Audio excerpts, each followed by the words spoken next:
everyone. How are you all doing?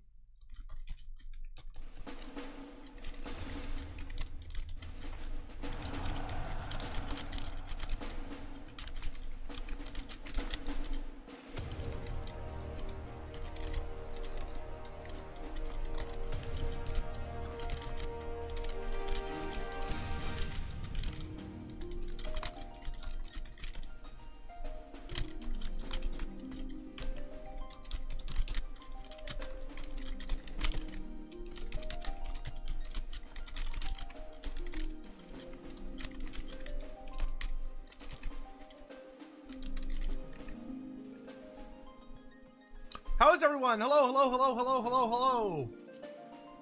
Hello, hello, hello, hello.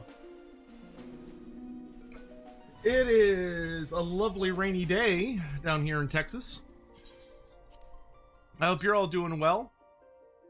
Please save the Namazu. We did! We saved the Namazu yesterday from being eaten by the Shayla, and it was super funny. You enjoy the blood talk? Shadow Revan? That's a wild fucking thing to say out of context. I know what you're talking about, but that's a wild thing to say out of context. I'm not going to provide context. Hawk Oddly, thank you for being the first spawning in today's stream. Snake today? What about Snake? Snake what? What is Snake? But yeah, I just finished eating lunch, and I'm ready to get to it. I'm ready to get to it. Hopefully everyone's doing well today. We're gonna be just hard leveling Bard today. Depending on time, we might do some Eureka as well. But I have been guys, I've been doing so good the last few days. I'm so proud of myself. Oh yes, Snake Women. Yes, we will be doing the Ananta today. Now that you mention it, I actually completely forgot about the Ananta. But yes, we will be starting the Ananta today. But we're probably gonna wait until we get Bard to like level 60. That way we can do it as Bard. Oh no, don't do the flatten. It's not working yet. Ah! I don't actually know why it turned off. That's weird. Oh, I know why. I had to, because I had to, I forgot I had to reset my computer yesterday. During the Minecraft stream, because the internet just exploded for some reason. So hold on, let me get that up. And then I'll just do it manually for a little bit. That's fine. There we go. There we go. I really should turn him, shouldn't I? Like, do y'all think he looks better this way, or should he go this way? Because then, like this, it looks like he's more talking to, like, the stream. Because he's actually on, like, facing the stream. Or do you think he should face the other way? I think this way makes more sense, doesn't it? Right? Like, am I wrong? Get this fleshy loser off my stream. You know, it's funny you say that. Whenever I look at, whenever I look at, whenever I see the flattened Sotek redeem, it always cracks me up because a part of my brain misreads it every single time, and I always misread it as fattened Sotek instead of flat Sotek, and a part of my brain's like, I'm already fat, what what is this in reference to? On our way, the old one showed him facing the stream. This one looks like he's looking at what he's playing. Oh, okay, you know what, that's fair. Okay, let's turn it back the other way then. There we go. Yeah, okay. That'll make it a little better. You want me to spin him? You want him to spit? Oh, no, there we go. Oh my god.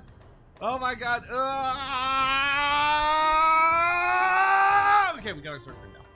All right. But hopefully everyone's had a good week and their weekend is off to a good start. We're gonna start, anyone wanna run daily dungeons? Getting dungeons out of the way sooner rather than later would be good. Is uppies an option? No. I will not be undignified by uppies.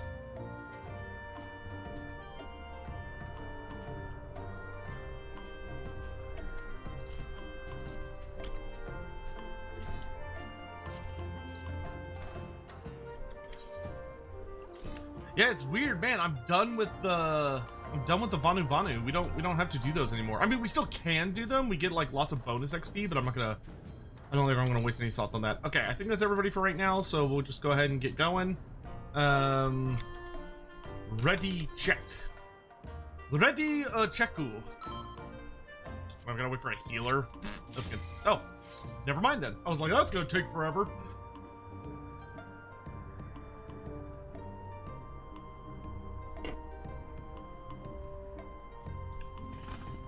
Oh my gosh.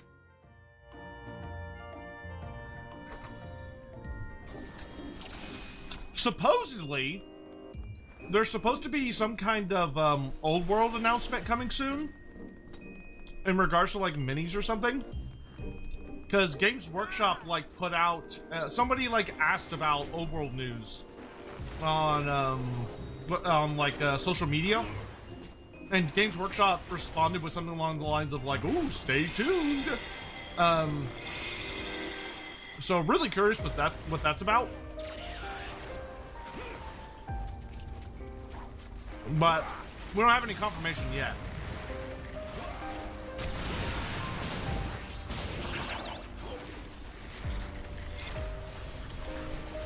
Fishman soon?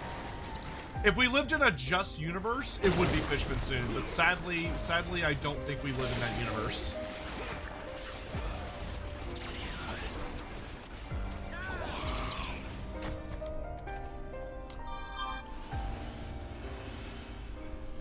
Fishmen are our Silk Song?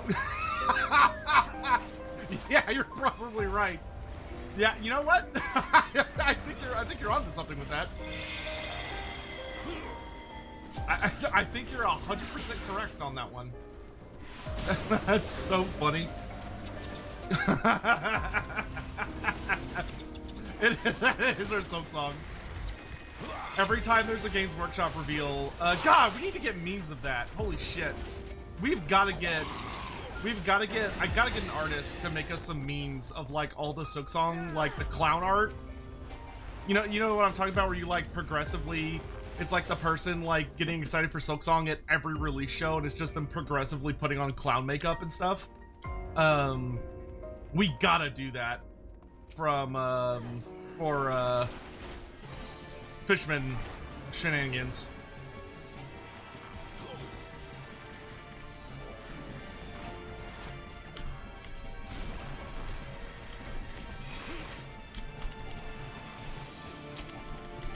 Holy shit, I don't know why I found that as funny as I did. That was good. That was good. I appreciated that. Thank you.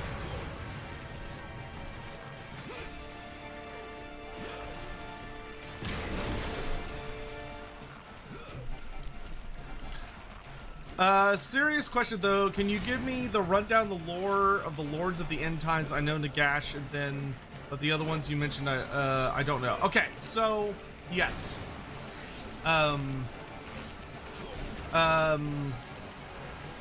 Okay, so when you're dealing with the End Times, the Lords of the End Times in particular, the DLC, you have 3 characters that are basically guaranteed.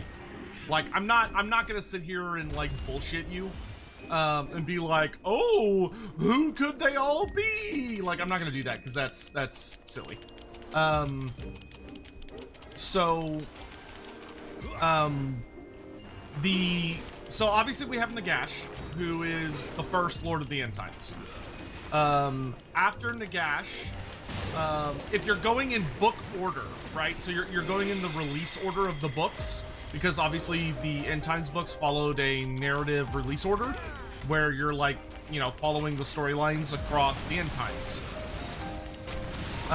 So you have part 1, which is Nagash. Part 2 is the Glotkin. So the Glotkin, if you're not familiar with them, they are 3 brothers.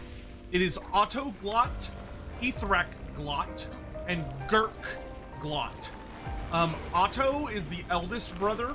They're technically triplets, but they were like born in a specific order. So you have Otto, who is the eldest. And Otto is kind of the most, he's the most basic, really. But he is the Chaos Warrior looking one.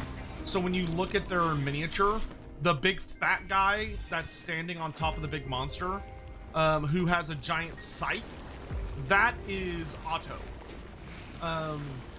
And Otto is like the best warrior, and is like a skilled general, and he also he's arguably the most dangerous because he's kind of the smartest in a lot of ways. He's the most overall. He tends to be the one in charge. Then you have Ithrak. So Ithrak Glot is the sorcerer. So he's really heavily mutated, and he's got a big old he's got like a big old nasty he's got all sorts of weird mutations. But ultimately, this Ithrak is a really powerful sorcerer. Like he's not a shit wizard. He's a really scary wizard. And so Ithrak allows them access to sorcery, and he's a very powerful caster when it comes to the lore of Nurgle. Honestly, he is genuinely the most powerful wizard we know of when it comes to Nurgle magic. Like he is top dog. Kugoth and Festus are not nearly as powerful of wizards as Ithrak is. And he's got some like nasty abilities. Then, last but certainly not least, is the largest of the brothers, who's also the youngest, which is Gurk. And Gurk Glot is that giant fucking monster that they ride on. So that like huge creature they're on is Gurk Glot. And he's the youngest brother, but he is the largest brother. Because he mutated by far the most, and his mutations made him absolutely massive.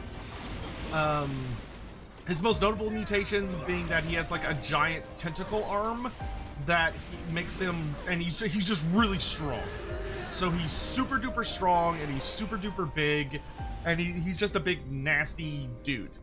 When it comes to what kind of content is going to come along with... Is Rotigus better than Ithrak? Yes, probably. I would say that you could argue that Rotigus is a more powerful sorcerer than Ithrak Blot. But Rotigus didn't exist until Age of Sigmar. So I'm only talking from like a Total War Warhammer Fantasy perspective. Ithrak is the best Nurgle sorcerer we know of. It is likely there are better sorcerers than him that exist in the setting, but he's the big bad one that we're aware of. The other ones just were not playable in a traditional tabletop scenario. Anyway, so things that are likely to come with him, so things that featured in the Glotkin books. You first of all have the Putrid Blight Kings. So the Putrid Blight Kings were introduced in the end times as really big fat boys. There actually would be kind of an interesting situation in having them be the units that come with the Glotkin. Because one of the very few but notable controversies, I wouldn't even call it controversy, it was just like an opinion. But one of the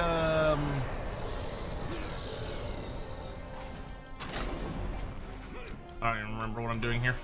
One of the very big controversies, is that when we got tides of no, not tides, sorry, I'm trying to fight this boss and think at the same time, and it's really hard. When we got Thrones of Decay, there we go. When we got Thrones of Decay for the first time, one of the big criticisms about Thrones of Decay was a lot of people were disappointed that we didn't get fat Nurgle characters. All of the Nurgle characters and units and everything that we have in the game, they're all relatively skinny. They're all like little guys. Not little guys, but they're like, you know, they're standard Warriors of Chaos. They're not like super big fat dudes. And everybody loves fat Nurgle. Like fat Nurgle's classic. And so what likely happened, based on the fact that the end times are now coming out as a DLC, is that what is likely going down is that there was probably always an intent to put the fat boys into the game in the future Blight Kings. Hawk almost killed us. Well, he didn't. He just almost did. But that's not the same as killing us. He just almost killed us. Two completely separate, but they're two entirely separate concepts.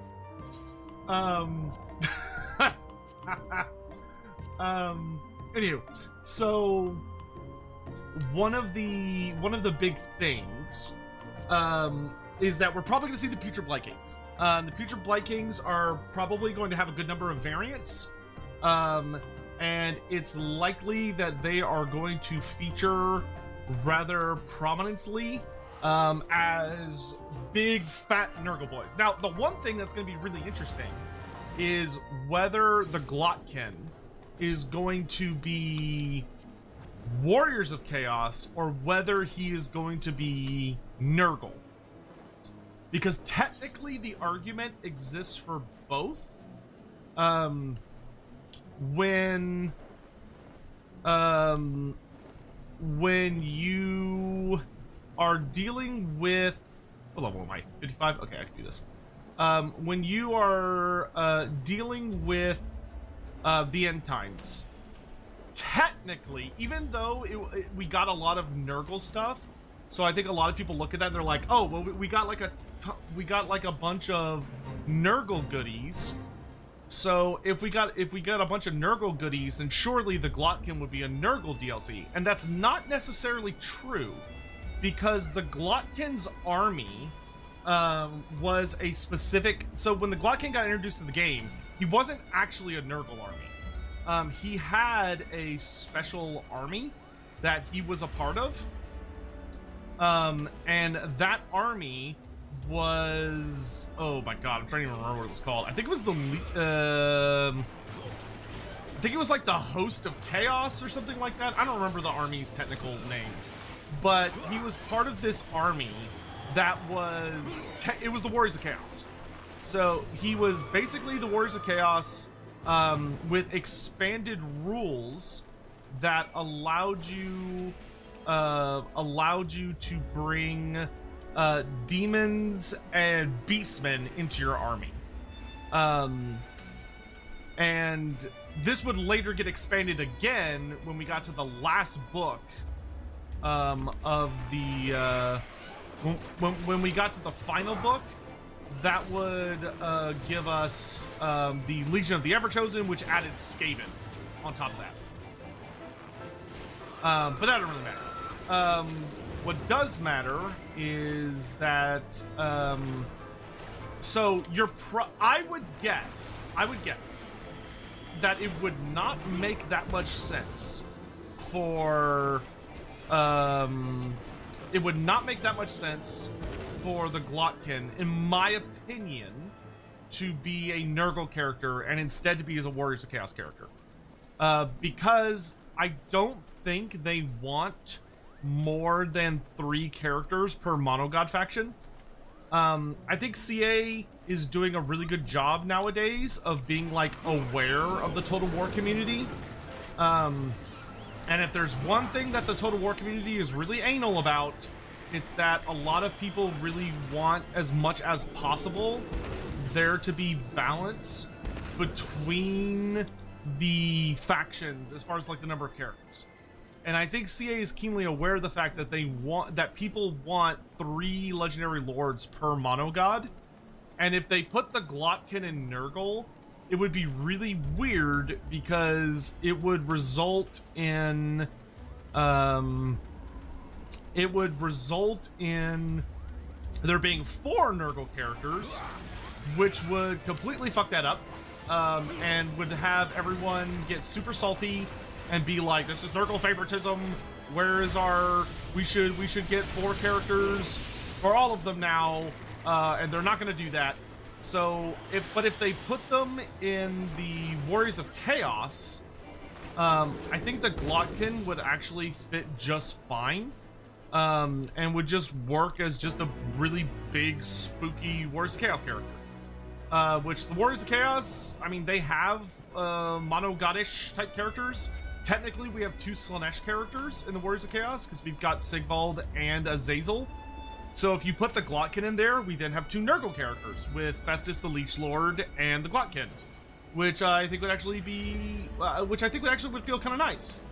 I don't think that'd be a bad thing. If anything, that could then lead to the argument of like, oh, well then maybe we could get another Tzeentch character and another Khorne character for Warriors of Chaos one day.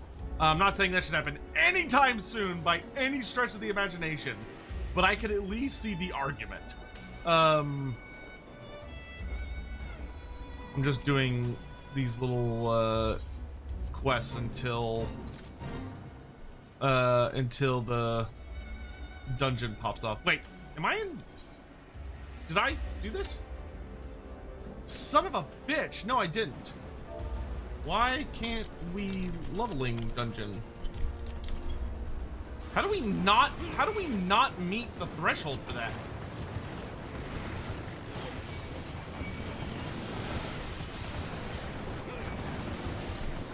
Wow, I'm getting eaten alive here.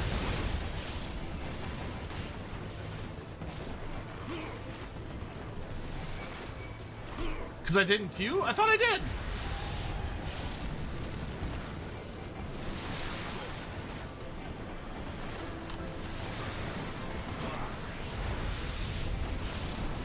Oh, you were using blue for baits. Okay, I see. I was like, what pissed it off? Sorry, so anyway, so if the Glotkin ends up being a Warriors of Chaos character, that dramatically changes our situation. Because with him being a Warriors of Chaos character, what that means is that we then are dealing with a full-on Chaos expansion. But, I mean, that could be the case even if he is a Nurgle character, so that, I don't think that really matters. So anyway, what could come with the Glotkin? Well, we've got the Future Blight Case. We've got the Giant Spine Chaos Beast, which are like the big dog monsters, which we did actually have art in one of the, in the Total War Warhammer art book that came out a little while ago. There was actually art in that for a Giant Spine Chaos Beast of Nurgle. Like, it was specifically a Nurgle variant, too.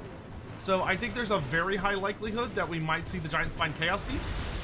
Though I hope it's available to lots of armies and not just that one. We're also missing the Gigantic Chaos Spawn, which is pretty much exactly what it sounds like on the tin. It's a big-ass Chaos Spawn on cocaine.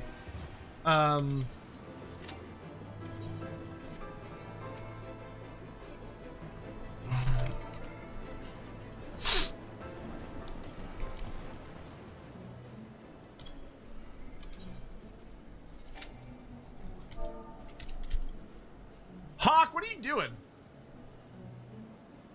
Hawk, what are you doing at the moment? Yeah, it's weird. I'm not sure why we can't do leveling. That's very strange.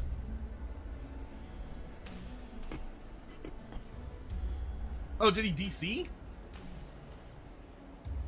Let's see. Oh, yeah, he's offline. What the fuck? Okay. Weird. That sucks. Wonder what happened to him.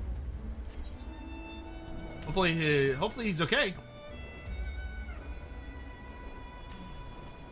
There's only a minute 50 on that. We're not gonna have enough time.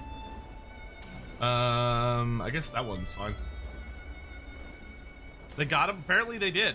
Painting, right now, what color do you all think dried orc and orc blood is? Human blood is red, darkens to black. You think orc is green? So, funny enough, that actually has been a discussion in the setting. If you go back to older novels like 6th edition, especially Warhammer Fantasy, back in those days, oh, hey, it's Ray! But back in those days, the greenskins very explicitly had green blood. So an orc would have green blood, and it was very, very unique and different from the blood you would see in other places. That got retconned eventually to where nowadays the vast majority of greenskins in almost all forms of media have red blood, just like humans do. Which I think is really, really lame, because greenskins are not regular animals. They are like mushroom things. So I actually think it would make way more sense for them to have green blood. I think that would actually help show how their physiology is different. That being said, technically the answer is whatever you want. You can go any direction you want to with it. And it's your choice.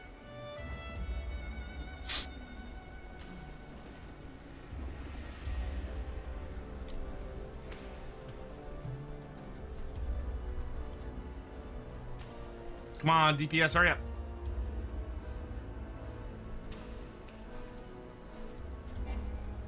Ugh. There we go.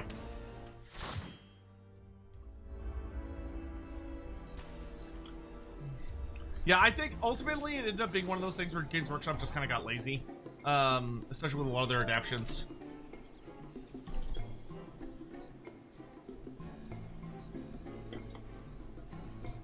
Oh, we got 2 little babbies. I love little babbies. Oh yeah, I got distracted. So... No, the Glockkin would be one character. Games Workshop would be very specific about that. The Glockkin are a singular character.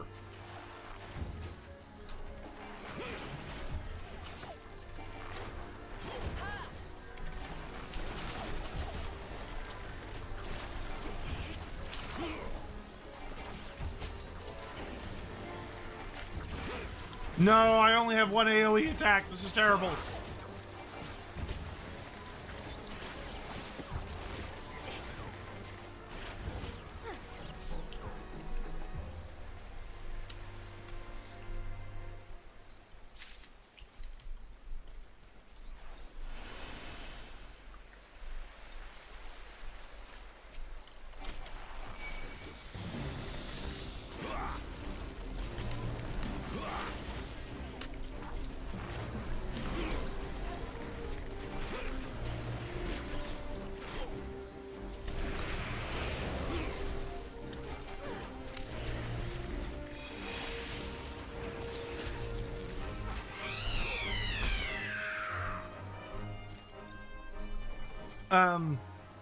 Anyway, Giant Spine Chaos Beast. It's difficult, but whatever. I'm not gonna worry about units. I'm just gonna worry about characters, because I think you're specifically asking about characters. Other notable characters. So part 3 of the End Times was Kane. We're not gonna get anything from Kane, because we already have everything from Kane in the game. Kane was not a super eventful book. It was basically just focused on the elves, but everything from that book has already been added into Total War Warhammer, so I would not expect anything from that book to make it into the End Times, or Lords of the End Times.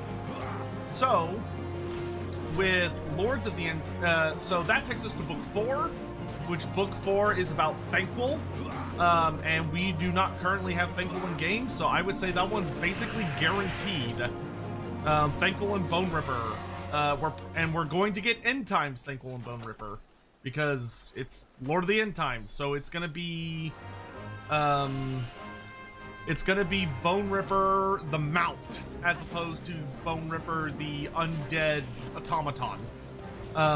Which I personally prefer End Times Bone Ripper because I fucking love End Times Bone Ripper because he's just absolutely fucking colossal. He's so big and kick-ass, and I love that he acts as a mount because it gives Thankful like a really interesting combat focus role, which is super cool. And he gets like the big Warpfire braziers and the Warpfire throwers and all that stuff. We're probably gonna get like Screech Vermin King as a legendary hero, as well as the Storm Fiends, and at least I'm hoping we at least get 2 Vermin Lords. I don't think we'll get all of them because there's like 4, which seems like a lot. But we'll have to see. So those are the 3 that we pretty much know for sure. Is Thankful and Bone Ripper. Thankful and Bone Ripper, Nagash, and the Glotkin. Those are the ones that are practically guaranteed. The 4th one, though, is a mystery. That's the one I don't know about. And knowing CA, they're probably going to leave that one for last. Like, they're not going to tell us what it is, probably, until the last minute. I would be happy to be wrong on that because on one hand I like speculating, but on the other hand I also like to know what the hell's happening. There are some likely candidates for the last Lord of the End Times. One candidate that I don't think would make a lot of sense because of Bashiva. So Bashiva is Bashiva and the Tiger Warriors is going to be coming out hopefully towards the end of spring. And that is going to, it's like, oh, okay, this is focused on Grand Cathay. Cool, awesome, great, whatever. But if we're getting a Cathay DLC, I don't think it would make sense, like right now, then I don't think it would make sense to do a Cathay DLC again immediately afterwards. Because, like, oh, it could be the Monkey King. The Monkey King would probably make for a really good headliner. That is a character a lot of people are really excited for. And I could see him working very effectively as a Lord of the End Times. But I don't think it would make sense to do a Grand Cathay DLC so immediately after we have already done Bashiva. So let's for the sake of argument, let's say it's not going to be Bashiva, or it's not going to be Cathay then. Who else do we have as options? You have the Empire. The Empire still is missing a lot of content. Most notably, the Empire is missing the Middenheim faction, which is that back in the Storm of Chaos, which was like the original version of the End Times, back in the Storm of Chaos, we got a bunch of little like sub-factions, and all of those sub-factions have now been put into Total War Warhammer. We have Sea Lord Iceland's Sea Patrol. We have Marathi's Cult of Pleasure. We have Bellacor's Shadow Legion, even though it's not accurate, and I hate it because it has mortals in it, and it's not supposed to have mortals in it, but whatever. We have Deathmaster Snitch and Clan Eshin. We have Grimgor's Ard Boys. And we have, I think that's everybody. We don't have, oh yeah, we have the Errantry Crusade from Bretonia under Raponce. We have the Slayers of Karakadrin. So we have literally every single Storm of Chaos army there ever was, except for one. And the one we don't have is the Army of Middenheim. And that army is led by Boris Todbringer and R. Ulrich. So we could get maybe like make Boris playable and get our Ulrich as like another legendary lord or something like that. But so they could do like a big Empire update. That would be really cool. So the Empire is a very viable option. Another viable option, I don't think High Elves would work. I don't think Dark Elves would work. What Elves? Wood Elves would be a stretch. I could hypothetically see Wood Elves, which would kind of give us that Kane tie-in. Oh, I should also note that Middenheim was like the most important location in the end times. Like Middenheim is literally where the final battle for everything takes place. So like it would be really suitable to have the Empire in Middenheim as the fourth faction for Lords of the End Times. I think that would actually make a lot of sense. But anyway, you could do Lizardmen. I don't think Lizardmen makes sense thematically because the Lizardmen weren't all that involved in the End Times. Like, they had some cool moments, but I have a hard time imagining the Lizardmen as like a big frontliner. But you could do the Lizardmen. They have enough weird stuff that's missing from their roster. You could do Bretonia. I actually do think Bretonia would have enough material that you could get away with it. I'm trying to think if there's anybody else that really jumps out at me.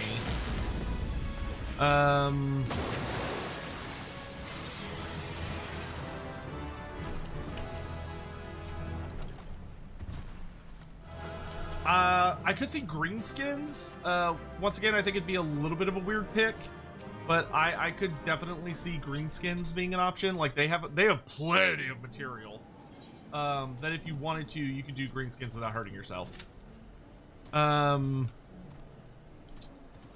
then beyond Greenskins,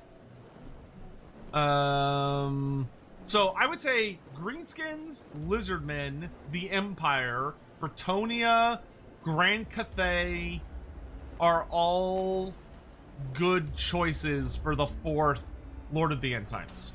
I don't think it won't be a Chaos faction. It won't be an Undead faction. It won't be Skaven. None of those are viable, in my opinion. So yeah.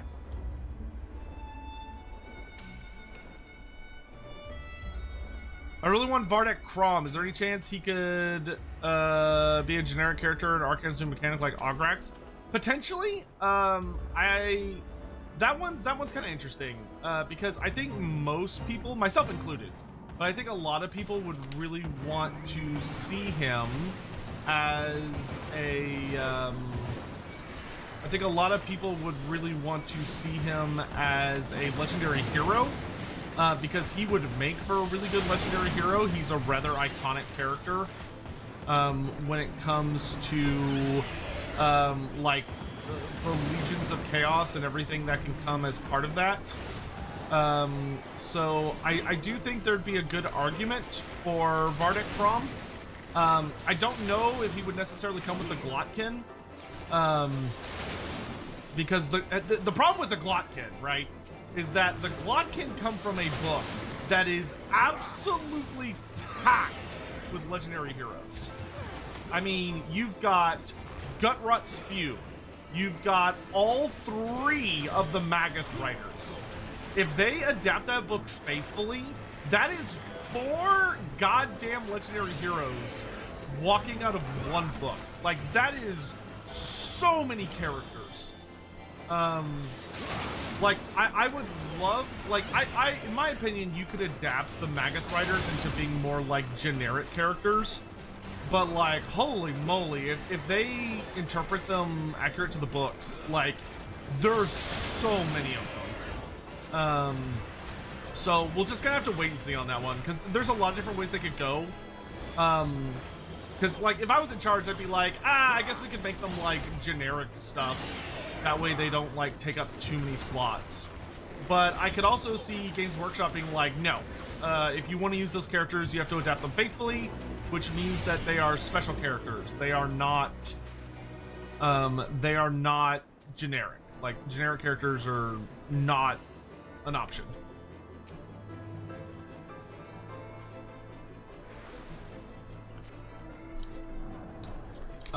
So I think it sort of depends. If, and it's a big if they come out and say, hey, we're gonna adapt all 4 of the Nurgle characters, then I do not think you will get Vardic Crumb. At least not now. Maybe one day in the future, but not now. If they don't adapt all of the Magath riders, then I could see them adapting Vardic Crumb. Because, man, that's gonna be so many. It's gonna be a lot of Nurgle.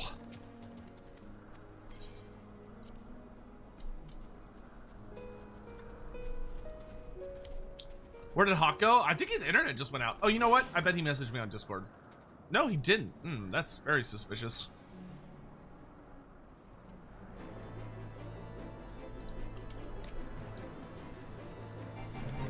Oh, I'm coming. I'm coming.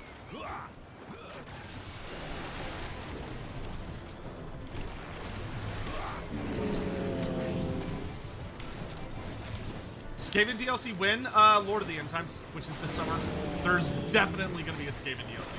I would be willing to bet money on it.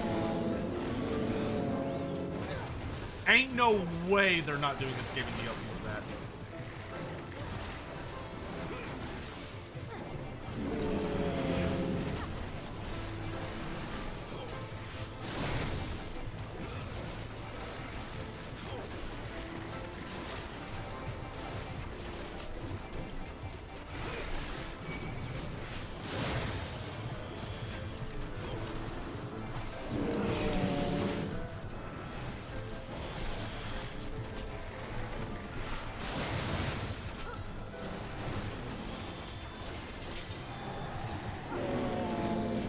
I should be able to wrap this up in a second.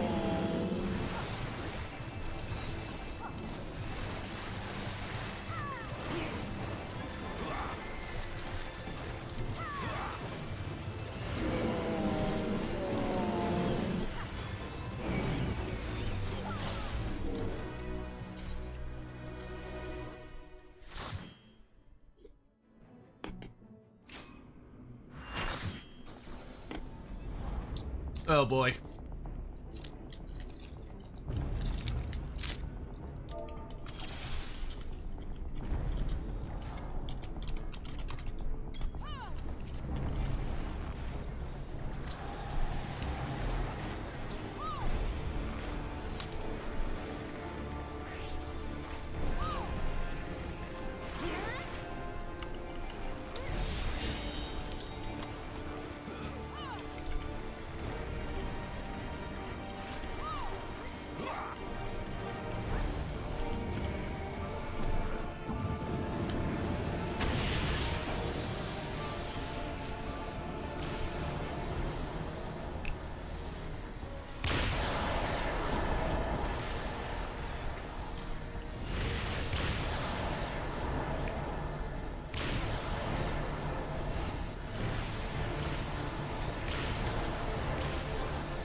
Oh, that hurt.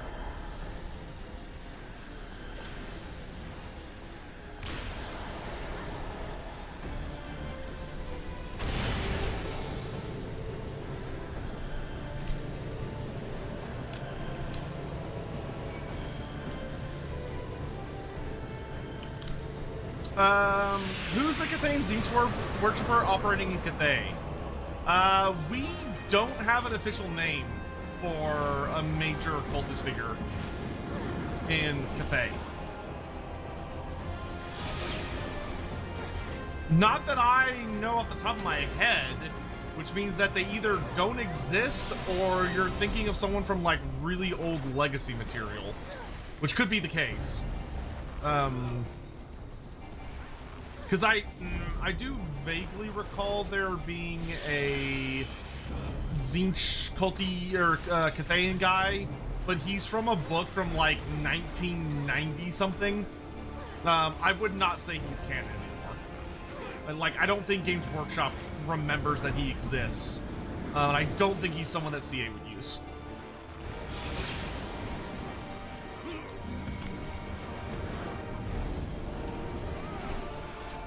But we don't have any names for what's going on in Cathay right now.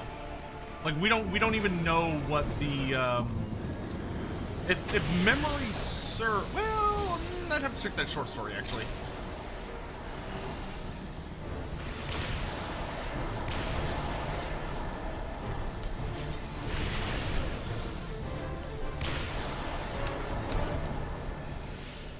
This is gonna hurt. Ow.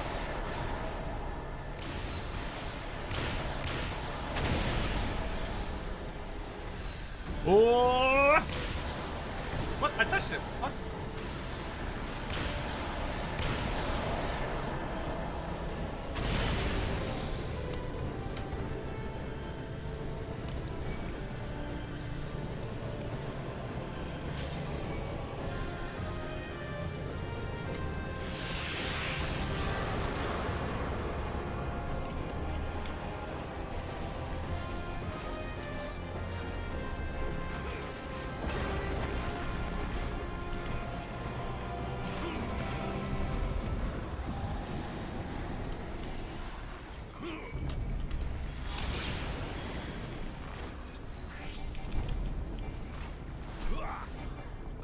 Do you think Skaven, Nurgle, and Vampire Counts will be done after this DLC? Skaven, yes. Well, so when I say done, I mean no more major DLCs. There's always a chance you might get like a mini pack of some kind. All DPS on Gap and LB3 melee on it. Okay.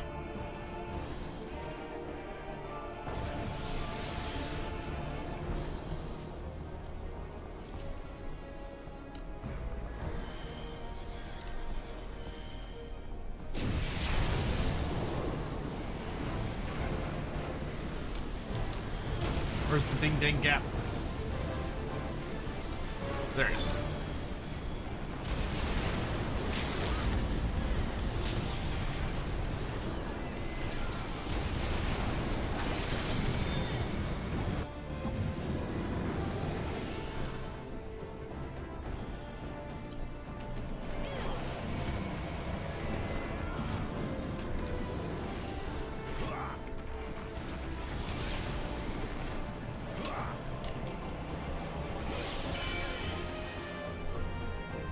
Down he goes.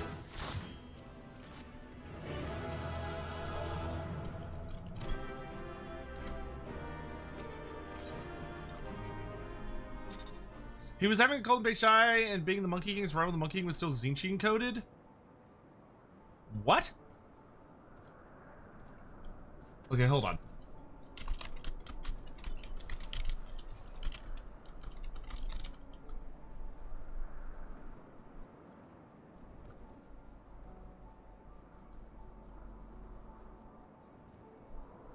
I don't know who you're talking about.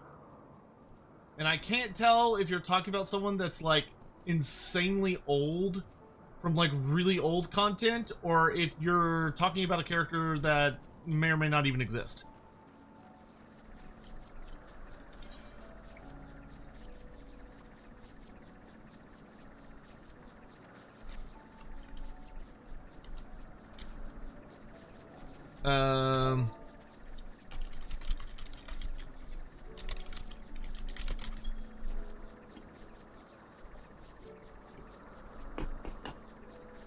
It was old content? Ah, then I don't count that person as existing. I don't think that person exists as far as the modern canon is concerned until they reappear in some newer stuff.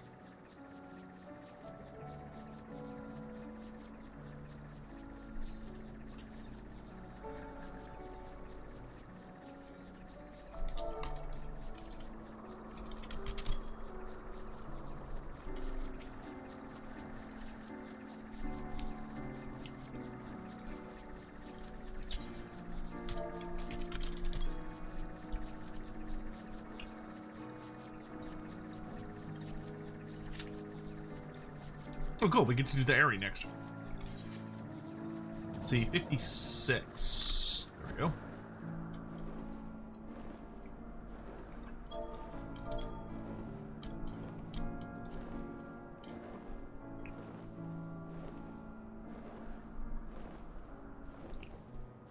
Did Twitch chat break or is it still working? Nope, nope, it's still working. Is this little guy struggling? Oh no, he's been going for too long. Actually, I need to turn him off. Thank you.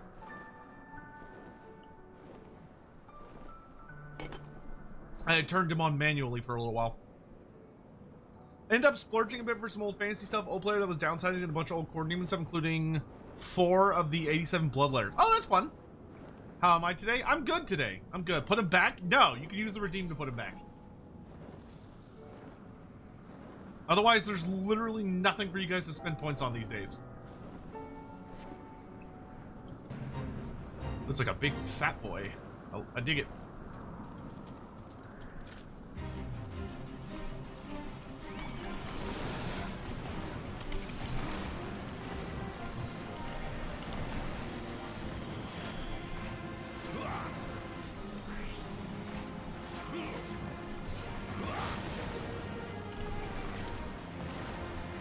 That's not what I meant to do, but that's okay.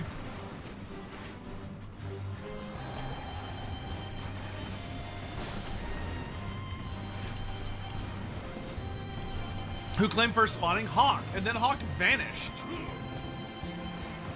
Which I'm like actually genuinely worried about him because Hawk like never leaves stream.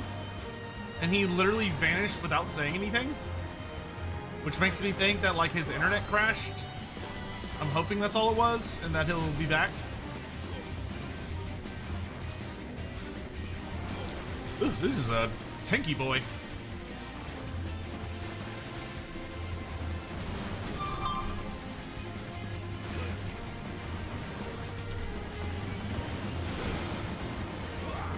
Excuse you.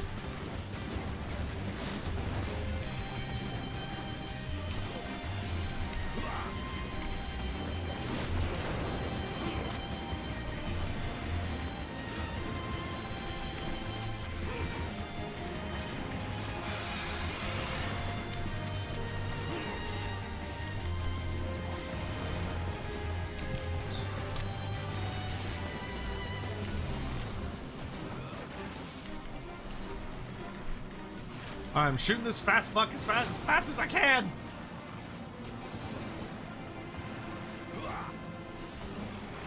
Hawk was never real. He was never real.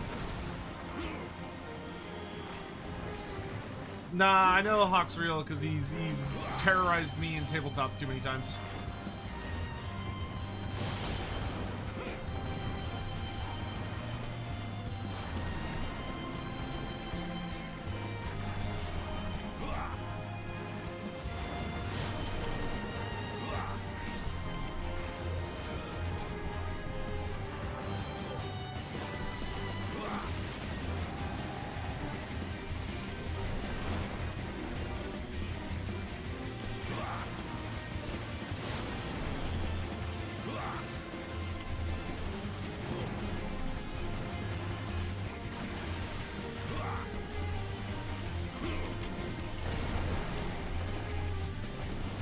He got castered?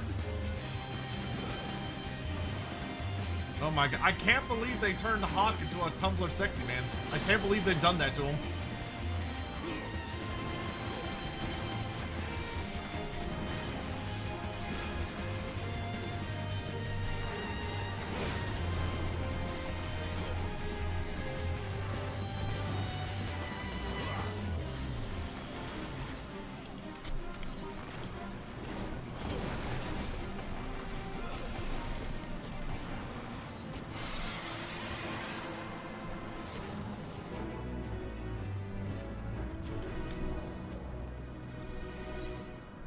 That was a pretty chunky boy. Yeah, I guess I'm just gonna run around and do fates while we're waiting for the dungeon to pop. Just running dungeons if anyone else wants to join us, BTW. Odd Saturday QY so far? Yeah, it is. Well, it's a little quiet, ain't it?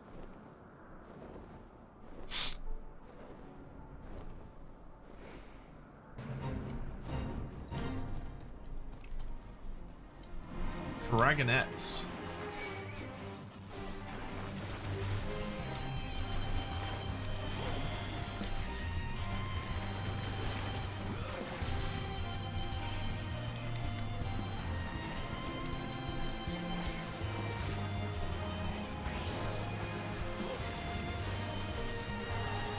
I mean, I saw a bunch of streamers that were playing, but I guess that doesn't really mean anything.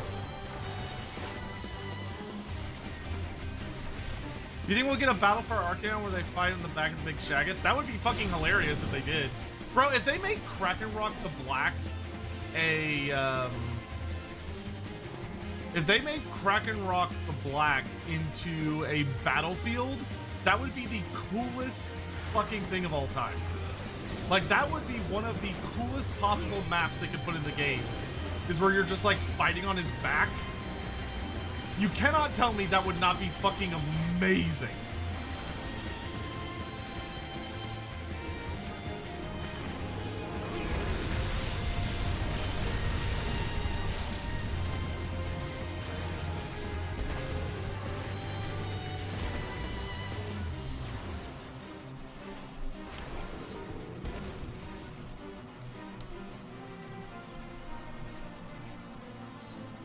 Wouldn't the lightning obliterate anyone's back? Not necessarily.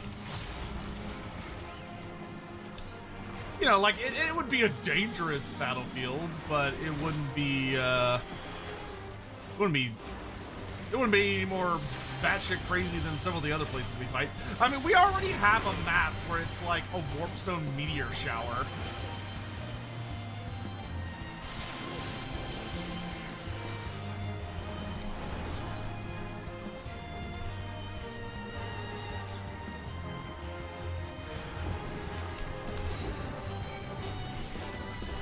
I like how we're just, like, joining a...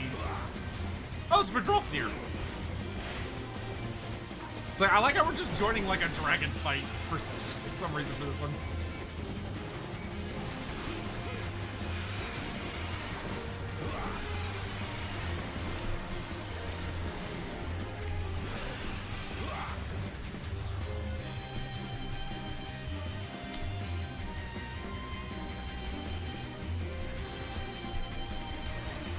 Can't tell which one is Rustaban. I think it's the snaky looking one, but I'm not 100% sure.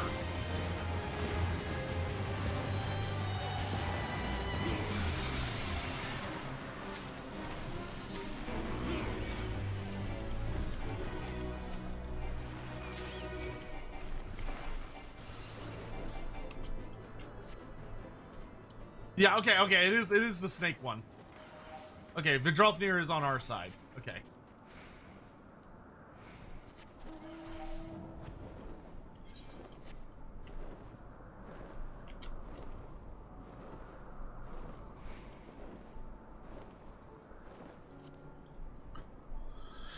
Someone post all the series, mini-series/series of 40k animation 400 plus duration of 2 hours and 46 minutes. Wow, that's terrible. Where did they post that so I know to avoid it and not to go there?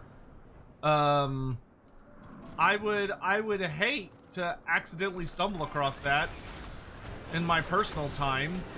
So I should definitely, you should tell me where that is so I don't accidentally go there and watch those.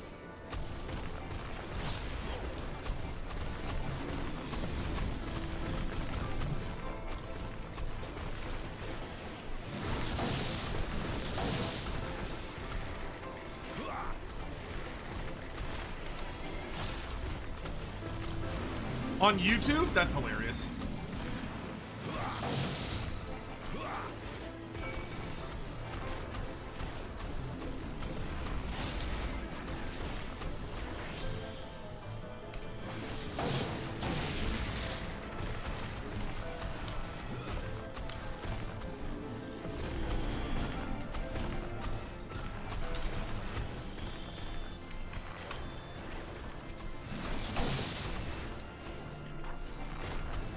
I love when there's like a small number of chunky enemies like this, because then I really get a lot of activations on my different songs.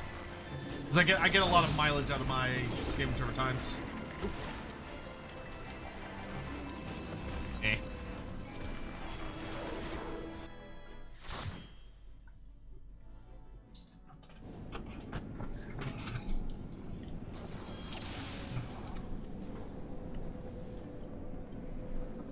Dude, YouTube has been so frustrating for me for my Final Fantasy streams for the last few days. Because every single one of the Final Fantasy streams, there's some like random song in one of the zones we go to, and there's some douchebag company that keeps claiming they own it, which they obviously don't, because everything in this game is owned by Square Enix. But there's like 2 areas that every time I go there, I get copyright claimed. And so I have to basically go in and like mute those sections of the video so that I don't lose my revenue. What barely any revenue I get from these streams or for like ads and stuff. Because there's some douchebag company that's trying to just claim Final Fantasy XIV content.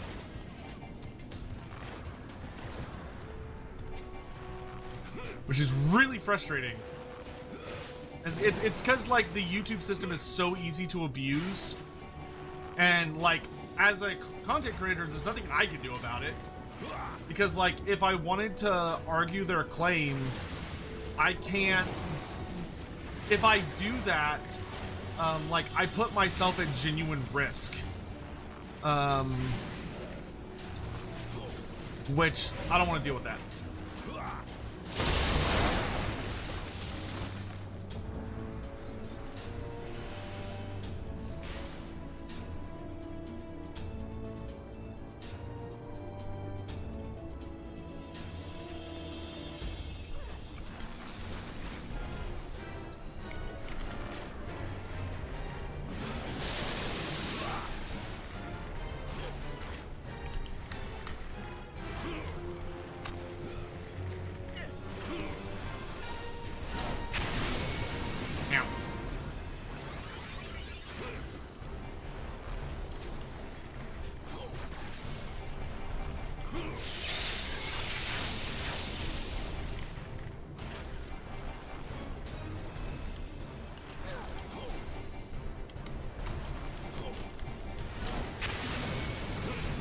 I don't appreciate him just like vomiting lightning around the arena.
But I haven't asked yet, how's y'all's day going? How's everybody doing?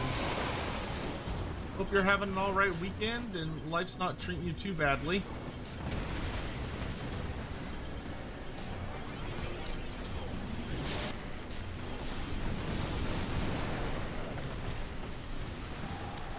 I don't know if any of y'all were keeping up with the space shuttle stuff, but that was pretty exciting to see come to a good conclusion.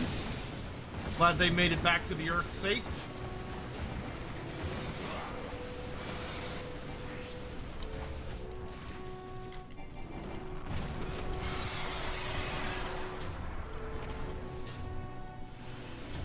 Thinking of ordering a pizza or something for dinner? I had pizza for lunch. So I could say, do it, fool. It's delicious. It's not good for you, but it is delicious. I need to go to the store and pick up like some stuff I can start making chicken salads, because I really need to get back into the habit of just I say as if I've ever done it consistently, but I'd like to develop a habit of consistently eating like salad when I'm hungry instead of just garbage.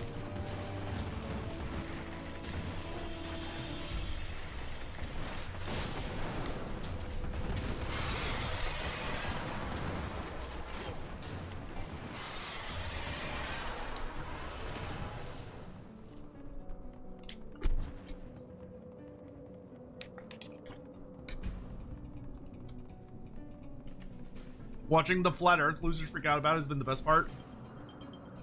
Thank God I'm not that fucking stupid, dude.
This guy's annoyingly durable.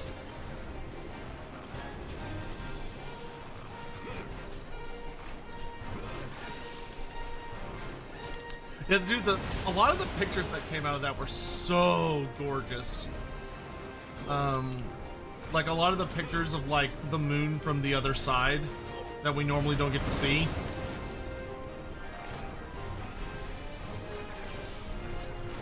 You bring a token trinket to give to front. Yes, yes. I accept your offer. Oh, hey, Son. For Moda Clan. At sign of the Emperor 1,240 donated $10 through Super Chat. Hey. I'm going well. Still playing a ton of WoW. Midnight at the moment. I'll be hopping back to FFXIV for 7.5 to finish my last few things in Dawn Trail. Also, have you listened to any more of Horse Racing? Yes, I have. I took Sadie for a walk today, so I listened to it while I was on a walk. Yeah, I got pretty much through. I don't think I'm completely done with it, but I got through the vast majority of the Mega Arachnid. Is it Mecha Arachnid or Mega Arachnid? Is it with a? Is it MEGA or is it MECHA? But I got through a significant amount of the Mecha Arachnid story. So like I've met the Emperor's Children and Lord Eidolon and Lucius and all that squad.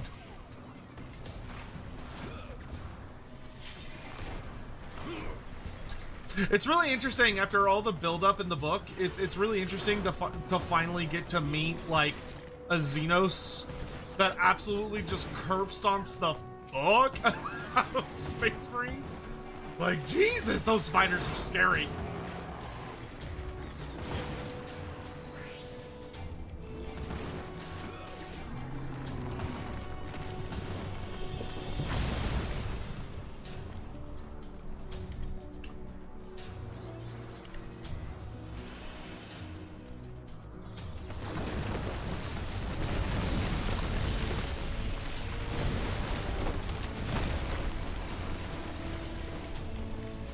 Yeah, I know they're big spiders, but like they have like metallic they have like metallic components built into their bodies. Like there's a whole thing about like the Space Marines can't tell where the augmentations begin and the spider ends, or vice versa, because they're like so well integrated into their bodies.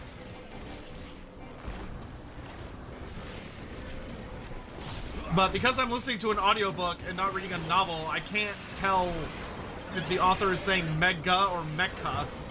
So I'm assuming it's mega, even though that's such a silly, boring name for a xeno species.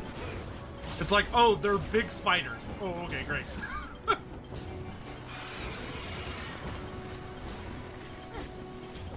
How insightful.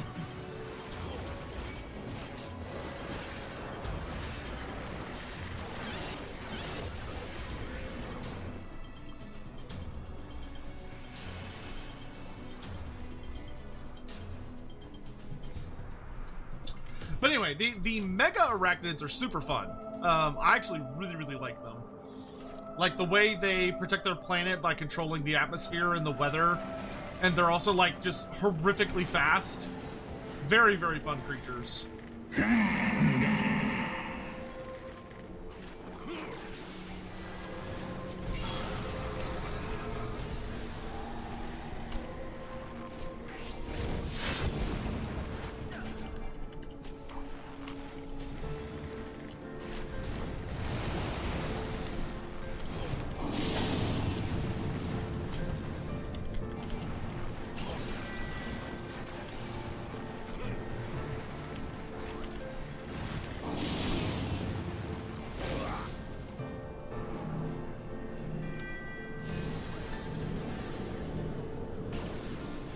Are you implying Games Workshop is bad at names?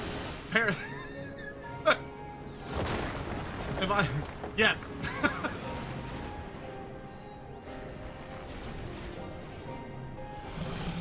What, you mean the same guys that came out with Lord Croak are struggle with coming up with names for races and species? Perish the thought. Playing some Crimson Desert? How is that game? How is Crimson Desert?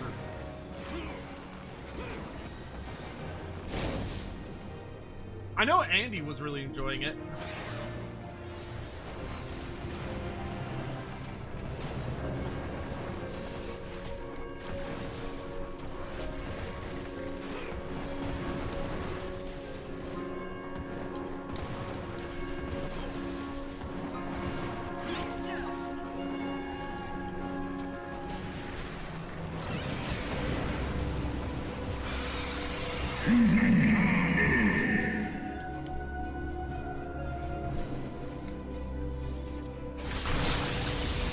Oof.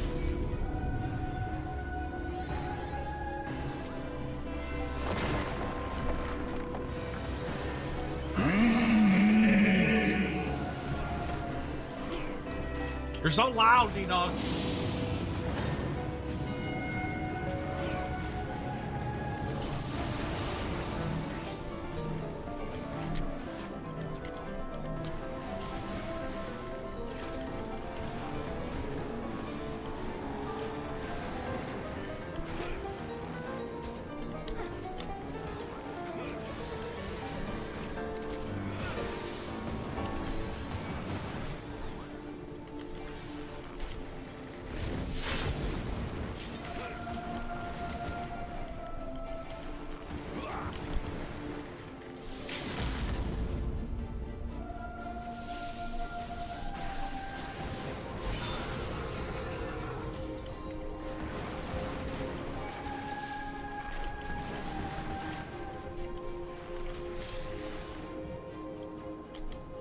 Nicely done.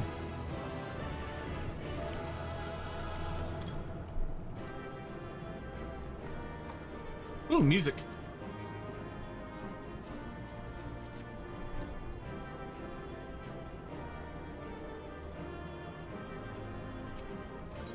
Dang, I didn't get it. Oh. It's amazing, one of the best open world games ever, 4 times the size of Skyrim. Jesus Christ, that's too big. That's almost too big. I'm glad you're having a good time with it. Ooh, I could do the vault. How fun.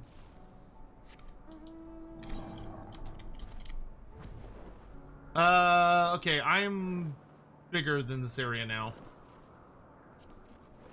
I can go somewhere a bit more big boy. Oh, I probably want to go here.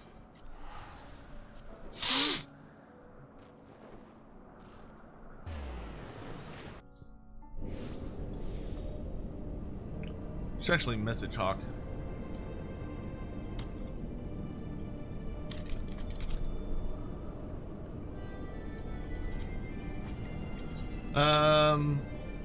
Oh, this is 59, not 57.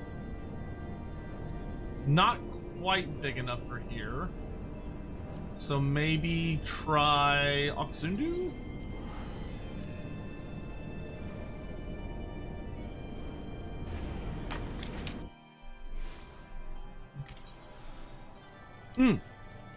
Here we are.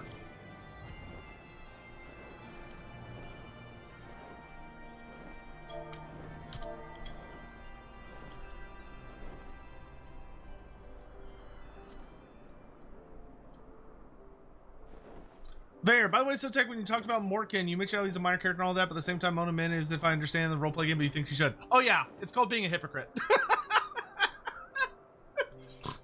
And listen, if you want the legit answer, it's being hypocritical. Now, I would argue that they're not the same, because Lord Mortkin is one among a very large cast of Warrior of Chaos characters. And such, where there's like a lot of characters that he's competing against. And I think that he overlaps very, very strongly with many of the characters that we already have, and so he doesn't really provide anything interesting. Whereas Muna Mim is completely unique. Muna Mim, there is nothing like Muna Mim. She is the only named Famir character we have that is newer than 1989, or no, 1987. I want to say the last time we had a named Famir character was like might have been earlier than that actually, but it was like the mid to early 1980s. Muna Mim is genuinely one of the only notable Famir characters that we've had in decades. So I consider her significantly more valuable than Lord Mortkin. If Gore's got to be in, no one is too minor. That is a fair argument. You can absolutely make that as a counter argument, and all I could say is no. But like, the merit of your argument is fine, is good. The logic is there. I don't like it, but it is there.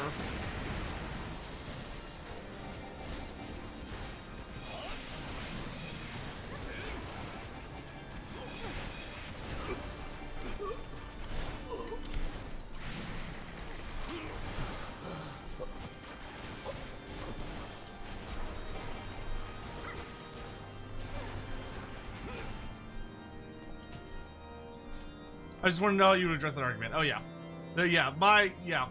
like it's one of those things where it's like I could make an impassioned, I could sit here and try and give an impassioned debate, but I think like the most honest way to look at it would be that no, I would say that if I'm being honest, which is the goal, that someone who is a very big fan of like Egil Stiersborn or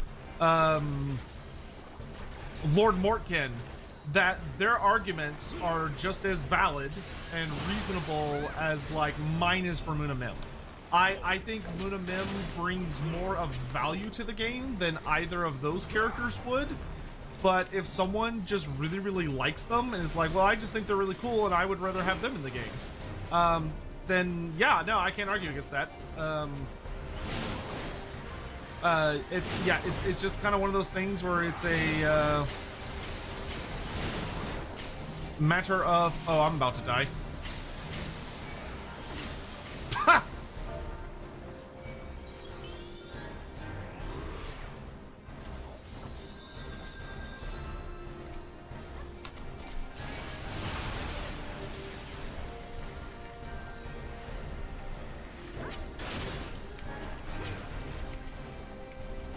I walked into like 3 of those bombardments.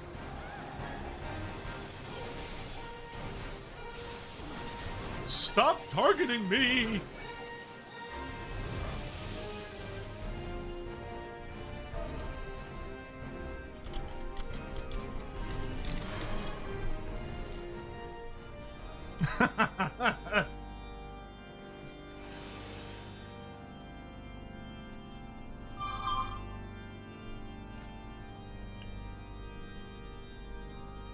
I would be so excited if we got Minimim. She'd be so cool.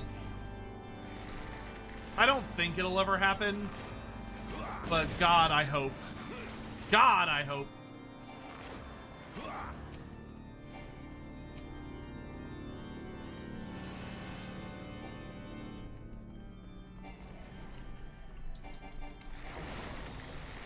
I'm gonna hate how many corners this place has.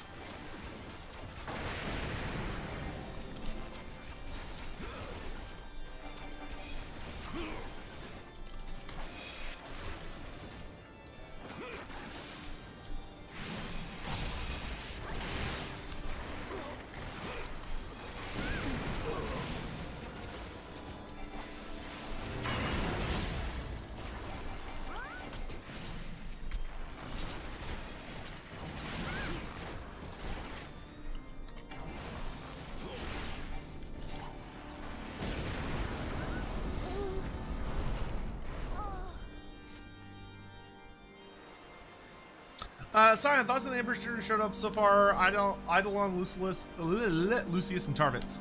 Tarvitz is great. Tarvitz very much feels like he represents what the Legion is supposed to be. Like he seems like he's much closer to what the Emperor's Children originally were, before they started to change a bit based on how the Lunar Wolves talk about them. Eidolon is a bastard. Eidolon is a shamelessly arrogant, prideful son of a bitch. I'll cut you to pieces! Like, what an absolute loser. Eidolon is probably one of, if not the least likable Space Marine characters that has appeared in the book thus far. I will not yield to you! Lucius is kind of funny, to be honest. Like, Lucius, it's very easy to see how he becomes Lucius the Eternal. He's a very funny character, to be genuinely honest. Like, obviously he's kind of a little shit, but he's Down with you! he's enjoyable in spite of that. Like, he's a really fun character. I find myself liking him despite the fact that he's like super obnoxious.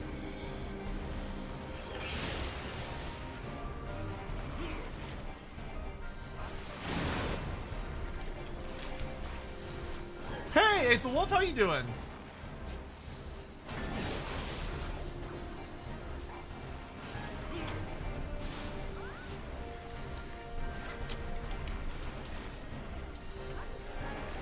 Down with you!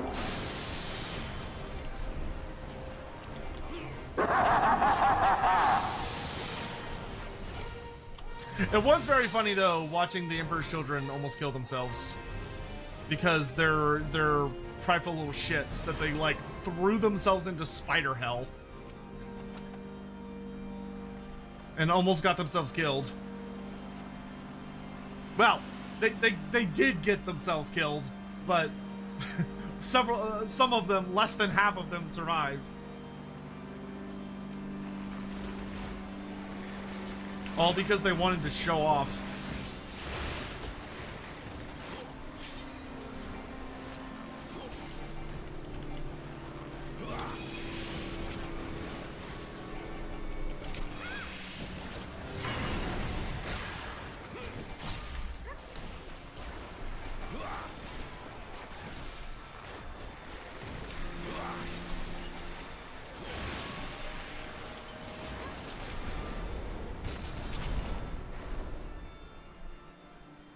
Just made dessert, rice with milk. Very nice, very nice.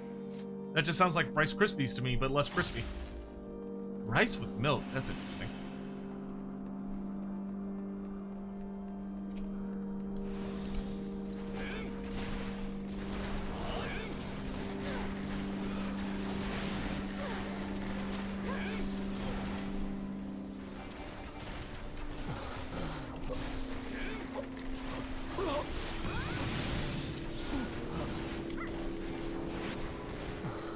The Vault Priest is so annoying.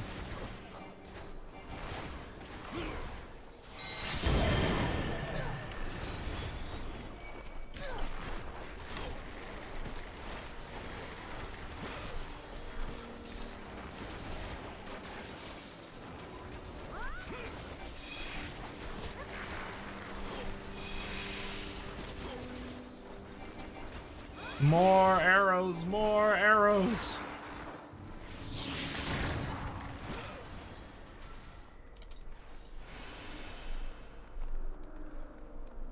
Oh, it's more like a rice pudding. Oh, okay.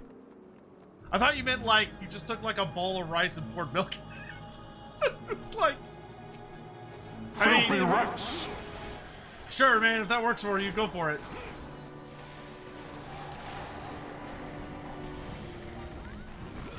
Who am I to judge? Be gone with you! Be gone with you!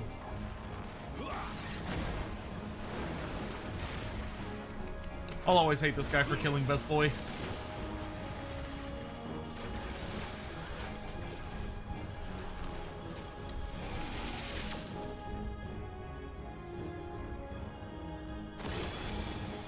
Did we... And now the final curtain! Did we interrupt his attack?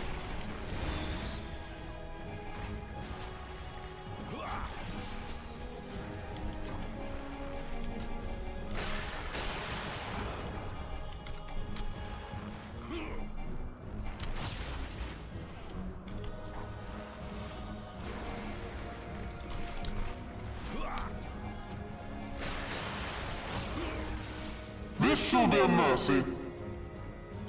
Haha, you ran out of holy flames, idiot. You disgust me. The feeling is mutual!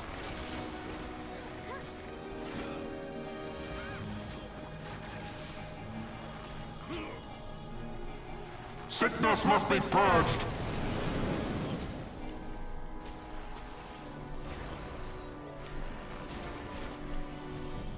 Be gone with you!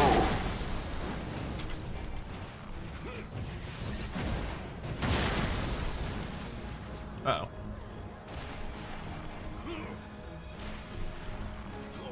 Sickness must be purged.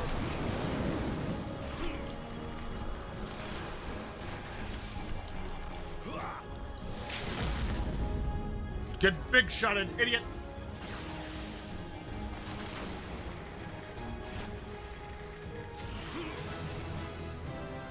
Bum, bum, bum.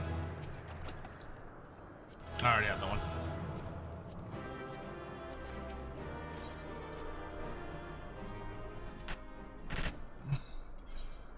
Oh geez, like all of my gear hit high spirit bond. Cannot execute this while mounted. 58, let's go! Okay, that's 59, 57, 59. Eh. I guess I could do a 57.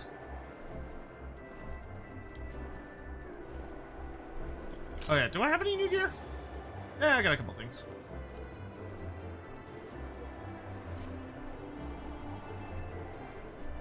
Exiled One! Hi, how are you?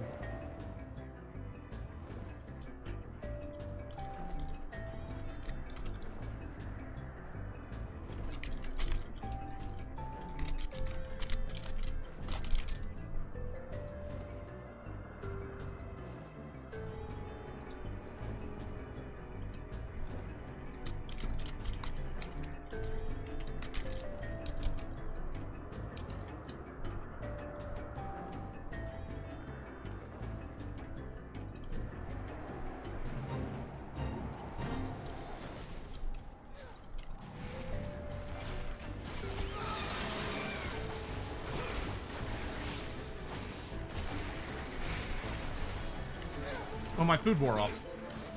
Egg. Egg.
More AoE, more AoE, more AoE.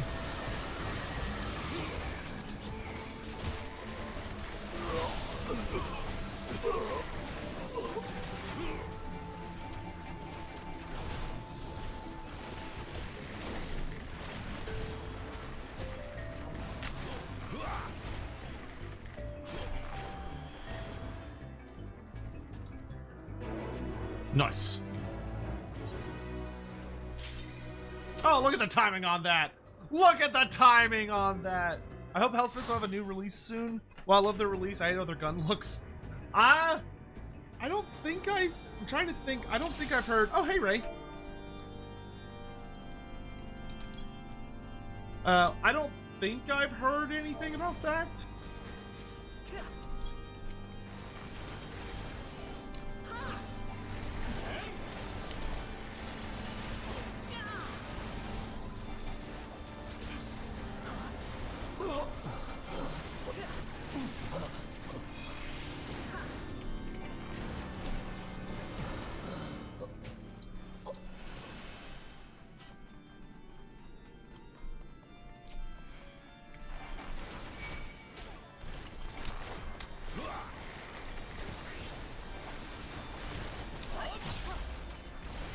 Lightning!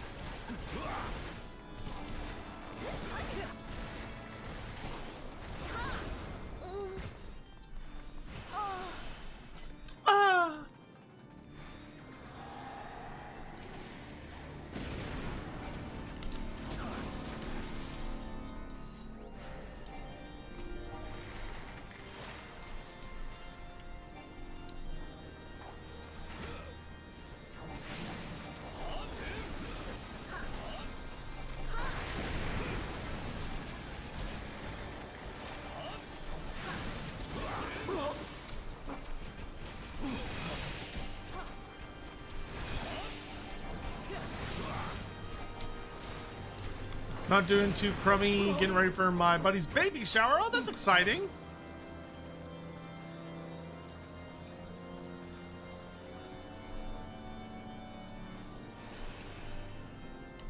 Who the heck just messaged me? I'll deal with that in a minute.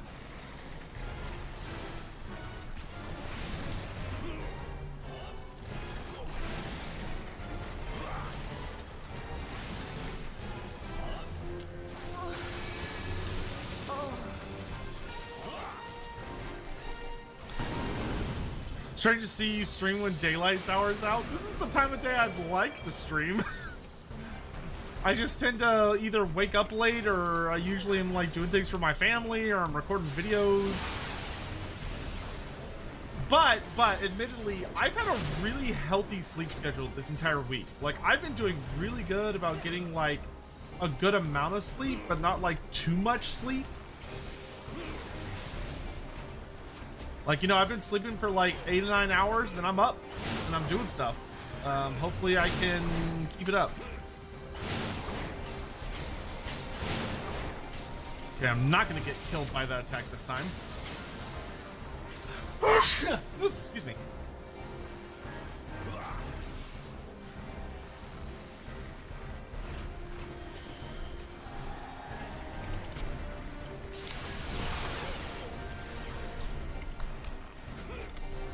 And I will say, it's amazing how much you can get done in a day when you, like, wake up and sleep at reasonable times.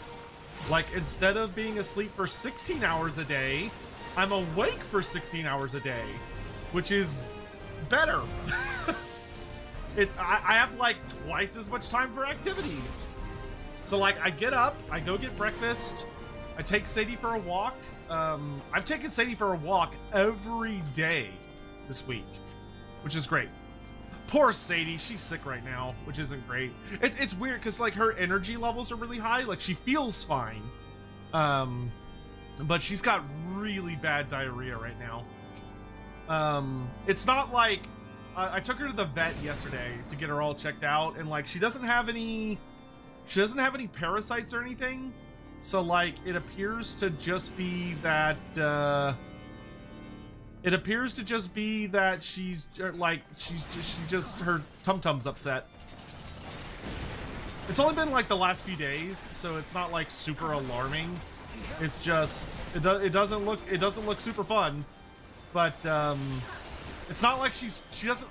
It's also not like she constantly has to go to the bathroom. But I've got her meds and some like special medicated food. So she's on the mend.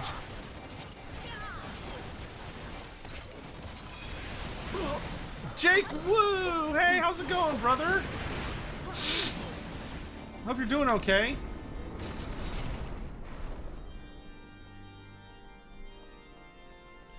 Oh.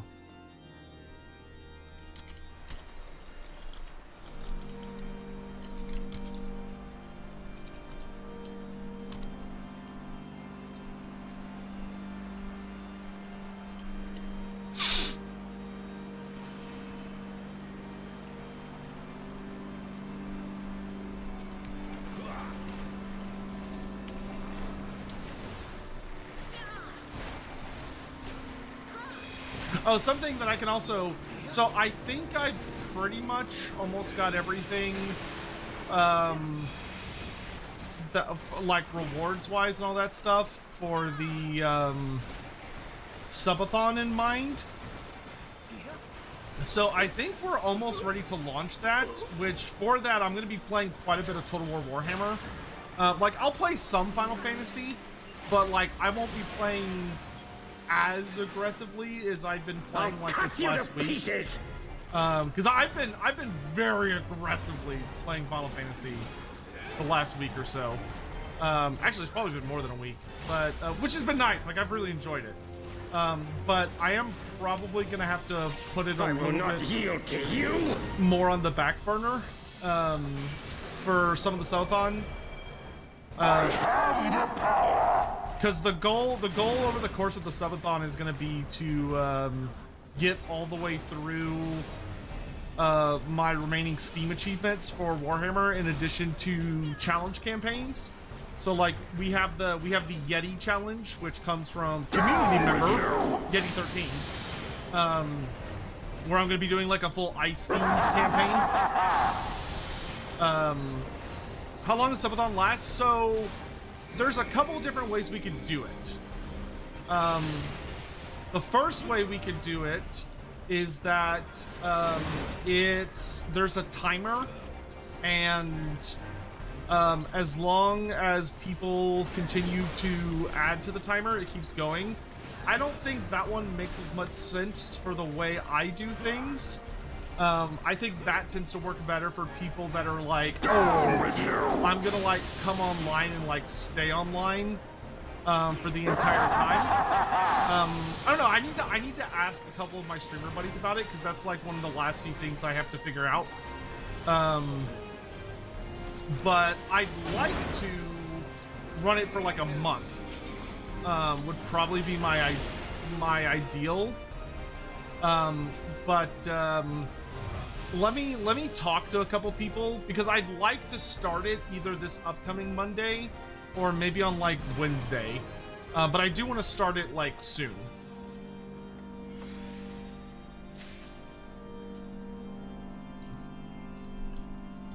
Like the time has come, you know?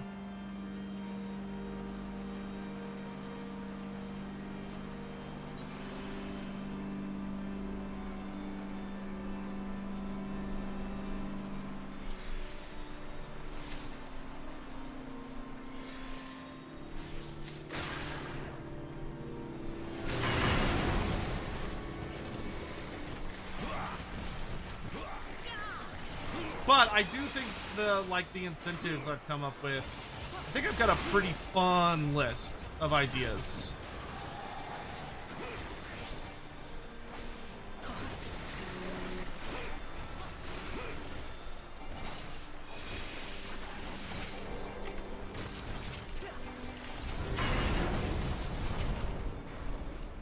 Oh, also, don't forget, guys, that I need to post the link in chat.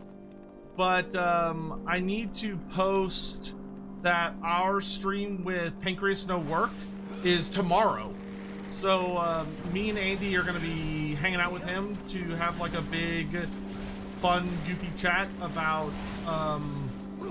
what life is like for all of the Warhammer Fantasy races. So like what a day in the life is for like all the different groups and races and factions and stuff, which should be a lot of fun. I imagine there's going to be no small amount of memes and insane ideas and all sorts of other fun nonsense. When does the stream and new news about Warhammer DLCs come, and are you streaming it? I don't know if we have an exact date yet. They haven't given us a date yet. It's at the end of this month, though. Knowing CA, it'll probably be like the 30th, but it'll be the last week of April probably. Yeah, I'll post the link in chat here after this dungeon. That way I will remember to keep doing that.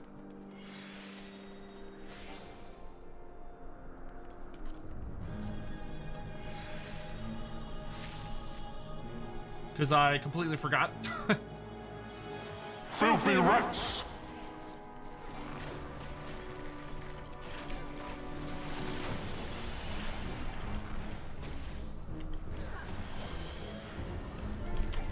I forgot to. Get on with you!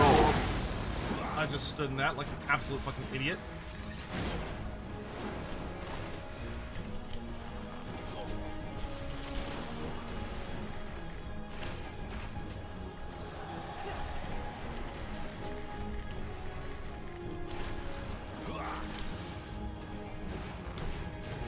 Sickness must be purged!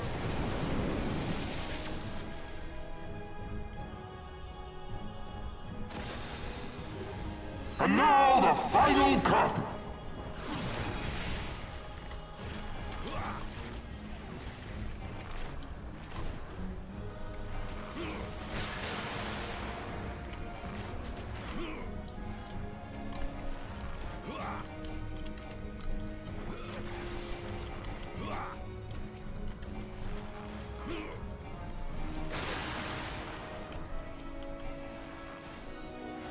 This shall be a mercy. Oh, thank you, Hawk. You Hawk, disgust me. I'm so sorry you're not feeling well, man. If there's anything you need that I could do for you, please let me know, man. Sickness must be purged.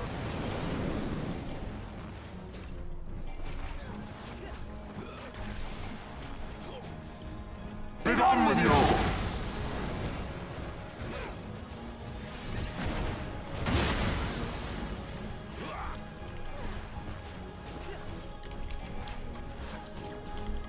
Sickness must be purged.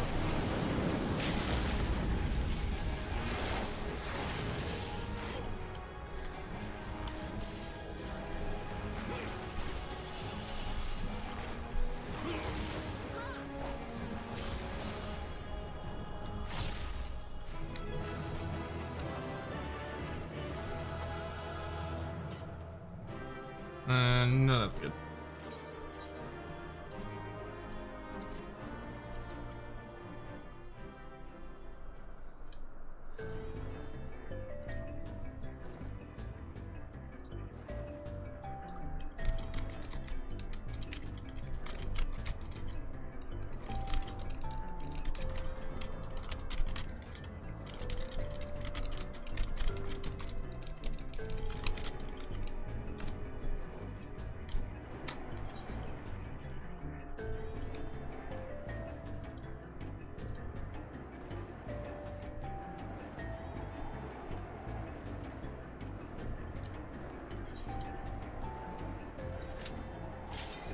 Oh, cool.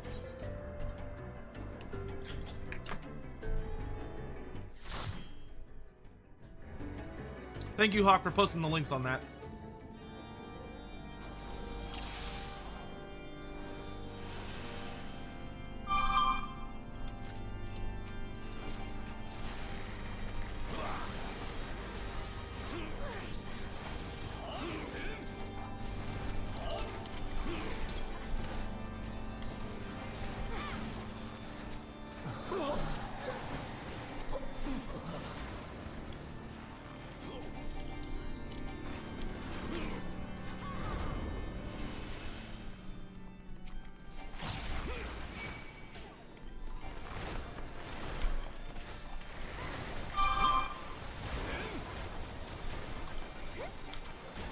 I'm really excited for that show because hopefully it'll be a little bit of everything.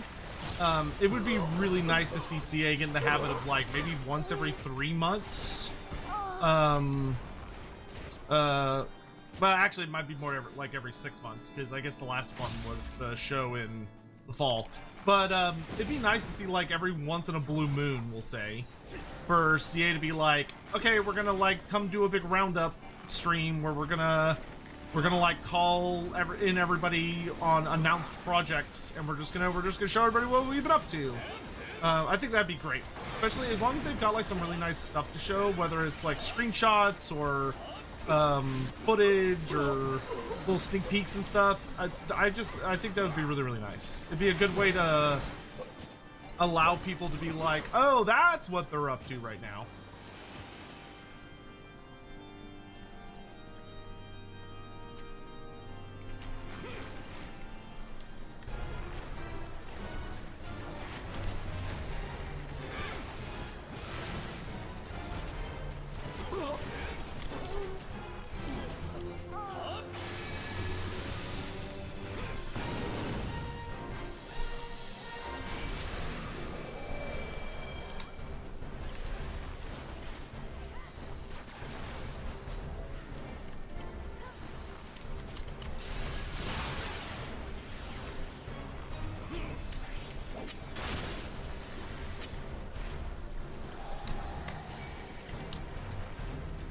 Oh, he's gonna be targeting me this match. Not very nice.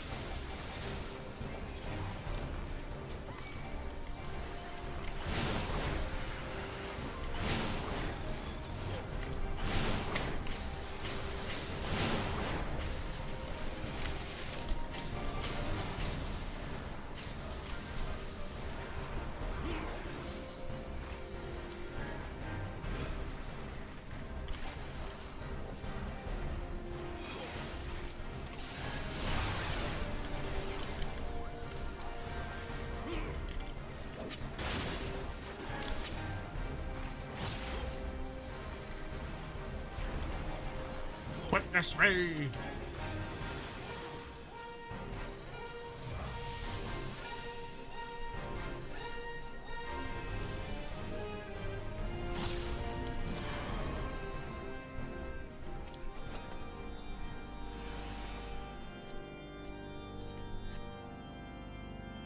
It'd be nice if they could drop any equipment that I could actually use. That would be so cool. Like a new hat or something. That'd be great.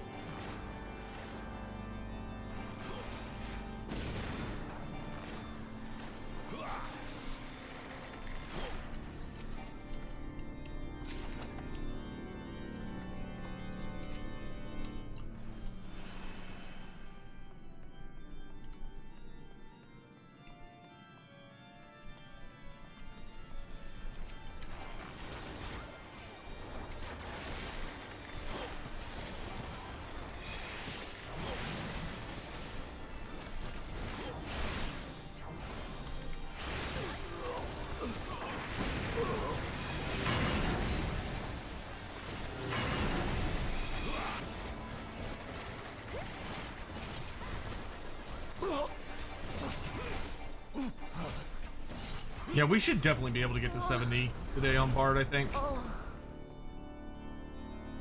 Well, we only need to get to 69 actually, because I do have a Chloe journal sitting in my inventory. Like a finished one.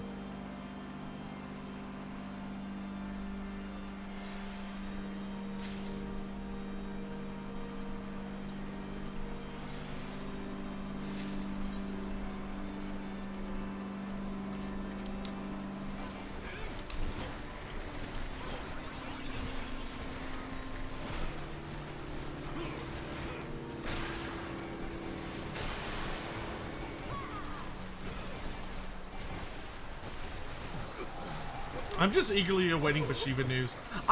It's so weird to think about that Bathsheba is I'll cut you to pieces. actually coming out and is so close to coming out. In addition to that, the idea that we're gonna have like an actual Tiger Warrior character who's gonna have likely a substantial amount of lore about End in her skill I will not tree. yield to you.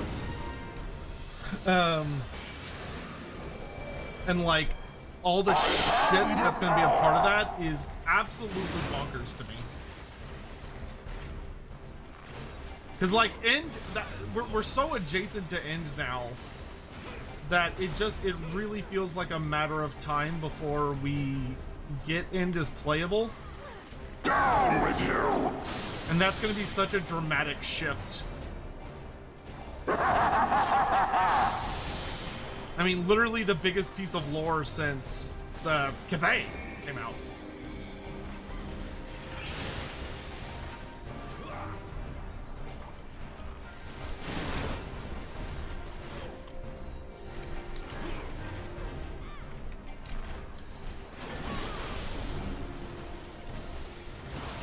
Oops.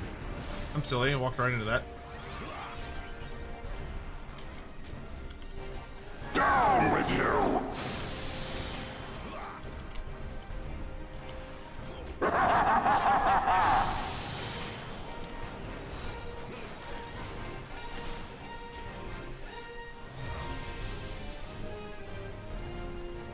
Hey, King Bjorn, how are you doing?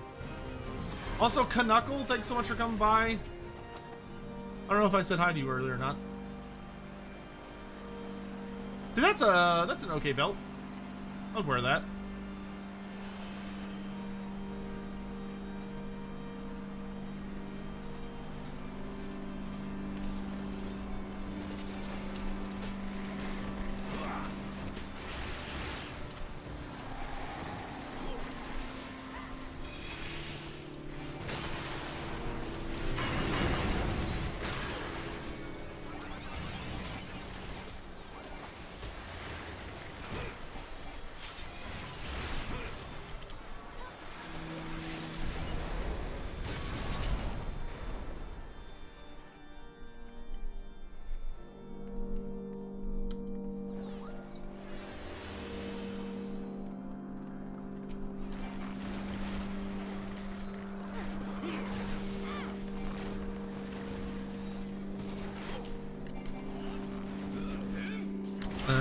Do that.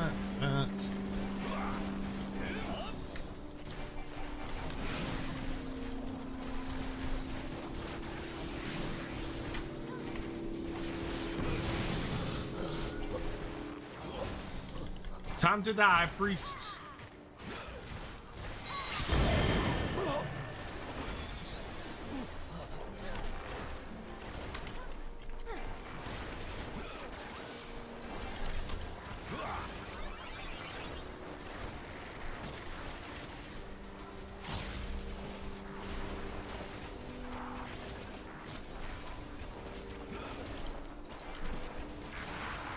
Want to break these? Why would I bother? They die in like 2 seconds.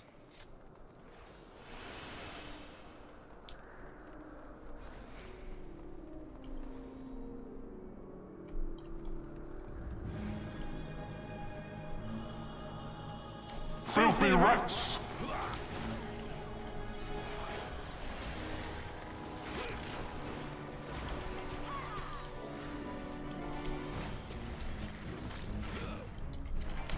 Be done with you. It's like this loser takes way longer to die.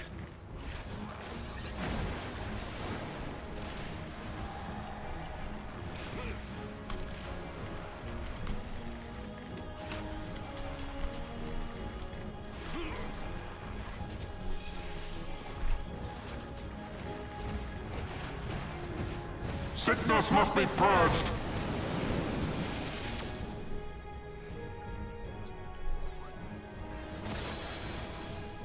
And now the final curtain.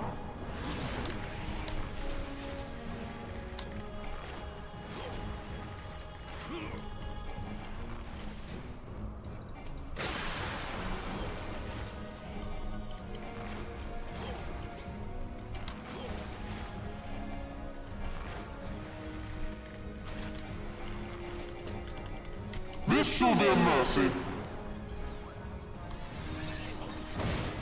You disgust me.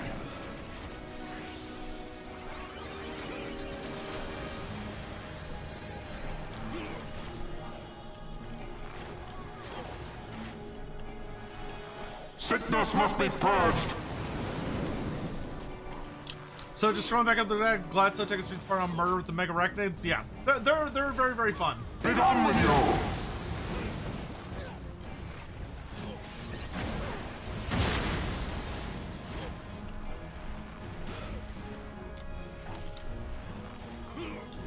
Sickness must be purged.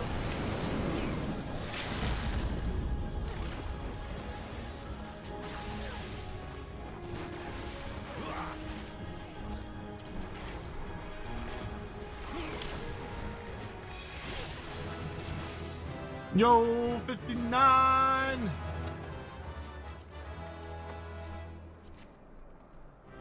Means we're done in here.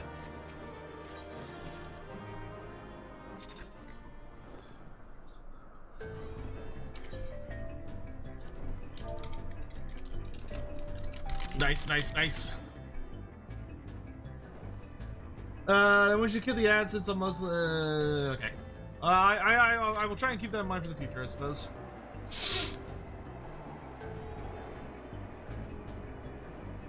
And that means I can do a 59 one now. You eat what you aren't.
Back from playing Battlefield, that game sucks. I don't know why I keep playing it. You should play Final Fantasy with us. Wouldn't that be fun?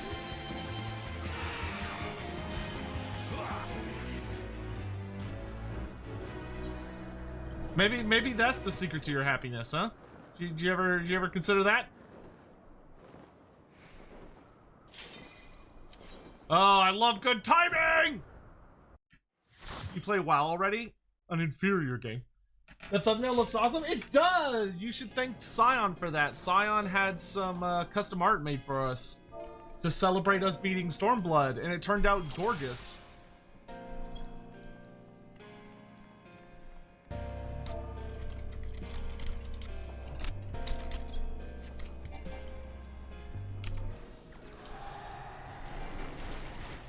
Excuse me. Listen, I see how WoW players are just full of self-hatred most of the year. I've seen you guys.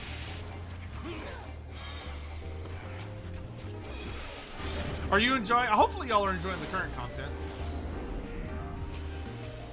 I kid.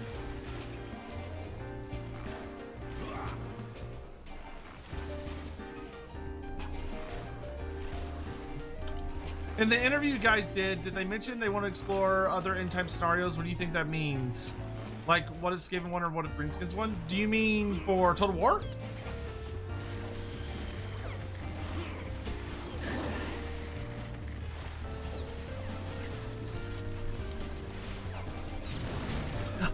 I think that in the long run, I don't think it's going to be out with the Lord of the End Times, but I think as the game continues to mature, they would very much like to be able to explore more unique in-game scenarios where like crazy shit happens. As you know, things like the lizardmen going crazy, or the like the greenskins becoming like a massive threat, because like the events that we currently have are gonna be like pathetic compared to what's coming, if we can take them at their word, which hopefully we can.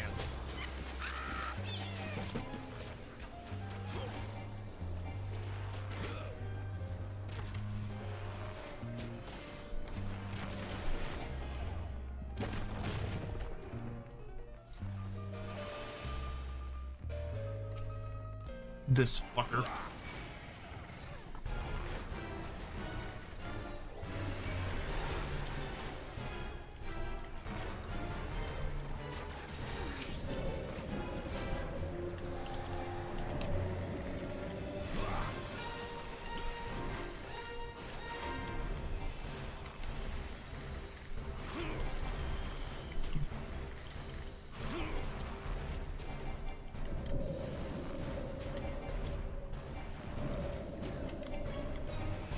They're recrafting Warcraft. They should have made a whole MMO, or they should have made a brand new MMO.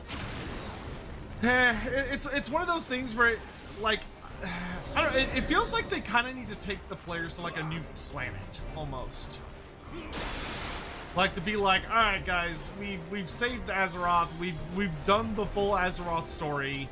We've beaten everybody there is to beat. We've gone back through time. We've killed the Legion. Like, we've done all this crazy stuff. They did twice. Well, no, they went to new places for a little bit. Like, I mean that they need to like permanently move.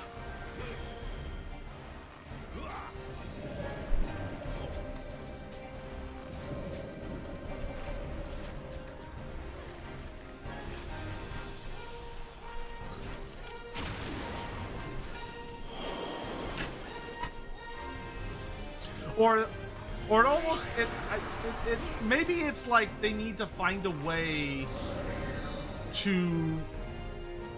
Oh my god! Come on. There we go.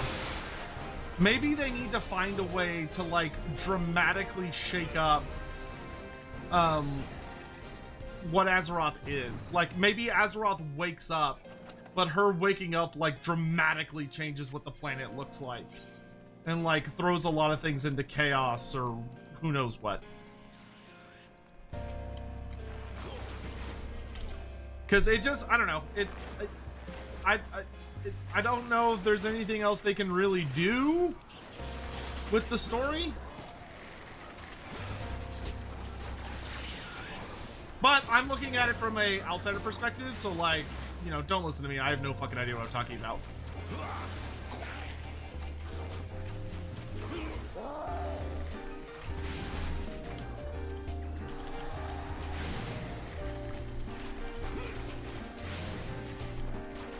Remember, if it's not Warhammer Fantasy, my point of view is basically worthless. That is today's wisdom. My opinions might be moderately interesting, but they are overall not that helpful.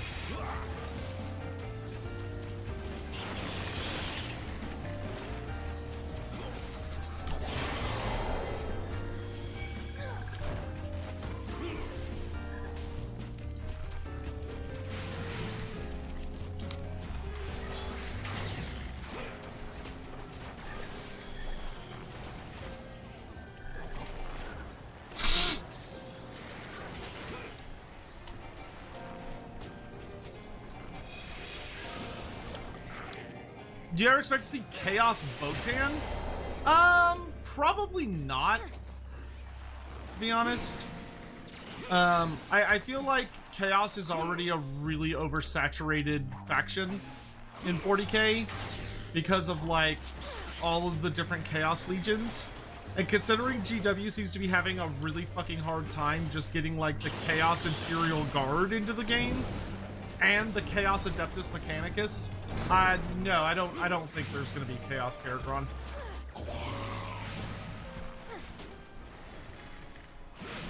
Not that they'll like be immune to chaos. I just don't think chaos is going to. I don't think there's going to be a chaos version of them.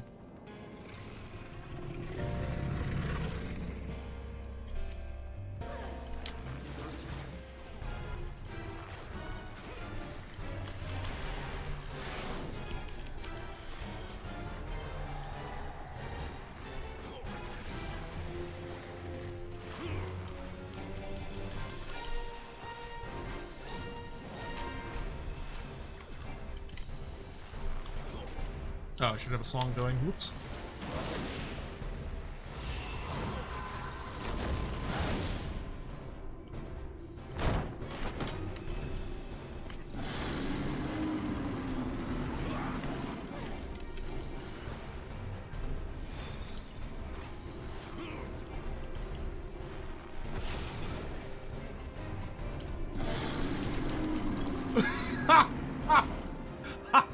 I didn't know. I had no idea that could hit me.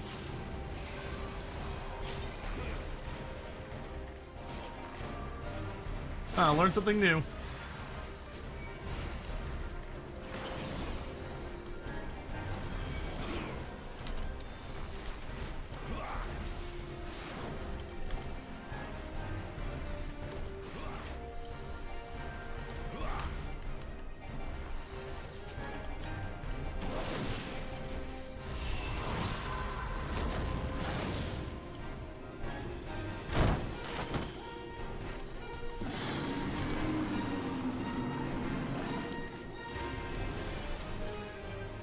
Okay, I'm gonna get out of the way this time.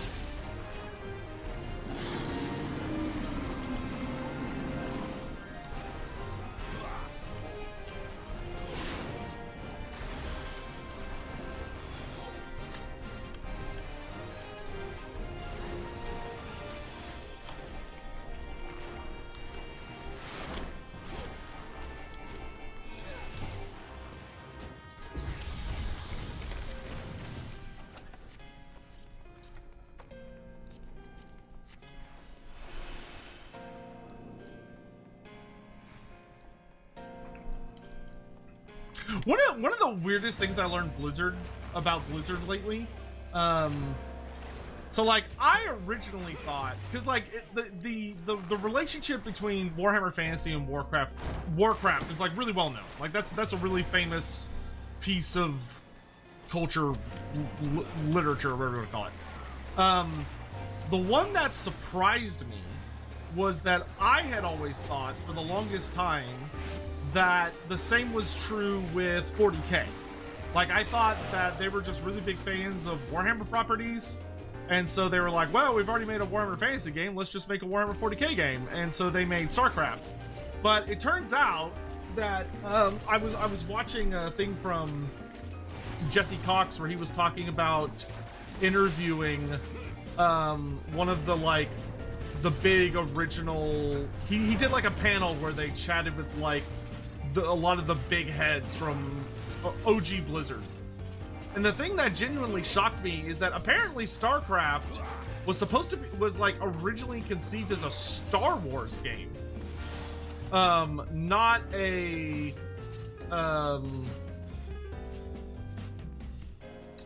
not a 40k game, which is insane. Because I look at it and I'm like, that doesn't look anything like Star Wars. Like that doesn't look anything like Star Wars. Like, I don't see anything in this that can even remotely be, like, translated to Star Wars. But, like, you know, like, but if you think of it, but, like, it looks so obvious as, like, a Space Marine, or a 40k clone, where it's like, oh, they've got Space Marines, they've got the Zerg, which look exactly like the Tyranids.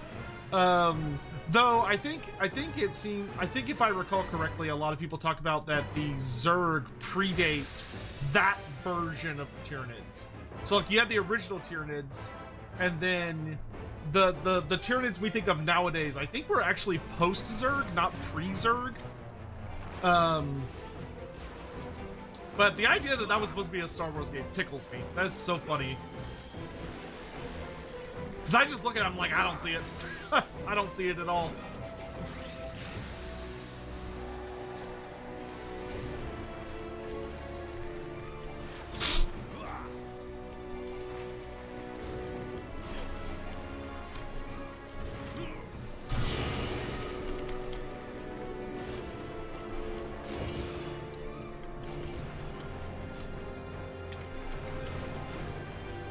StarCraft is better than 40 cases, Brett.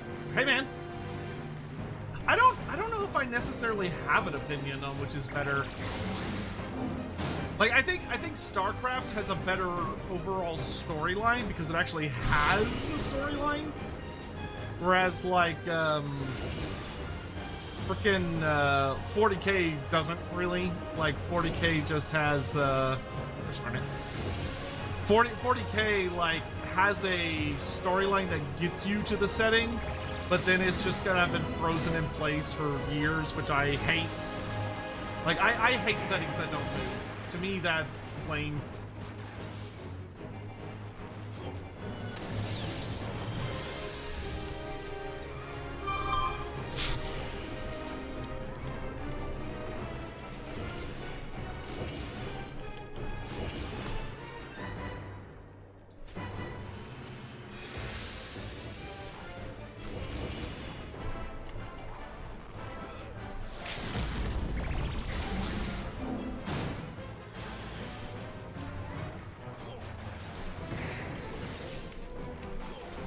I can't wait for when I hit 60, because then I can go get new gear.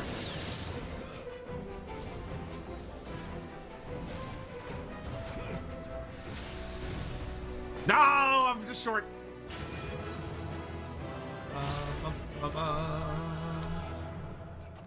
Anything I can wear? Oh, a new bow. Hell yeah. I'll take that. Yeah. That'll help. All right, should only have to do the library one more time, and then we should be good.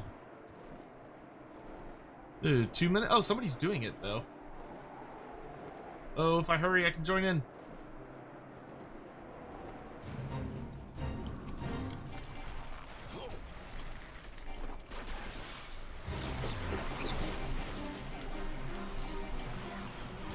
I technically helped.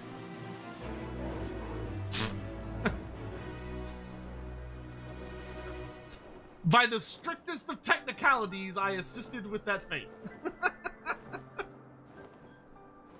So Bard is classic range class with support songs? Yeah, not kinda, I guess. Yeah, like it's you have songs that give you slightly different interactions with how you deal damage. You have a couple of, you don't really have that many buffs. That you're sort of like, you sort of support people. It's mostly damage over time, followed up by like spam AoE or spam single target damage.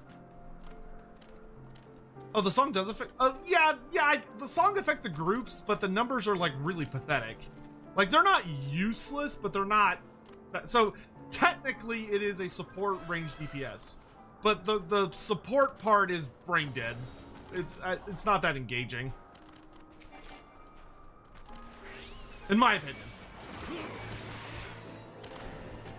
You know, it's like, you give your party a 3% direct hit rate bonus.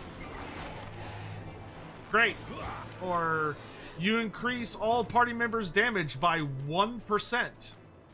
Woo!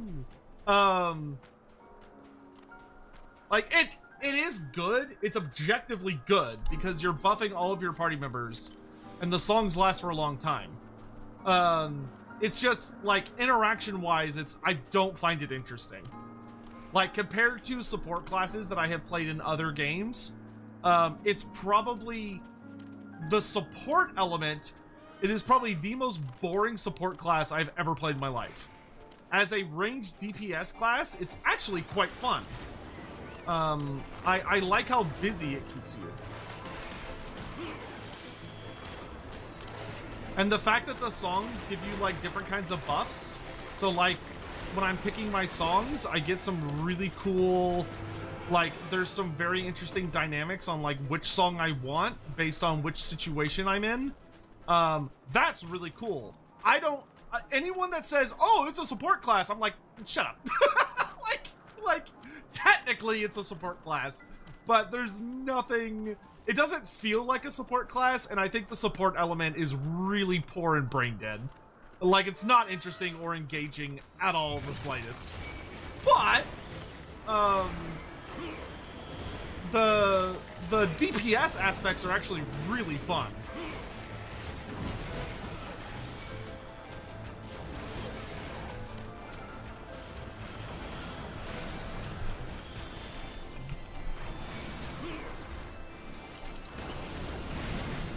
Like, I think I like this more than Summoner, even though I prefer the vibes of Summoner.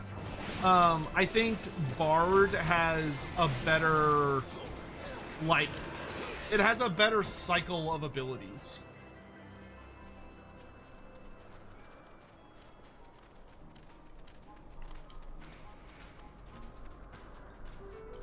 Summoner, Summoner makes me sad. Like, if Summoner was not called Summoner, if you had something that had the exact same mechanics, but it was just called something else, I would probably like it a lot. But because it's called Summoner, that class makes me mad. Because it has basically nothing to do with summoning, and it's just a really feel bad, man. Like, it's just a spam. Like, the deeps are good. You do good damage. But it's not what I want it to be. I feel like the name is misleading, and I'm like, I don't like this class because it makes me sad. I really hope they redo it at some point. I would love to see them take another whack at Summoner and try and make it not that.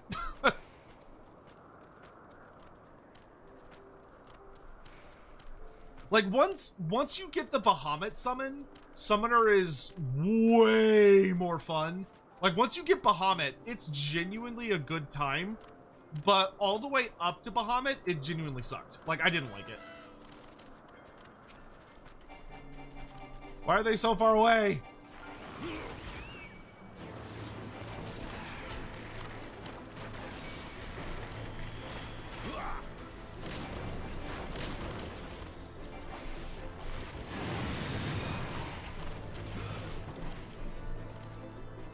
Oh, I lost Sadie.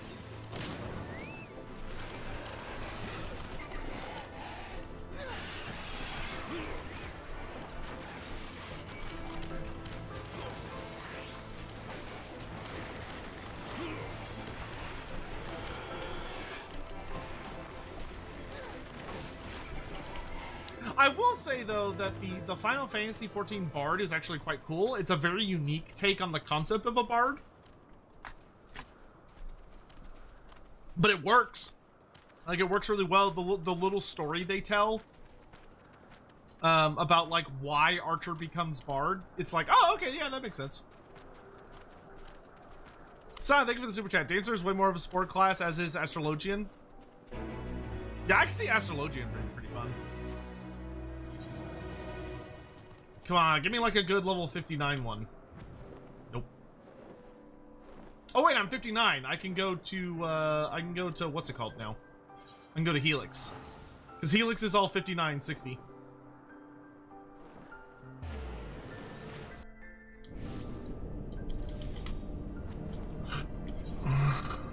Ooh, I'm flying the wrong way.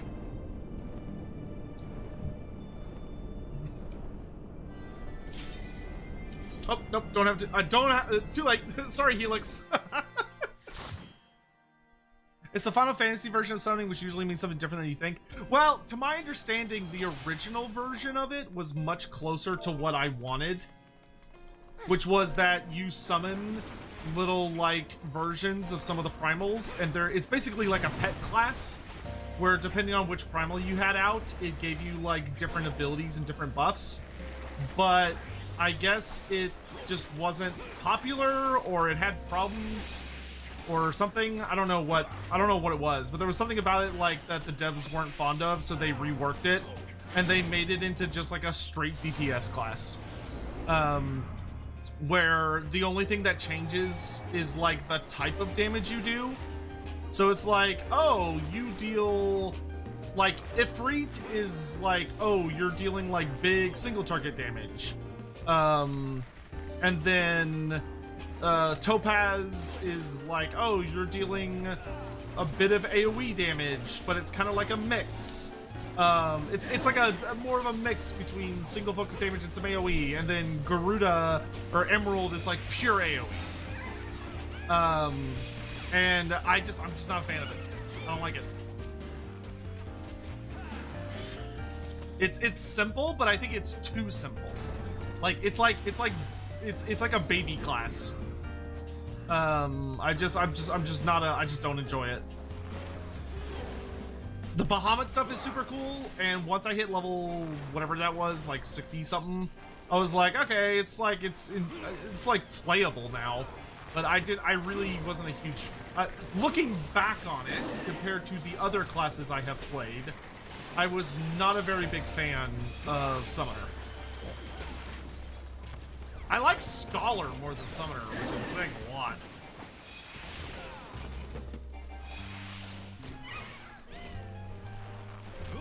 Summoner feels like it doesn't have an identity.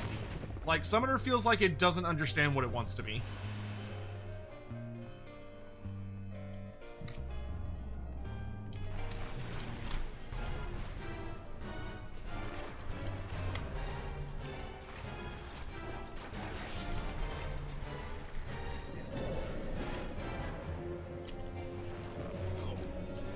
Summoner's fun in PvP. I can believe that. I haven't played the PvP in this game. I should probably start giving it a try at some point.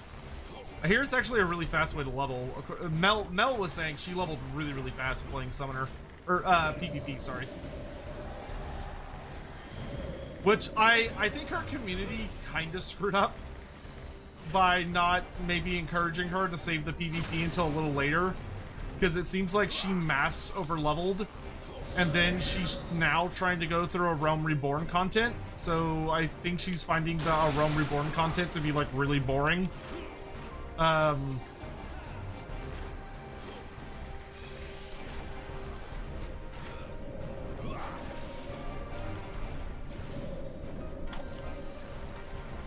hell, I mean, maybe to get to 70, we can do some PvP today. It'll be fun. Because I would like to engage with all parts of the game. I actually don't know why I haven't done a lot of PvP, to be honest.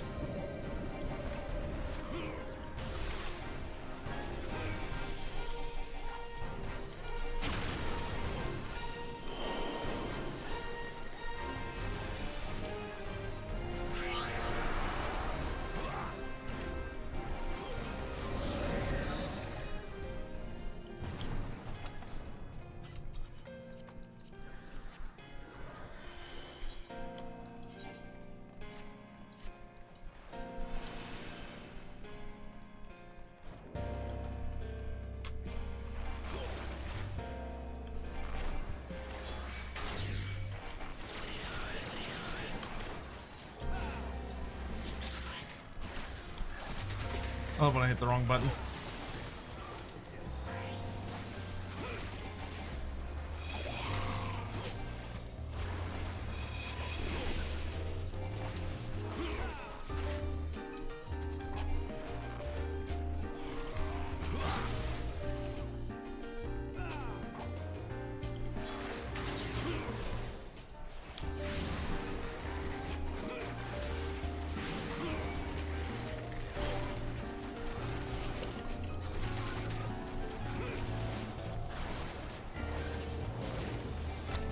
time. What kind of pizza did you get? Also, Fidel, how are you today, by the way? It's good to see you, dude. I appreciate you coming by to hang out with us. No, that wasn't the most efficient use of that, but whatever. Hey, it's counting.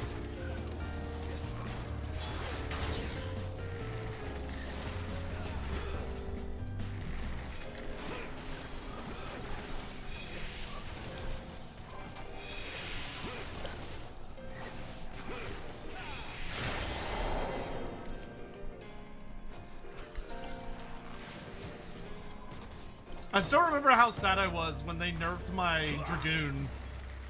They nerfed it because it was like really good in PvP apparently because of the fact that it could jump around. And it was like my single player Dragoon, I was like, oh, because I lost like one of the coolest looking abilities. Because it used to be you could like jump 2 people and they were like, nah, you can't do that anymore. It's like, oh.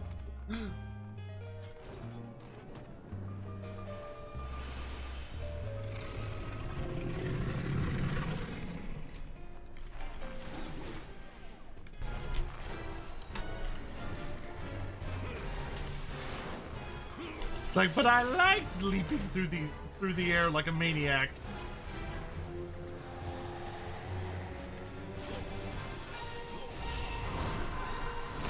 Just do PvP today? I plan to. It'll be a good way to level from 60 to 70.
Oh, Biblos, the only reason I have you so well memorized as a boss is because you were such an essential part of my...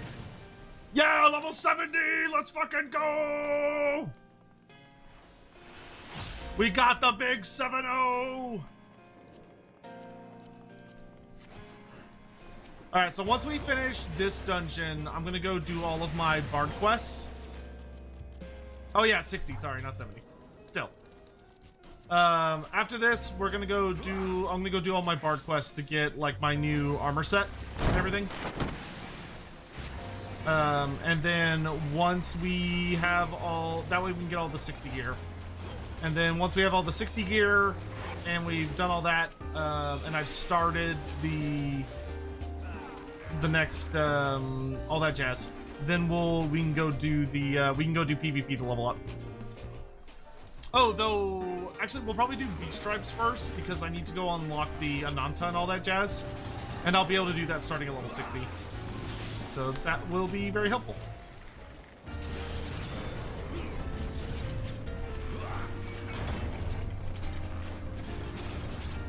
Though I definitely think we should take a stretch break before then.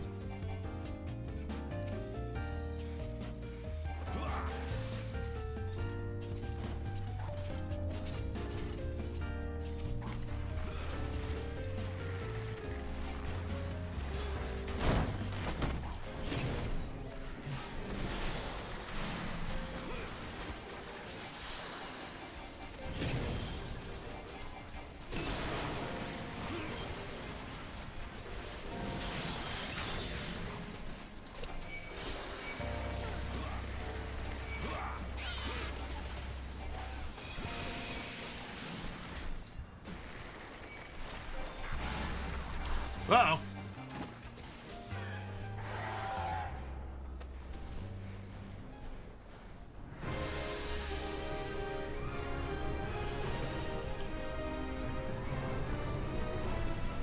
Plastic pepperoni because I'm basic? Hey, high five, castrated. I'm also a basic bitch. I had a half a cheese, half pepperoni. That's how basic I am.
Level 60, let's fucking go!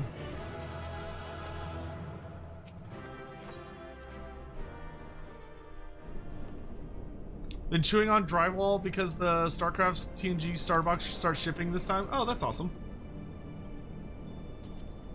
Alright. I'm gonna leave party because I'm gonna go do my story quests for this career. Sion, thank you for the super chat. Frontlines Roulette gets a ton of XP as well, so I'll help with getting the rest to 70 fast once you unlock it. Yeah.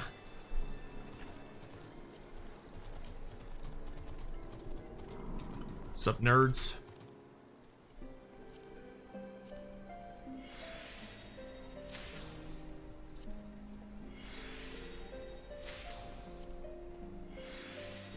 Extracting all the materia.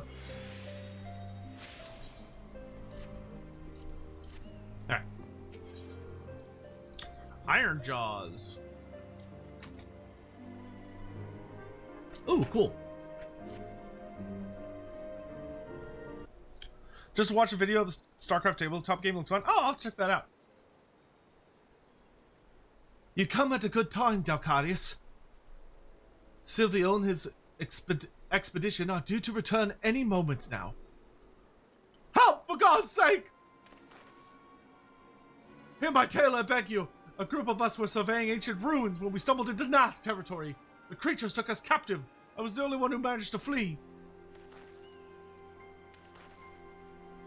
Tell me, is the leader of your party a man named Silvio? How did you know? But yes, I'm his hired sword. I ran back to Tailfeather as swiftly as my legs could carry me, but no one here is willing to help us. And why the hell's not? Going into Nath territory is tantamount to suicide. They warned us, but we ignored them, thinking we could manage. How wrong we were. There are people in need, Dalcarius. Are we going to ignore their plight, or are we going to lend them our aid? We can't abandon them. Heh. That was a rhetorical question, but thanks for humoring me all the same. I will go and rescue these people, and I'm sure you'd be no less enthused even if Silvio weren't among them. As for you, friend, while we're off saving your employer's ass, I want you to tell the craven bastards here they're a bunch of craven bloody bastards.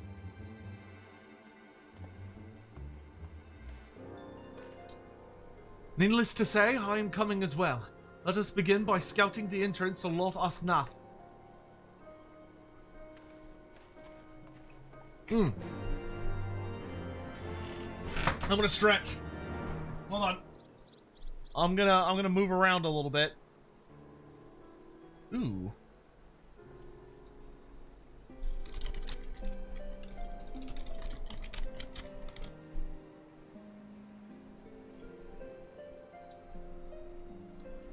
Alright. Let me move around a smidge.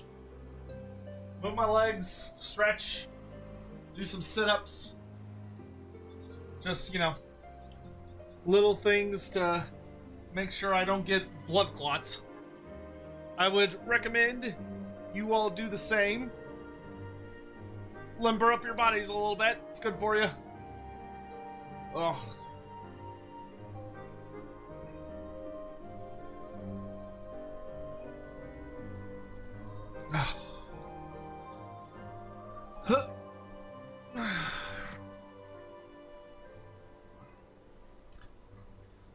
Don't need anybody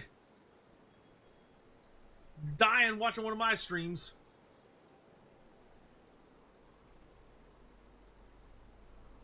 Vorn, how are you, sir?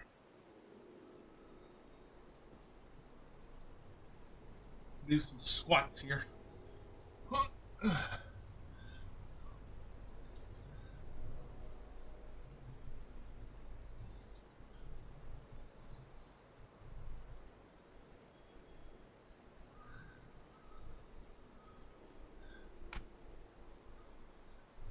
Oh, my knees pop.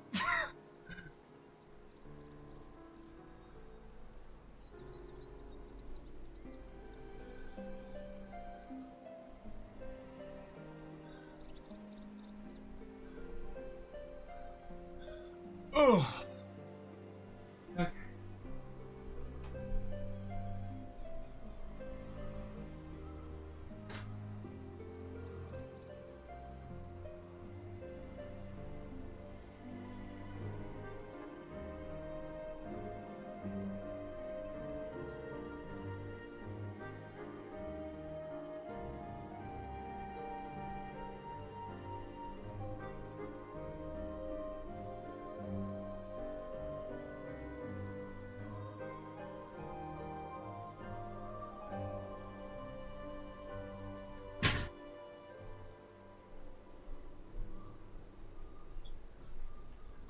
Okay. I do need to make sure probably around 5:30 or 6, I need to go feed Sadie her medicated food. Just finish your cycling? Nice. I'd love to do cycling. I need to get a bike for big bootied men.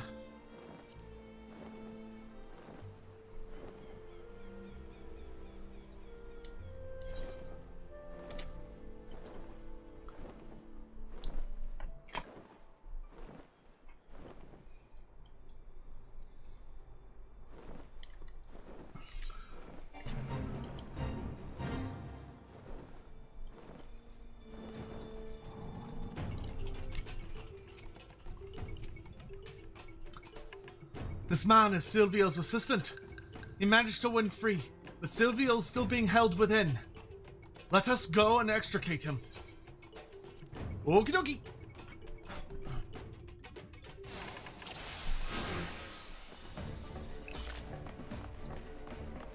Gridler and I will draw them away. Please tend to Master Sylvie.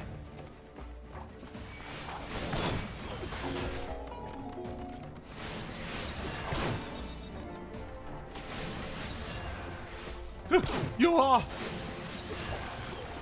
here to help.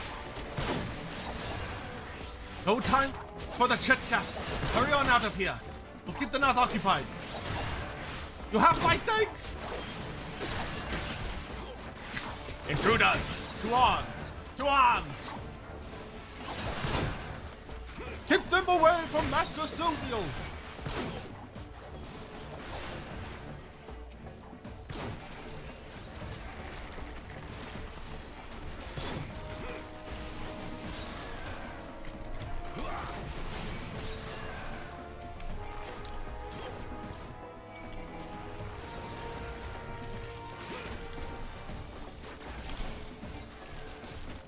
Run, idiot!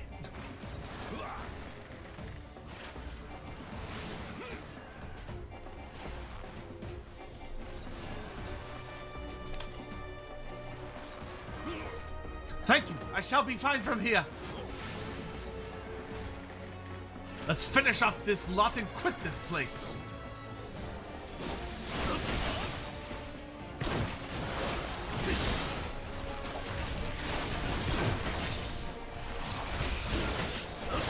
Ah, I hit the wrong button.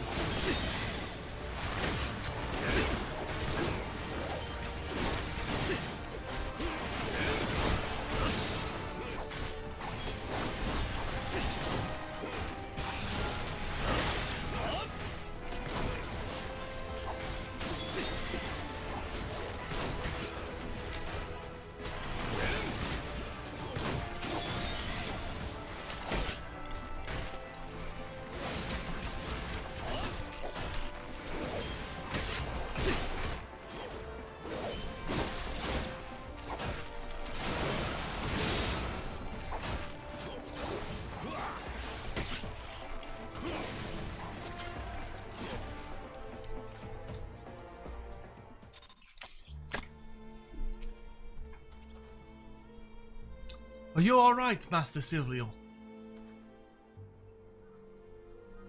Aye, a little shaken, perhaps, but otherwise whole of body.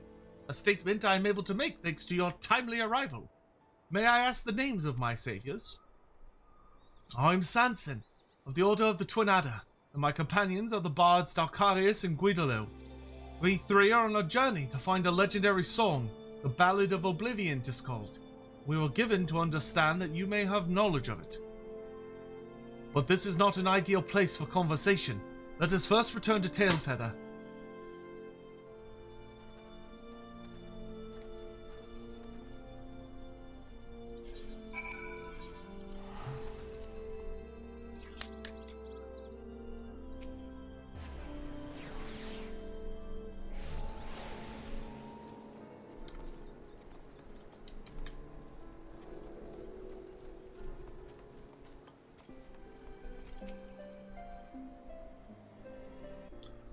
I think this is the 56th quest. This hunter here wishes a word with us. I won't keep you long. Just wanted to say thanks for waking us up, is all. Tailfeather's made up for folk who come here seeking their fortune, you see. And such folk tend to put themselves first. But most of us are ashamed we didn't lift a finger to help them as we're in need, and we're determined to do better from now on. To be sure, getting called craven bloody bastards stunk at first, but after the grumbling died down, none could deny that it was the truth.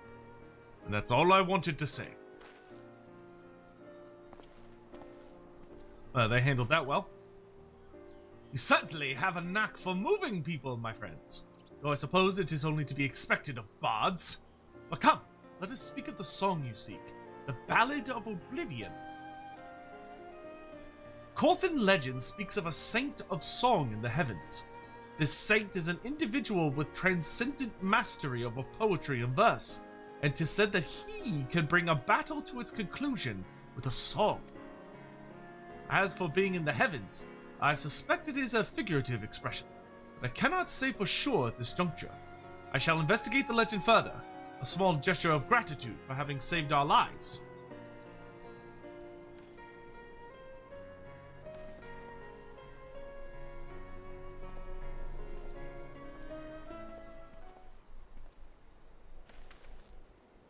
While we wait to hear from Master Silvio, let us conduct our own investigation. Corthan literature may yield us some clues. If you ask me, it sounds like naught but a fairy tale. I'd wager that heavens is just a metaphor for a natural phenomenon. We've hit a dead end, I say we return to Gridania for now and look for other avenues. And if you ask me, I think it far too early to draw conclusions. I, for one, mean to continue searching until I find a definite answer. If you wish to abandon our mission, I'll not stop you. But know that you would be judged a deserter. You would lose your place in the God's Quiver. And that would be precisely what your superiors had intended. Look, Guidolo, you of all people must know the true reason they chose you for this mission. They wanted you out of the way. Your skills had naught to do with it. And it isn't so different for me. I was a thorn in their side, demanding cooperation when they were loath to give it. They were pleased to be rid of me as well, yet naught would please them more than for us to come back empty-handed. That is why we must succeed. That is why we must find the Ballad of Oblivion.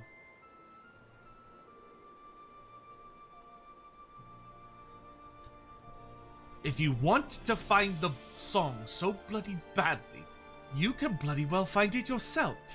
I've had a gutful. You're no bard. I doubt you even understand what gives a song its power. Yet here you are, gallivanting about, searching for one. To you, the Bard of Oblivion is a means to curry favor with the brass hats. Well, that's an insult to honest-to-God's bards like me and Dalcaris. Don't drag me into your fucking marital dispute. Wurzag! How are you? Good to see you. Oh gods, what have I done? I did not mean to be antagonizing. Though my pride won't let me tell him this, I know that Guidolo is a truly exceptional bard. With his skills married to my unit composition, I had hoped that we might prove our detractors wrong. Alas, my words failed to convey that intent. Given time, I believe that Guidolo will come around. I shall wait for him here. Meanwhile, I ask that you have patience with us. Doing well. Only problem is I woke up this morning and found out that that you're 23 now. 23? Well, happy birthday! I assume that means it's your birthday. 23. Oh, you're still a baby. You're still a baby. 23 is nothing. Absolutely nothing. That's babe.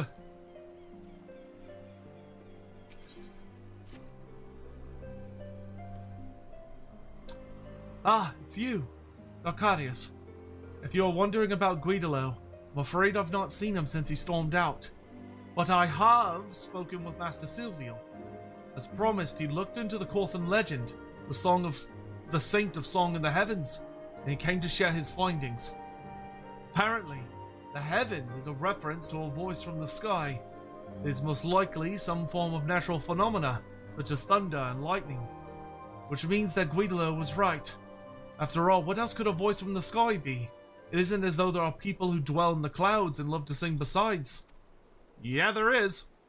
A lot of them, actually. What? A tribe of Moogles in the Churning Mists? Why didn't you say so earlier? If these Moogles are patrons of music like their forest-dwelling counterparts, they may well know the Ballad of Oblivion. Please, you must show me to their village. As for Guidolo, it would seem he requires time alone. But I dare say he will come after us once he hears we're on the right track. Might I trouble you to leave a message with Master Silvio, informing Guidolo of our destination? I shall await you at Annex Shrine. Well, Wurzag, happy birthday to you. Happy birthday to you. Happy birthday, dear Wurzag. Happy birthday to you. I hope it was a good one, dude. I hope it was a ding-dang good one. Or is. I guess it's still today, so is a good one, I should say. Oh, there's Guidolo. Ha! 'Twas but a matter of time before you found him. Lest you wonder, Guidolo has been watching you and Sanson from afar. Several times did he come to ask what I had been discussing with his friend. Oh, he's being a tsundere. Moogles at the summit of Somol? I was not aware of this. And I certainly wouldn't discount the possibility that the legend may in fact refer to the creatures. Guidolo, you should settle your differences with Sanson and go to the Churning Mist with your friend. Being stubborn is worrisome business, you know. Damn it! I want to, but... Ugh. Dalkaris, you always seem to know what's best. Tell me, what should I do? Come with us?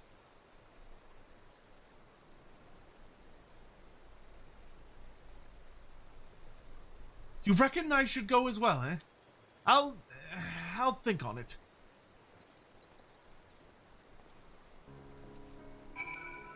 Hey, Almantis! Hello, how are you?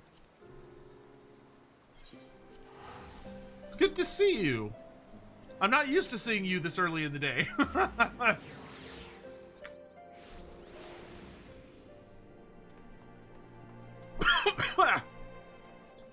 Water. Blah.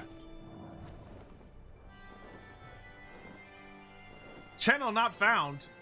It's not all Almanrus.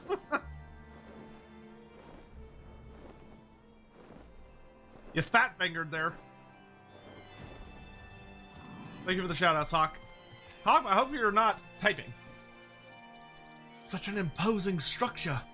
Were Guidolo here, he would doubtless be inspired to compose a song. From here on, I must rely on you to lead the way. Let us ascend to the Churning Mist. Amun-Ra? How is Amun-Ra not a Twitch channel? What? I feel like that should have been taken ages ago. That would be the reason for the fat finger? Ah.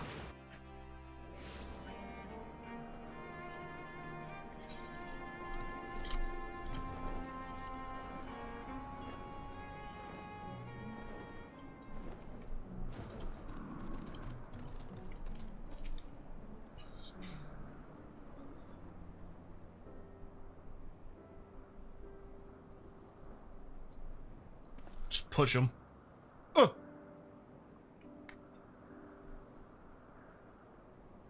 Such a magnificent view. I have no gift for verse. I must commit this scene to memory, that I might convey it all to Guidolo when next we meet. Now then, 'tis only meet that we first present ourselves to the chieftain of Mogholm. Let us seek him out. These two are having such like a yaoi spat right now. Just kiss and make up already. Ugh. The girls are fighting.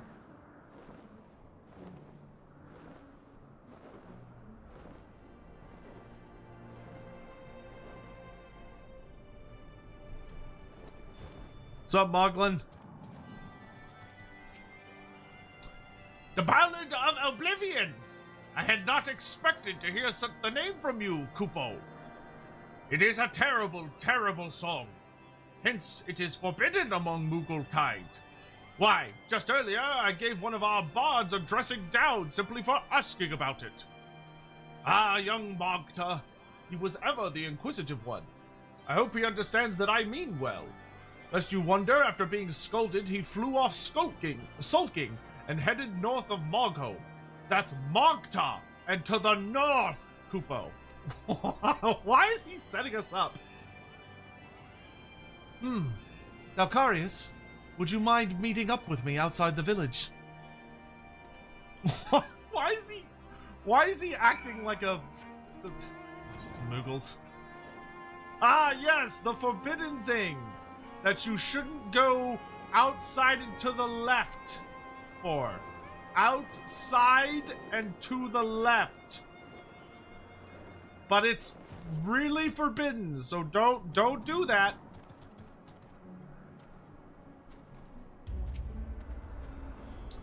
Despite making much of the song's forbidden nature, it's clear that Chieftain Moglin wanted us to meet the Moogle who shares our interest in it. What his motives are, cannot say, but I see no harm in seeking out the bard of which we spoke. 12 forbid you have forgotten this, but his name is Mogta, and he should be north of Mogholm.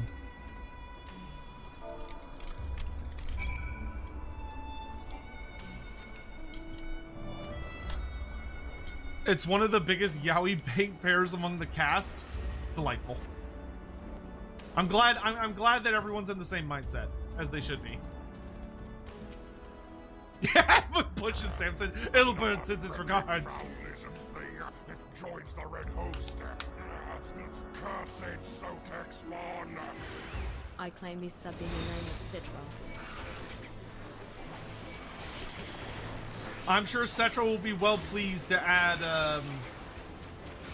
Twitch subscriber to one of his many titles.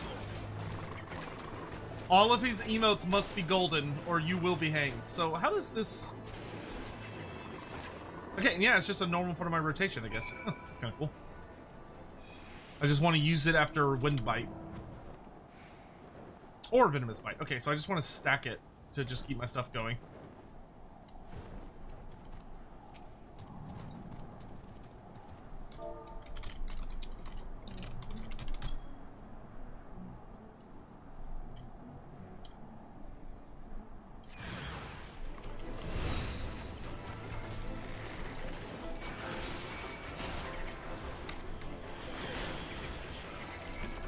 It's gonna be really nice against, like, bosses and such, to be able to, instead of having to worry about reapplying, I only have to apply once, and then all I have to do is keep hitting them with Iron Jaws to reset it. That's so good. That's a really nice ability. Because it just saves you time. That is an efficient as a fuck ability. It wouldn't even if it did 0 damage, that would still be a good ability. The fact that it also deals damage makes it just like absolutely fantastic.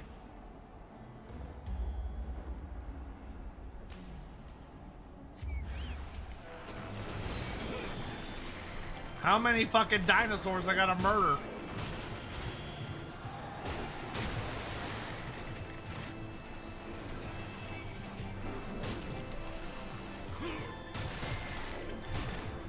Whoops, hit the wrong button.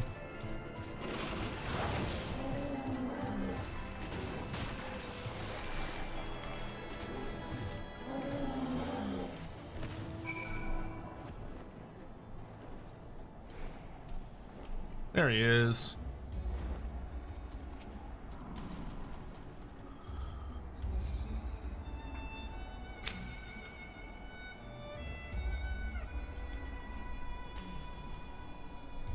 If only they made an AoE application. Wouldn't that be kind of busted?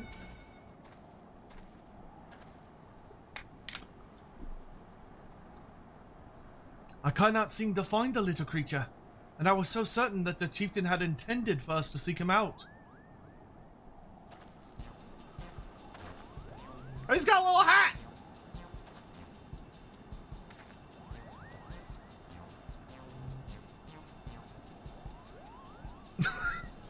This is... Pop! Please don't eat me! I'm not nearly as sweet and succulent as I look! Have no fear, little one.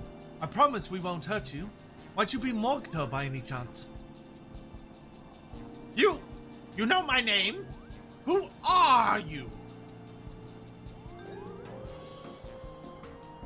You seek the Ballad of Oblivion. Why, I do believe we're looking for the same thing, Kupo.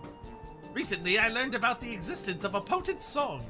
Legend says it resounds through the heavens and destroys all. Curious to know more, I went to ask the chieftain about it, but he told me off. It's beyond a single Moogle to seek, he said. I need friends with me whom I trust, otherwise it'd be far too dangerous. Unfortunately, I have no friends, Kupo.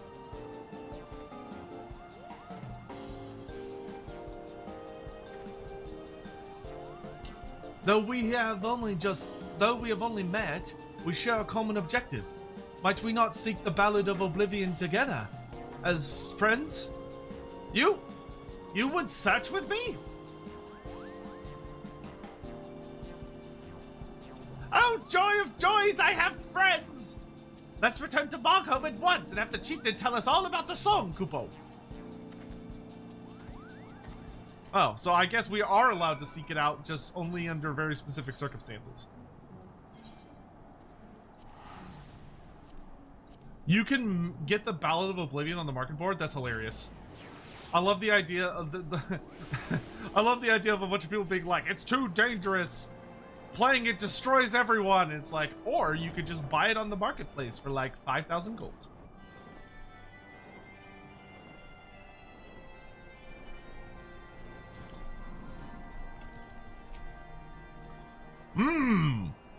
That your hearts beat as one in this endeavor is plain to see.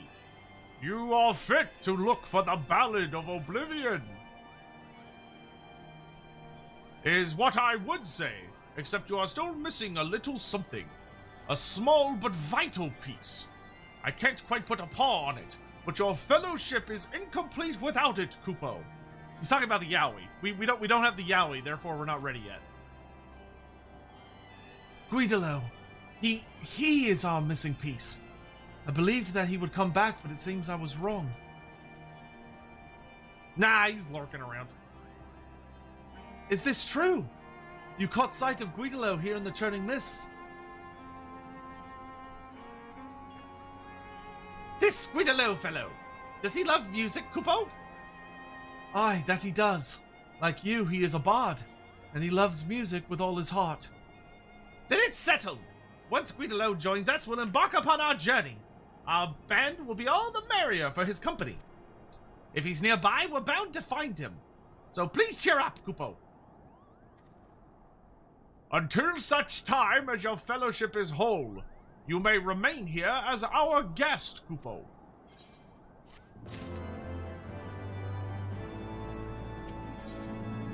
Level 60 quest! And oh wow, I get a big fucking hit ability, Sidewinder. In spite of our best efforts, I'm afraid we weren't able to find Guidolo. If he had any intention to return, he would have done so by now. It seems plain we cannot depend upon him anymore. But with or without him, we must continue our mission. I was so hoping to meet Guidolo, but I suppose the show must go on. Now, the legend says that the Ballad of Oblivion can be found in the skies to the east. Is there another place like the Churning Mist in that direction, Kupo? Yes, it's called the Sea of Clouds. Truly, then that is where we must go. We will need to make a brief visit to Credonia to secure the use of an airship to bear us there. Pray come to the landing when you arrive in the city.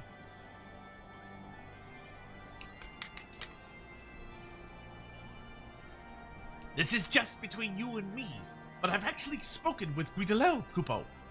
Unfortunately, he refused to come back, saying that he couldn't bear to face Sanson. I couldn't convince him to join us, but maybe you can, Dalcarix. Here, take this with you. It's Sanson's journal, the one he's always writing in. I, borrowed it. I thought it might help if you were to show it to Guidolo. You'll find him at the summit of some all, Kupo. You sneaky little Moogle. He's got a bunch of really inappropriate drawings of that Guidolo guy in there. Like, just doing some of the most degenerate stuff I've ever seen. Clearly, those two have some kind of chemistry. They need to work it out.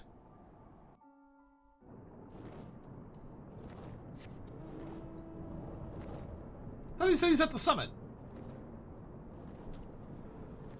What?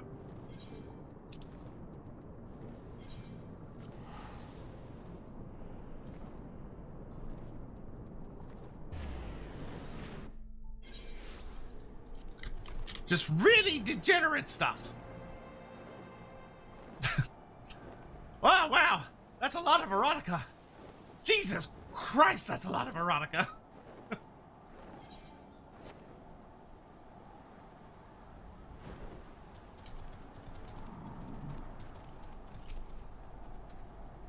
Bah! That mug babbled, didn't he?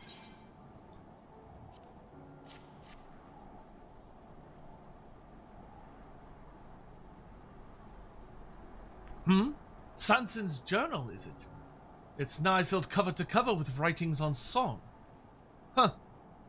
To see this, you'd think him a bard. I've done a lot of thinking since we last spoke. Though he's no bard, Samson's bent on fighting the song. Hells, he's keener on it than any one of us. I couldn't understand why. But now I do. Samson truly believes in song. It's as simple as that. In the heat of the moment, I accused him of using song as a tool. I wish he'd use me as a tool. That was ill done, and I'm ashamed of myself. I can't bear to be in Samson's company.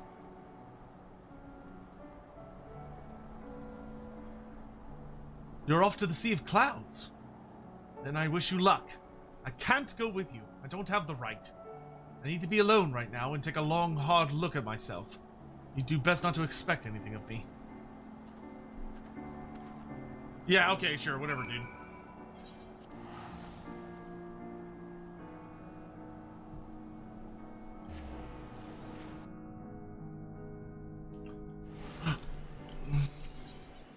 Oh wait, it's should be... Yeah. I love how I just went the wrong way like 3 times. Okay.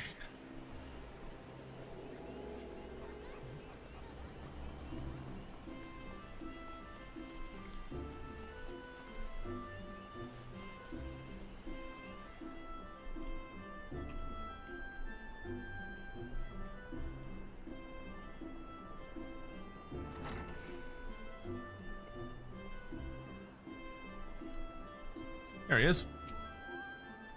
I'm pleased to say that I was able to secure the Order's cooperation. We have permission to take an airship to the Sea of Clouds. Oh, joy of joys! I'm so excited I can hear music from the general direction of the airship. Let's not tarry. The Ballad of Oblivion awaits, Kupo.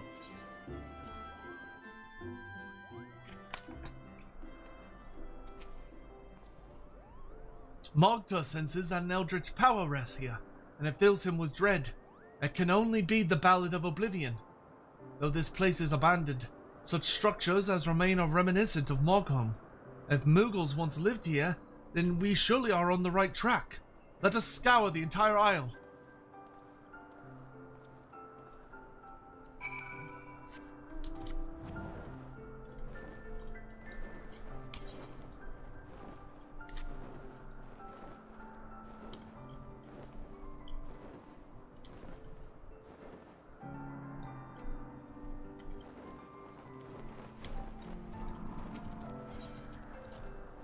Nope, here we go.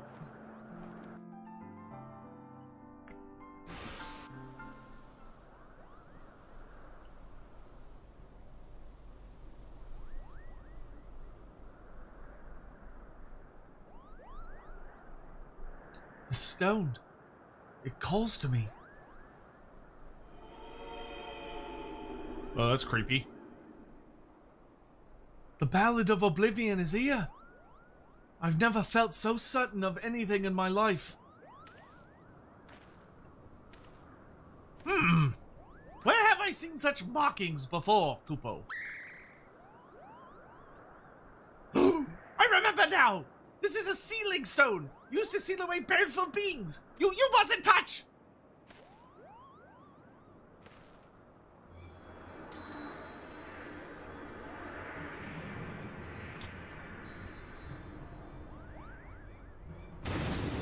Uh-oh!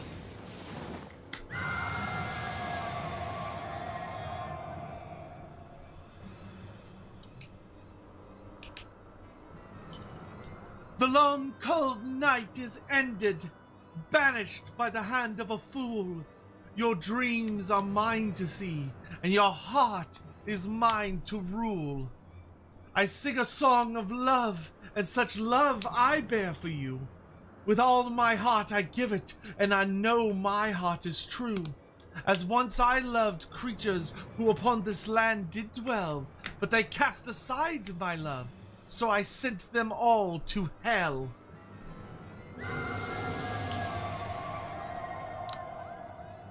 Oh, my head! Nay, my very soul is like to split. What is that voice?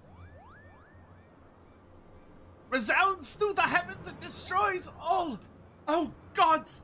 This is the Ballad of Oblivion! And this fiend used it to lay waste to an entire tribe of Mughals! This isn't a song! This is an outrage, Kupo! Wow, she wiped out an entire Moogle tribe? That's crazy. All this time, the thing I sought didn't even exist. It was I who released this menace into the world. I will vanquish it, even if it costs me my life. Flee this place, the both of you. Nah, dude, I can take her. I can take her.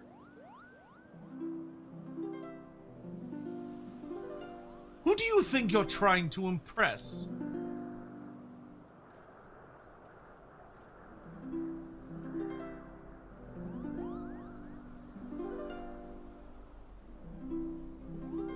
In a fight? Yeah, of course. Dakarius and Magda aren't running anywhere, and neither am I.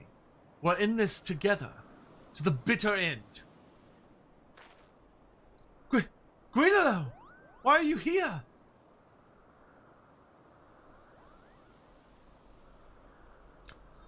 I'm here because you know nothing, Sanson the Stiff. I can't well leave you to your own devices. Okay, with the whole like yaoi angle, Sanson the Stiff is like a crazy name to give someone. Prick up your ears, because I'm not going to say this again. It's the fervent desire to aid our comrades that bestows our songs with power. And no songs have more power than those you compose yourself.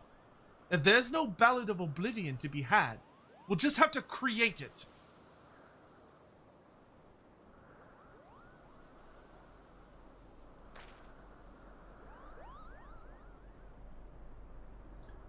Yes, you have the right of it. Let ours be the song of triumph over a legendary fiend. Ha! I like the sound of that. Now then, there's 4 of us to battle the siren. Let's make the song a quartet, eh?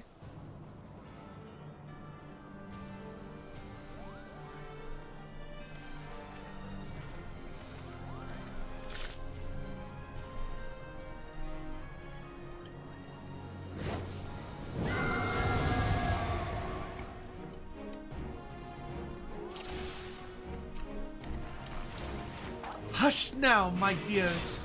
Close your weary eyes. Bask in the warmth of my lullaby. No, fiend. You're the one who'll be sleeping. You call that a song? Don't make me laugh.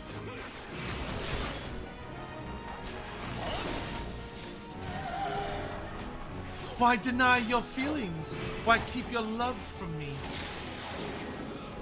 Give in to my song and I shall set your heart free. Got a bad feeling about this. Ooh.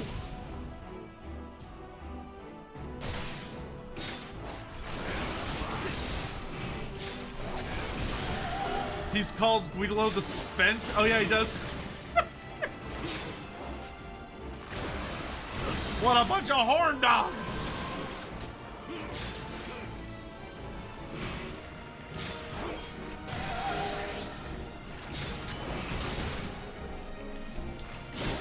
My love unrequited, I hunger for your kiss. I taste only tears. Will I never know true bliss?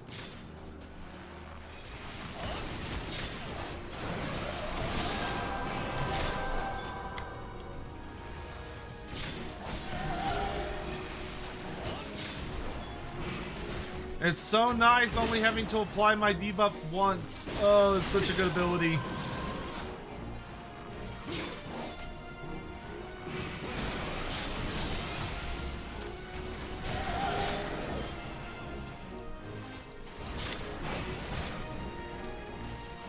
Good grief, she's got a bit of a health pool.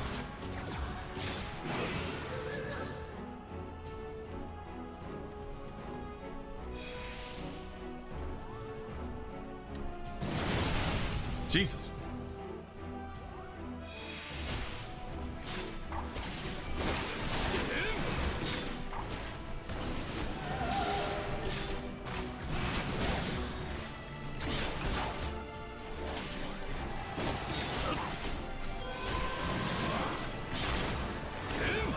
Lost to your affection, I languish in the night.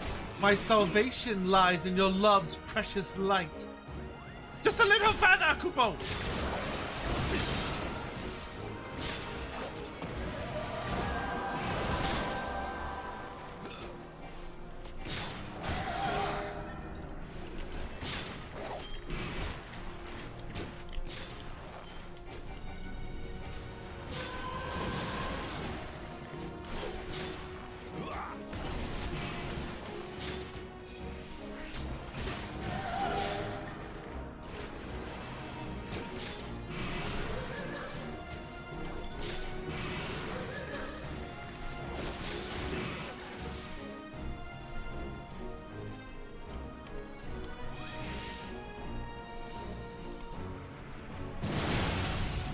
I really wish y'all would dodge that.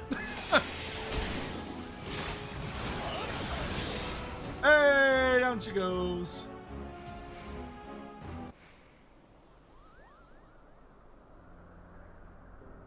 Woo! The sealing stone is back to the way it was, Kupo.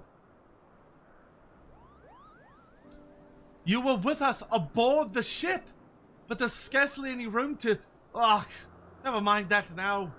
Wherever it was you were hiding, you made us all worried sick. Do you know that? If I didn't know before, I certainly do now. I also know how hard you've been working, thanks to this. My journal! Where did you... Give that back this instant! I need to write my report. Balls you do! We composed our own Ballad of Oblivion. That's all you need to write. Now that I think about it, my superiors will demand more tangible results. Oh, but of course, such abilities that Alcarius mastered during the journey, they shall serve admirably. Bah, make up your bloody mind.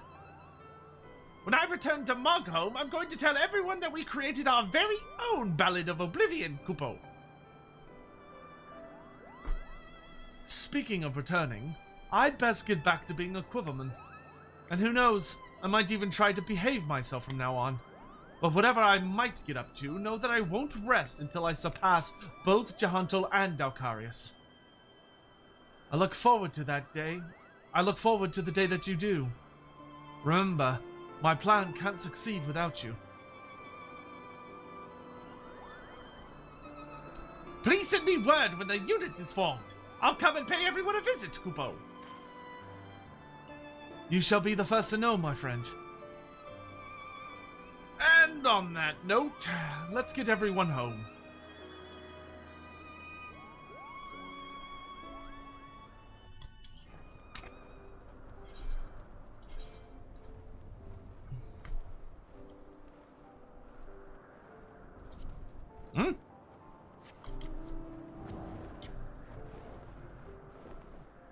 Oh, I guess they want me to take the airship home. Okay.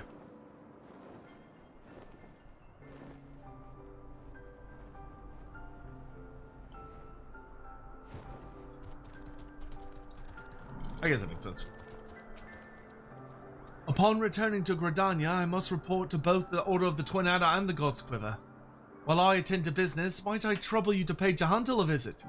You will doubtless desire to hear an account of our journey. Thank you, Alcarius, for everything. I know not when it will be, but I look forward to the day we meet again.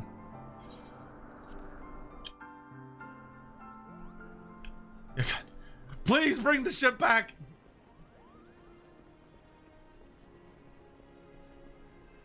I like that Mogto came with us. He's like, I'm gonna go home and do a thing. And he's like, aha, JK, I'm coming with you guys. I live here now. Okay, let me repair all my shit, because a lot of my stuff's really broken.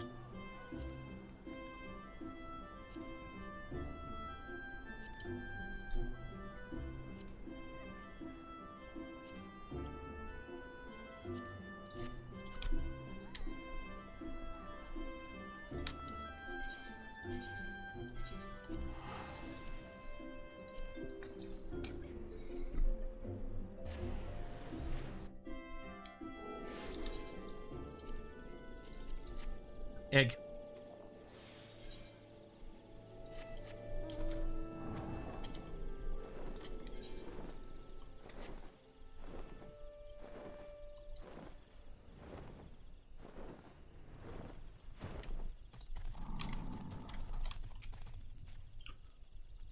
rousing tale of friendship in the face of adversity.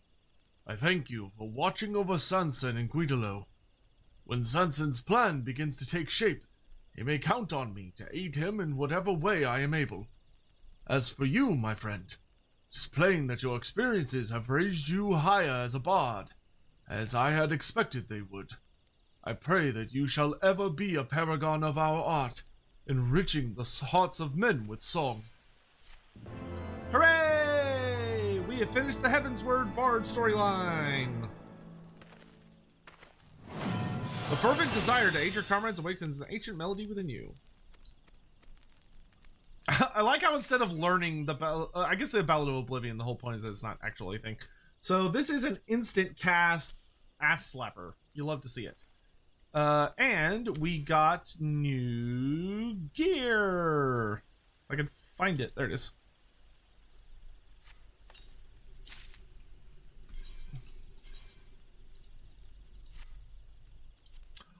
You know,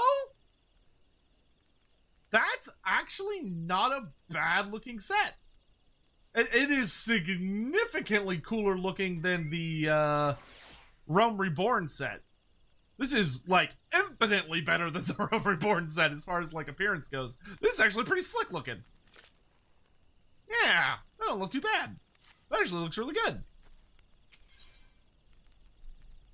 All right, here we go.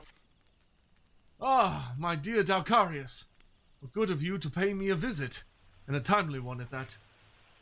Our dear friend Sanson, with whom you journeyed, I met with him but recently, and it pleases me to say that his labors have finally borne fruit. His proposal for a unit incorporating bards has received formal approval. Even as we speak, he's rounding up members for the unit's inaugural mission. Now, during our conversation, Sanson mentioned that he had a favor to ask of you.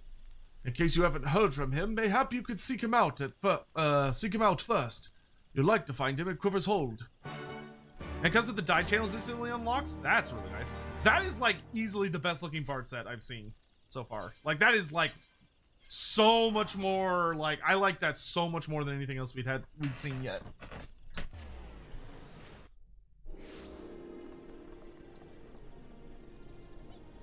Yeah, it's crazy to me that someone uploaded all of the Warhammer Plus footage.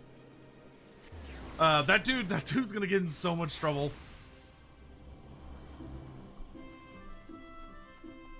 Like, holy shit, he's gonna get in so much trouble, but everyone can enjoy it in the meantime.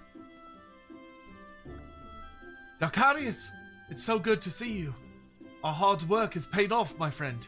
I've received permission to establish my bard unit. Moreover, we've already been assigned our first mission. I couldn't be more pleased, save for one practical concern. Our new recruits yet lack the experience to embark on an Ostergod's mission. Token trinket to give to Throt. Yes, yes. Good. I accept your offering for Mola Clan.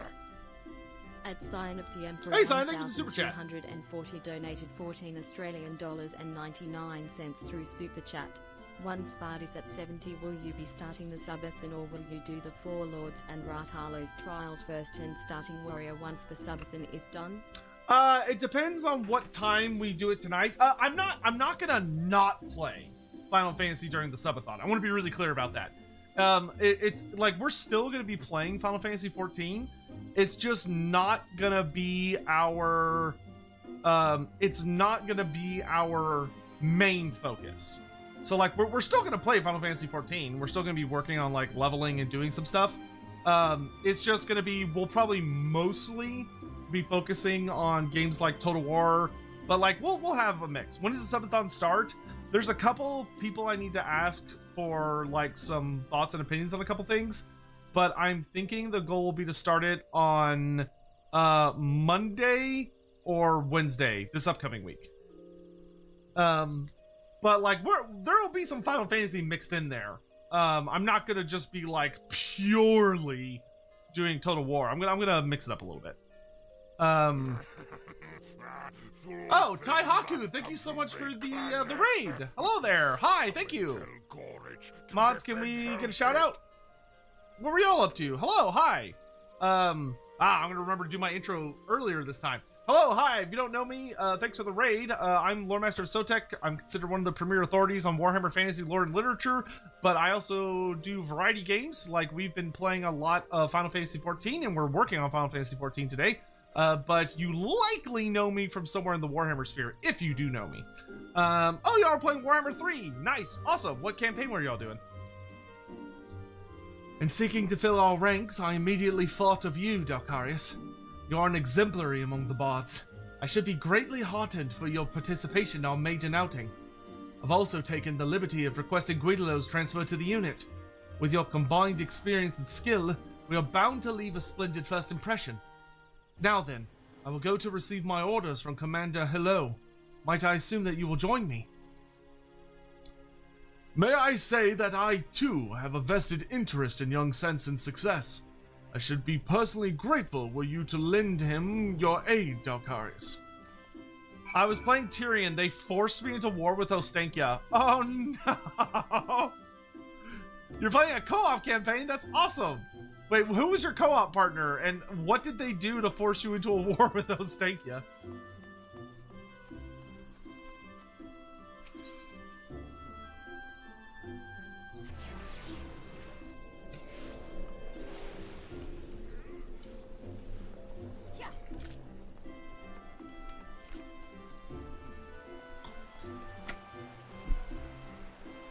They declare war on her for fun because they like to terrorize me? Terrible. Terrible. 30 years dungeon. Terrible. I'm glad y'all having a good time.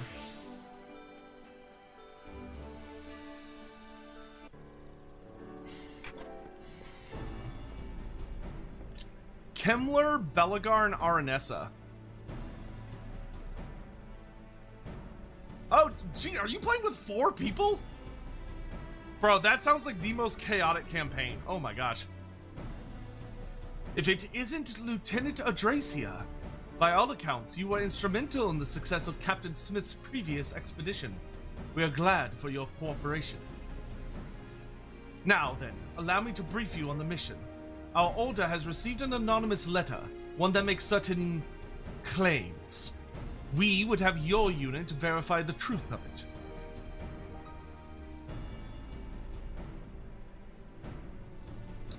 There is a tome that holds a damning secret pertaining to the Autumn War.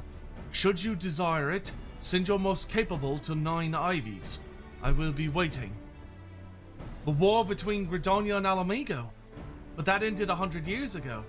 I labor to imagine what secret could exist that should be so damning even now. Might this not be an ill-conceived prank, Commander? Our leadership believes it likely, to be sure, but it is not a risk they are willing to take. Nay, not with the winds of public sentiment blowing as they are.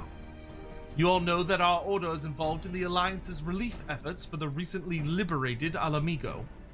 Well, there are those among the citizenry that disapprove. A small but determined faction that refuses to forget the wrongs of a century past.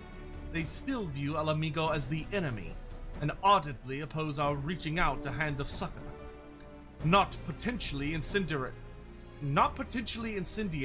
can be allowed to stoke the people's discontent, and we must move quickly.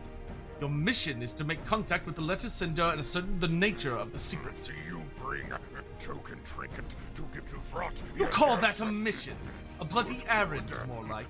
Couldn't be asked to handle it yourself, so you foist it on an eager new unit. At sign of the Emperor, 1,240 Whitlow! donated $7.99 through Super Chat. Idea for another challenge campaign. Skarsnik with squigs only. Squigs Mountain only? Knight, Goblin, war bosses, and big bosses. That could be a fun one. That could be a very fun one. And if the secret proves inconvenient for Gridania, what then? Will you sweep it under the rug along with all our hard work? Guidolo, mind your tongue! You're addressing a superior officer! Ah, so you are the famous Guidolo. Worry not, my friend. Whatever the secret turns out to be, I give you my personal assurance that you and yours will receive due credit for its discovery. That's good enough for me. It's been forever since me and Dalkarius last performed together, and I just want to enjoy the moment. No complicating factors, you know? The Autumn War is an emotional subject for Gridanians, the older generation especially. And for us bards, it is also notable for the involvement of singing archers. In the course of your mission, I dare say there will be much to reflect upon and many opportunities to grow. I wish the three of you the best of luck.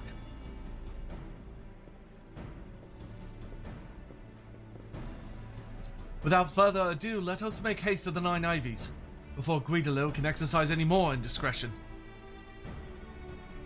But yeah, thank you so much again for the raid, Taihaku. I'd love to hear all about it. Normally 5.1 was sick. That's fun. I need to schedule and do more big co-op campaigns. I'd love to do like a big kayak one. Like I know the guys over at the More Warpstone channel, they do some like really big, crazy ones.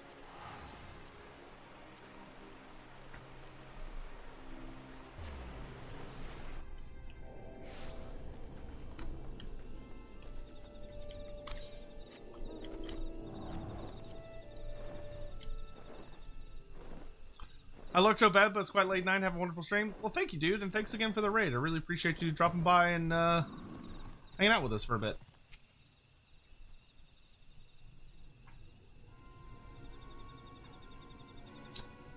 Well met, friends. I'm Norval, a humble citizen of Gridania, and I see you received my letter. We've come as you bid, the tome if you would be so kind. Ah, but I never said that I had it, and to be clear, I do not. What? Then why did you summon us here? Patience, my friends, I will explain. You see, like many Gridanians, I have an ancestor who fought in the Autumn War. 'Twas he who first learned of the tome in question, after the fighting had ended. In turn, I learned of it from my parents. And since then, I've dreamed of poring over its pages. Alas, as it lies deep within Alamigan territory, I was resigned never to have the chance. But then, the brave soldiers of the Alliance took Balser's wall, and the way was made clear. When I heard the tidings, the flames of my boyhood passion were rekindled. Finally, I could fulfill my dream. So I told myself, before I thought better of it. I'm no soldier, you see, and the prospect of wandering a war-ravaged land in search of a tome is, frankly, unrealistic. That's why I decided to reach out to your order for cooperation. Based on my parents' account, I'm confident that I can track down the tome, and I will help you to find it. I ask only that you take me with you. So what say you? I'm but a commoner and know little of the ways of nations. But it seems to me that such secrets as the tome conceals would be harmful to diplomatic relations. Is this not so? Yes, yes. Good, good. I accept your offering for Mulder Clan. At sign of the Emperor 1240 donated 14 Australian dollars and 99 cents through Super Chat. Another couple ideas. Rather than unit restrictions, how about an Imperial Loyalist Vlad campaign or a co-op where you must play accurately to the lore/personality?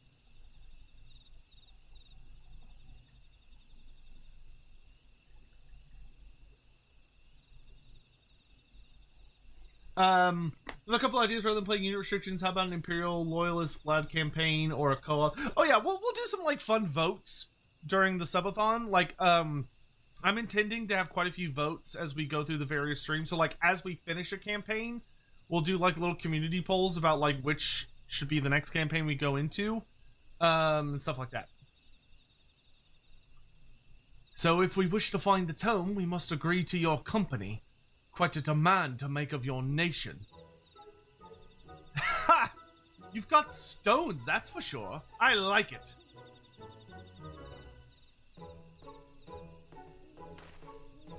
Are you serious? A civilian is essentially holding us to ransom, and you praise him for his stones? Look at it this way. We didn't know the tome existed, nor have we the faintest where to look for it.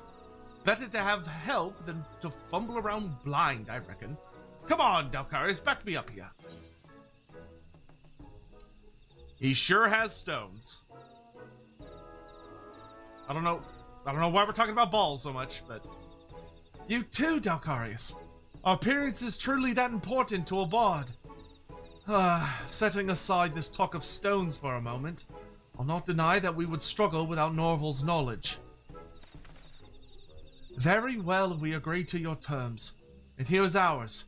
You must obey our orders at all times. Hey, DCB, thank you so much for the kind word. Yeah, happy Easter. Hope you're doing all right. To the letter, sir. You shan't regret bringing me on. First, we will make for Castrum Oriens, presently held by the Order of the Twin Adder. Thence we shall make our way into the unknown. Well, unknown to you three, and I've been there. I liberated the damn place. What do you mean? What do you mean into the unknown?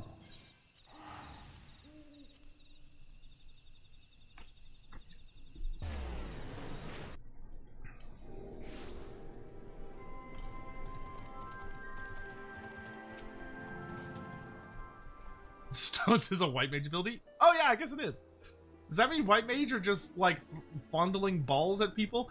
Anyway, the armies of the four nations, united under one banner and one purpose, a sight to stir the spirit.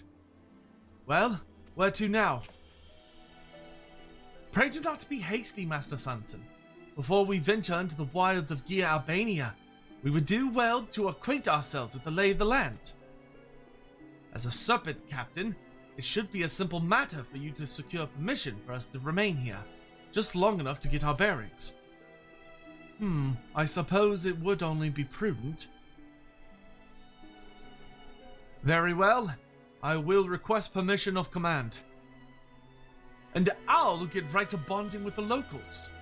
Always wanted to compare songs from the four nations, and the liquor besides. Master Guidolo is quite a character, isn't he? Aye, that he is. Pay him no mind. Now then, I will make my own inquiries. In the meantime, you are to lay low and refrain from bothering the garrison. Understood?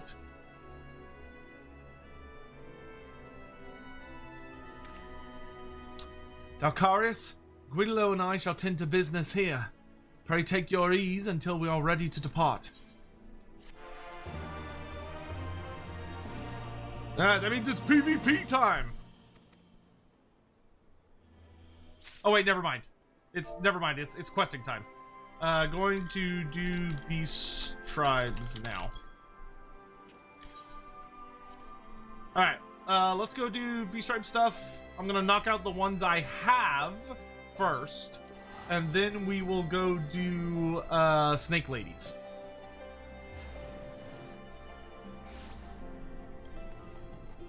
Because now I can do all my quests on Bard!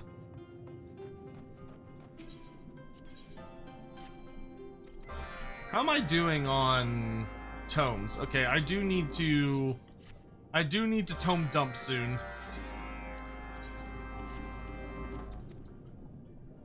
I think I could do all of my daily beast tribes, and I might have to get some stuff. Plus, I walked through the stuff to get the PvP thing situated. Not terribly annoying, just a whole nother hotbar set up for PvP. I vaguely recall we walked into it once. Like, I remember we unlocked it, because I was like, oh wow, look how weird my hotbar is, and then that was like all we did.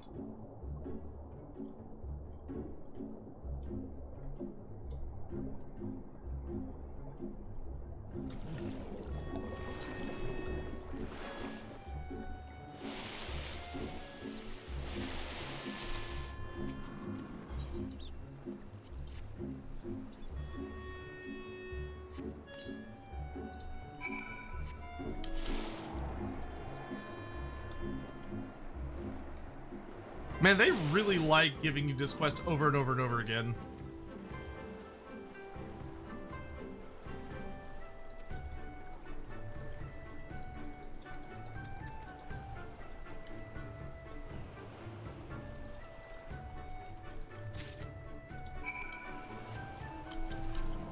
I feel like the beast quests in Stormblood have less variety. Like, it seems like you get the same one more often, or the same ones more often than you did in the earlier expansions.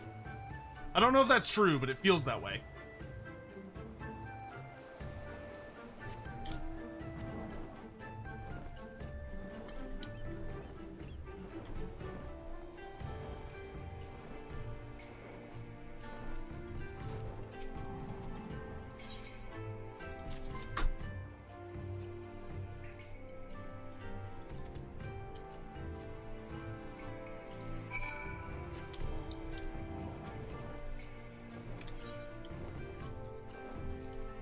Luckily, we didn't get the stupid pearls one. I hate the pearls one.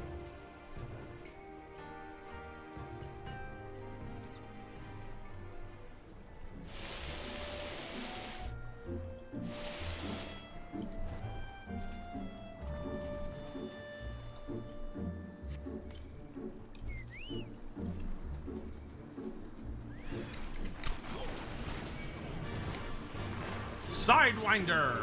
Nice.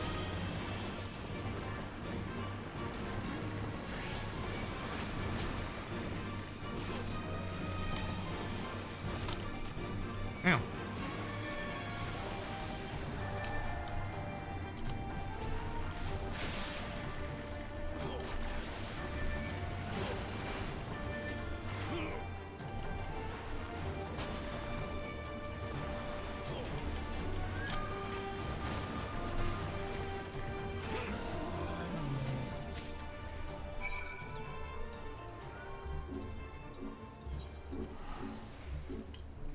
That was actually vaguely painful.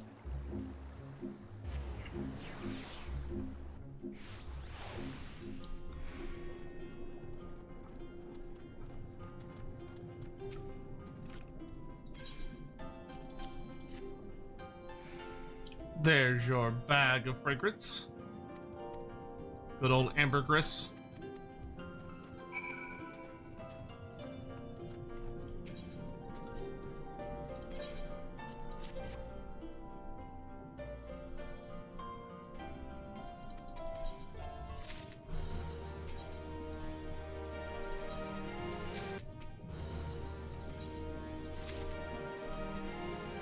Alright, let's go do the crafting dailies. So let's go see the Moogles.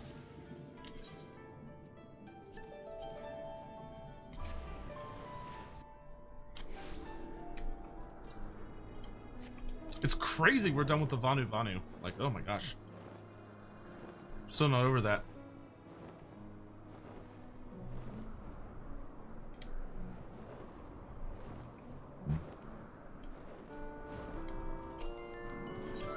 Yo, Mogkek, what you got for me today?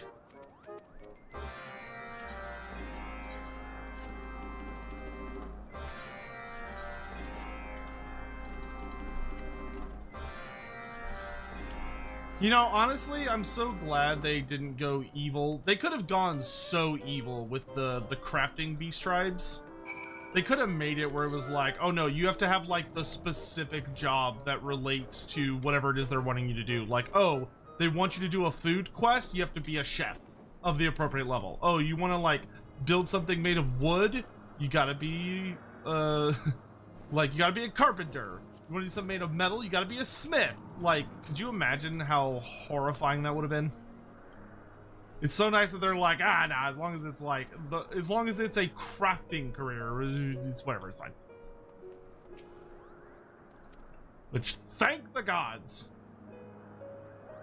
Cook! You better fry up that airship. Those Ixali aren't gonna turn into turkeys on their own.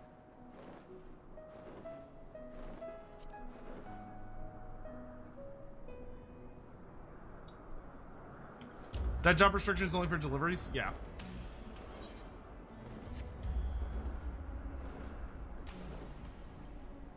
I completely forgot about deliveries. Deliveries are a really good way to level. I haven't needed to do them in forever.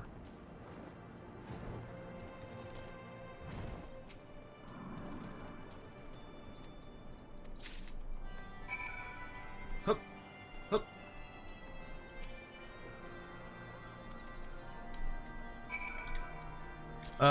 Ishgardian cuisine.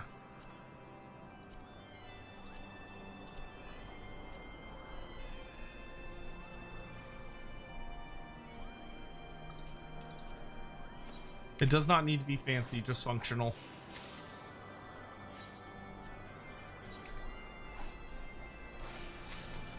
Deliveries give a ton of XP. Yeah, I'll definitely use them when I'm like leveling my other crafting careers.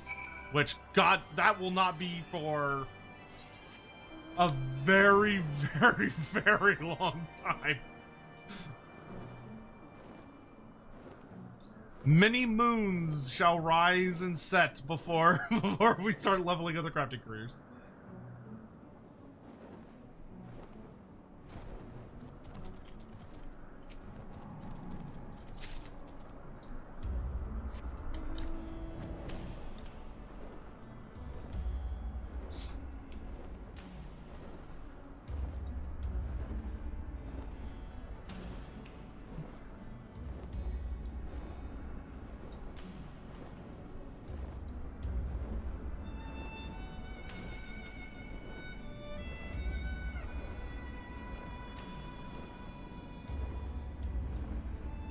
Oh, after the Moogle quest, well, I can do the Namazu quickly. But after the Moogle and Namazu, I do need to stop for a little bit. Not a lot. I do need to take just a pause to go feed, Sadie. Because it's about her dinner time, and she's eating, like, really specific stuff right now. Oh, nope. Treadwheel crane components. Okay. They don't need to be high quality.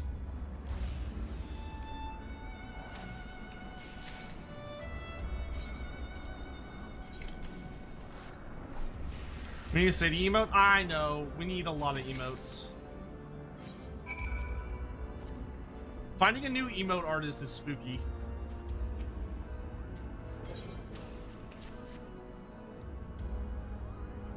It's a pretty significant investment, actually. That's why it's one of the Subathon rewards. Like, one of the things Subathon money will be going to is new, like a brand new emote system. Oh yeah, I know Vegan has plenty of them. That's the hard part. That's the problem. Is that you have to sort through like a gajillion people to find someone that is available, has a style you like, and is affordable, and also like won't take like a gajillion years.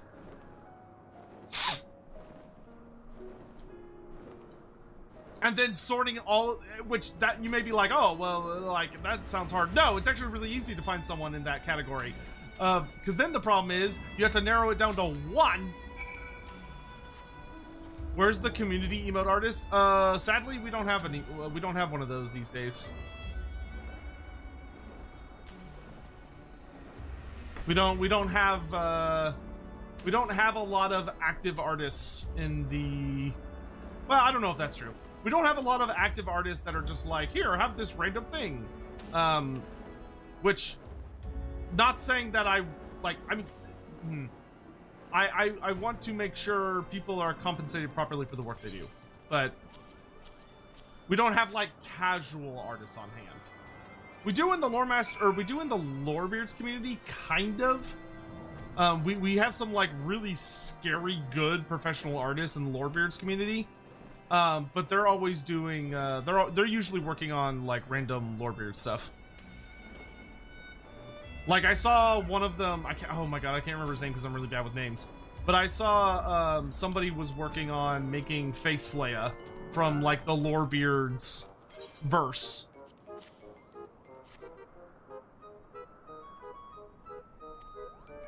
And it's like really high tier artwork. Like it's not like a goofy piece. Like it looks fucking incredible. Ashkal, yes. Yeah, that's what Ashkal is cooking at the moment. And it looks fucking ridiculously good.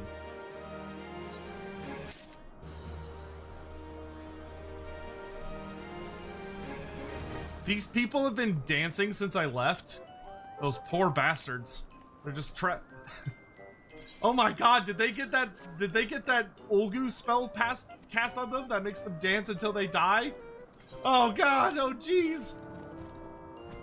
Oh dang it, there's a quest I missed back here.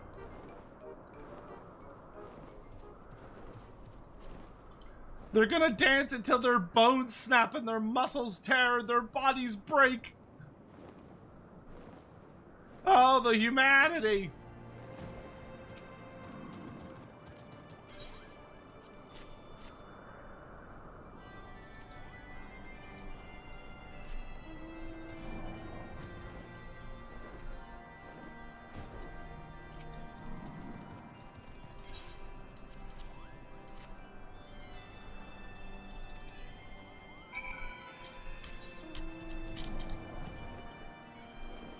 Yeah, but it's definitely time to get the Subathon up and rolling, especially because I'm trying not to trim my beard or cut my hair until it's over, in case we get the Slayer thing, in which case I need everything to be as long as it possibly can be in order to do what I would have to do for that.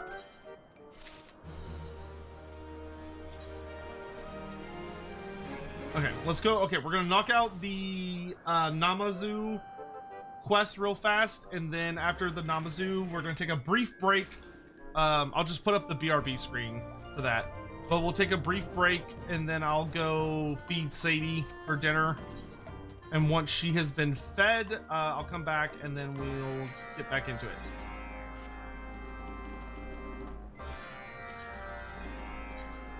We'll do some PvP. The nice thing is, though, we do have access to, like, really nice dungeons now. Like, there's a couple of 70s dungeons we can do that also give you Moogle points for the event, which is great.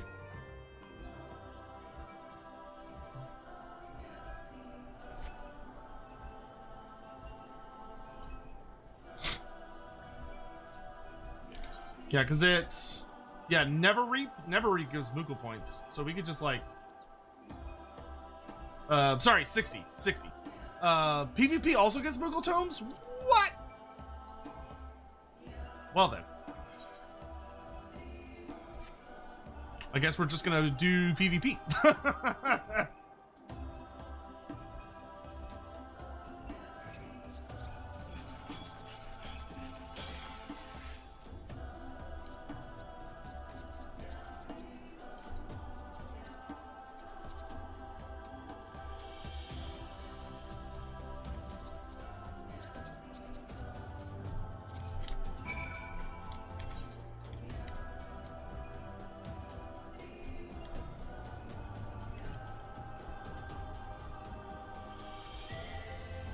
It's based on placing. Oh, okay, that's cool.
What do we got here? We are making a booze cooking paraphernalia.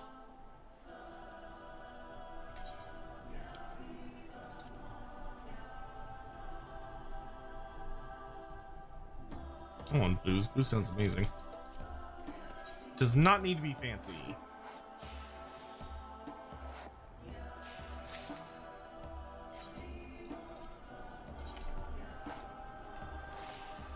Should be noted, so Tech, if you wish to try rival wings as part of the PvP, you may want to jump to the Primal Data Center, as the queues are best on there.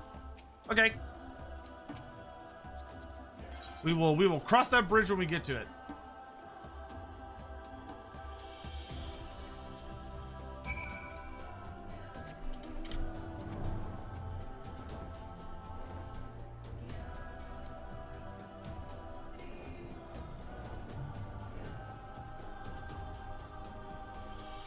What the hell are rival wings?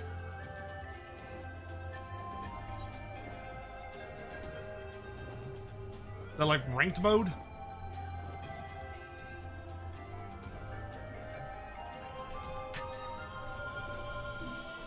Bravo Wings adds a MOBA-like thing to it with lanes and minions and stuff. What the fuck? Okay.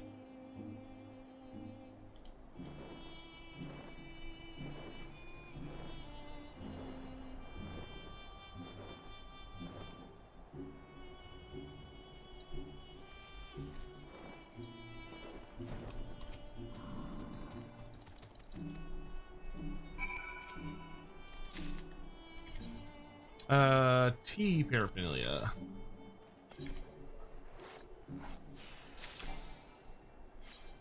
Oh, I love when I one-shot them. It's always so nice.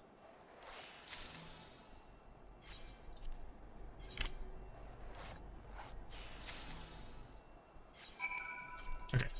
And then back to... Oop, I have to talk to him first. There you go.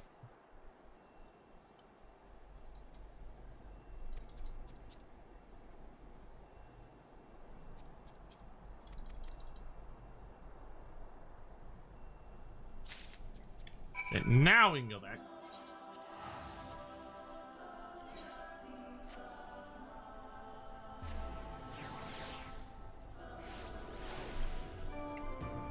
Ba-da-da-da-da-da-da-da-da. Ba-bum, bum, ba-bum, ba-bum, ba-bum. Bum, ba-bum, bum, ba-bum, ba-bum, bum.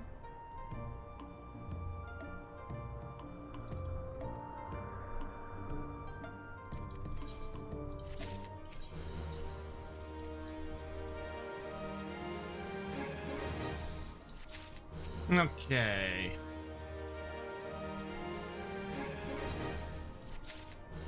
Okay. I'm gonna repair my equipment. So what's gonna happen now is that we are going to take a very brief break where I'm gonna go feed Sadie. Should not take long. Should only take me a few minutes. But I'm gonna go feed her and do all that jazz because she has to take all of her medicine and stuff, and she's gonna be a little shit about it. So I've got to do it because she's she's willful and powerful. So I'm gonna go deal with her. I'm just gonna leave y'all here because this is one of my favorite little places. We'll put on the BRB screen. Please feel free to just kind of hang out, get some food, go to the restroom, stretch, do all that stuff. I will be back in just a little while. So y'all entertain yourselves. Don't burn the place down. I'll be back.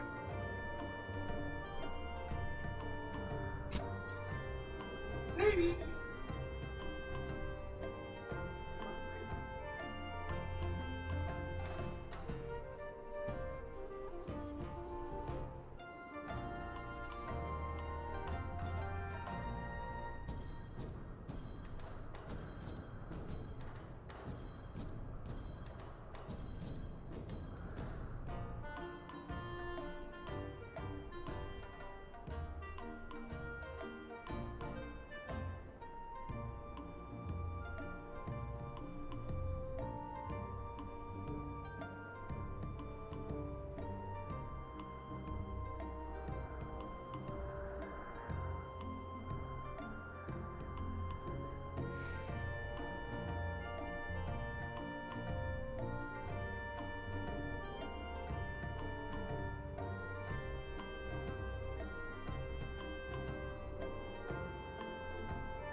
Alright, I'm back. The pupper has been fed.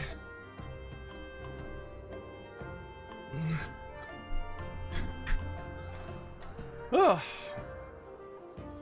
I'm back. Hopefully everyone's still doing okay. Alright, so it's time for us to go do the Ananta questline. Hazmat! What are you doing, Hazmat? Good to see you. Why did your name go from gold to like all crazy colored? What magic is this? What sorcery have you done to make your name all colorful like that?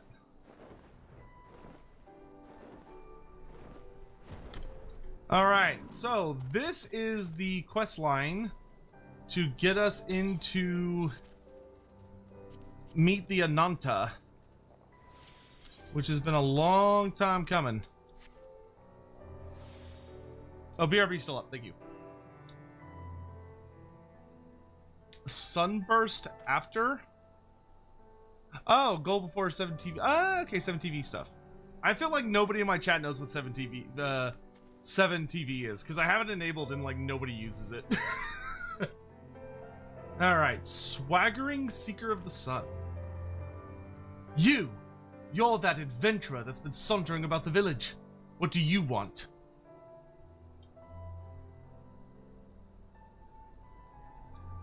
Mraz asked you to train me. Humph, I don't need his pity. I certainly don't need you. And I'll prove it. After I beat you bloody, I'll defeat Mraz and take my rightful place as Nun. About to get your ass whooped, boy, but alright. Oh, I don't even have to fight him. That's so sad. We don't even have to fight him. Bro just gets absolutely wasted off screen. Damn it all! Why am I so weak? Alright, fine. You mean to train me, then get on with it. That's what you came here for, isn't it?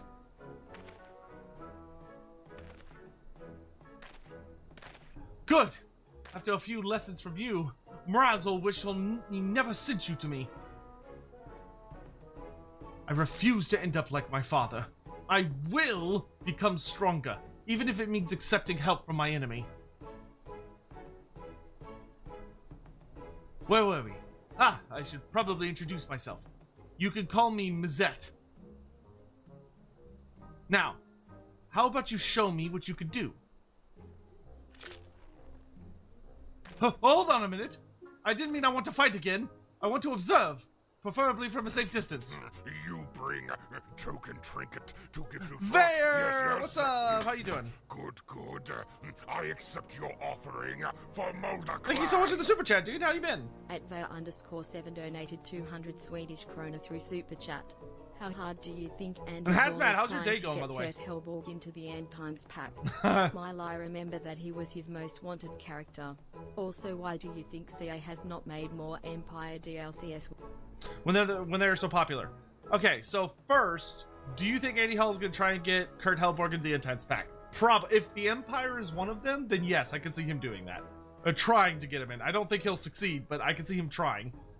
I remember that was his most wanted character. Also, why do you think CA has not made more Empire DLCs? They're the most popular. So, you have to keep in mind when Creative Assembly is making content, it's not entirely up to them. They have to get approval from Games Workshop.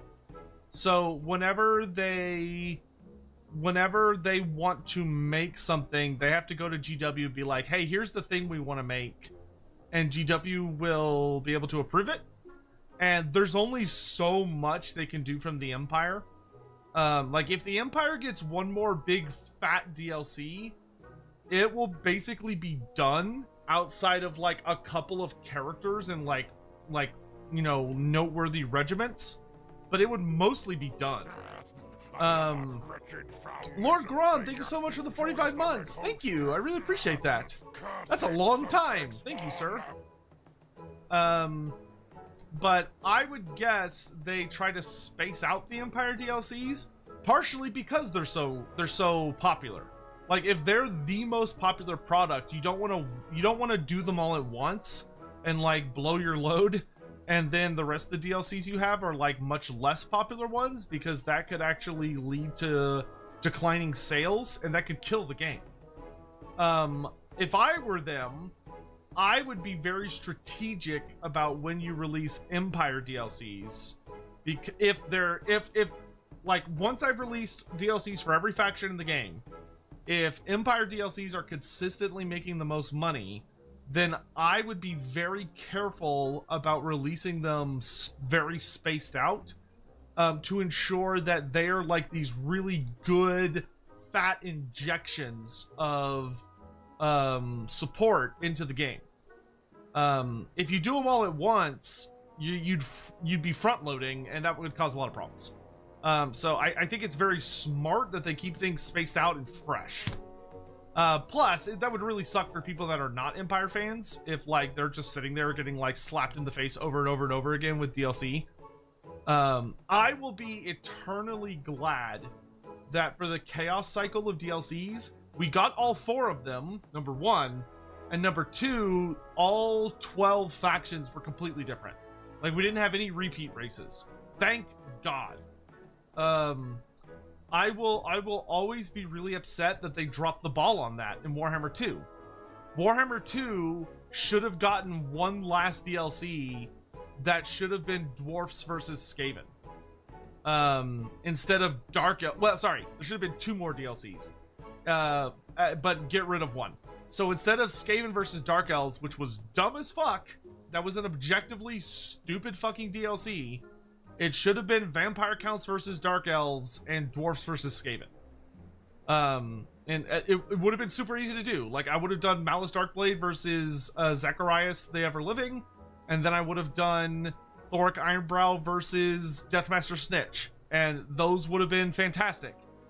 And instead, we kind of got fucked, and we got a really one of my least favorite DLCs, which was the Shadow and the Blade, that thematically did not make any goddamn sense. Like, it has a really shitty, weak story that ties it together. And like, the only thing that came out of it of interest was like the empowered Deathmaster Snitch, which you can't even get in Warhammer 3. Like, the empowered Deathmaster is exclusive to Warhammer 2. So like, that was a waste of time. And it was just bad. Everything about it was bad.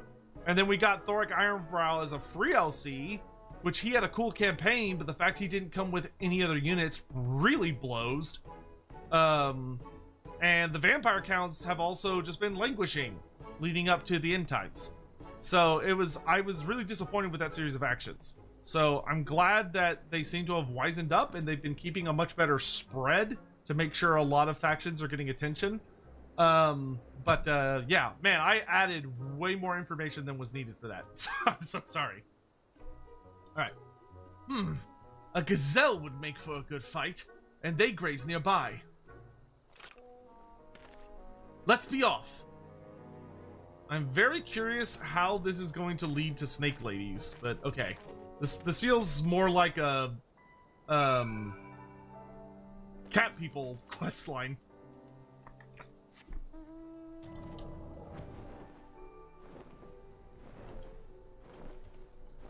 I'm assuming we're gonna like see the Ananta beating the shit out of creatures, and he's like, wow, those are super cool. I want to be trained by hot snake ladies. And I'd be like, you are very wise, my son. Wise, you are wise beyond your years to say such a thing.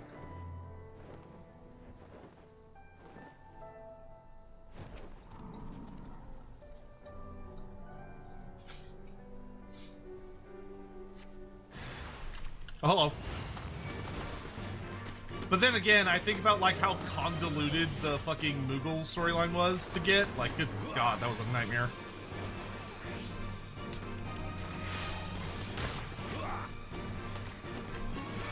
This thing kind of hurts.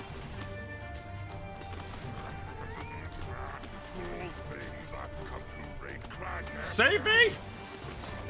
Oh my God. I may need to do the PvP first. I might be a little underleveled for the, Why did I go all the way back here? The fuck? The Devil's Deal VTuber. Hello there. How are you? I think I could have done that if I had my stupid... I needed my chocobo out. You were playing Dredge. Well, hello there. Thank you so much for the raid. What brings you by our neck of the woods?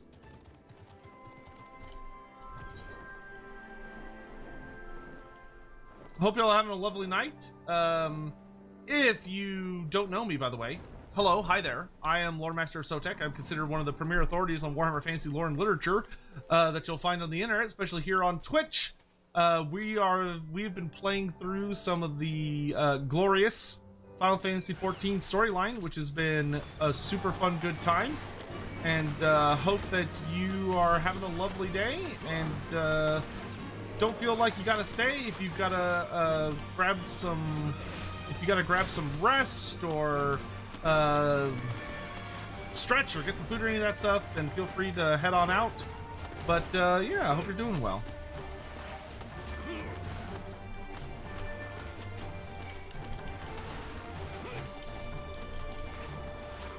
Heal better, Chocobo, heal better!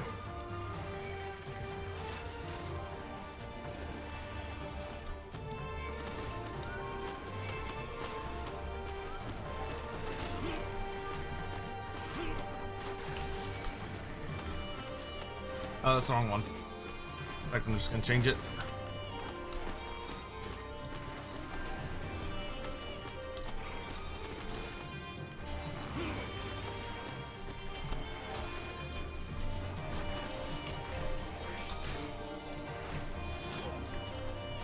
Kite, kite, kite, kite, kite, kite. Kite, kite, kite, kite. I really wish I didn't have to face him every time I shot an attack off.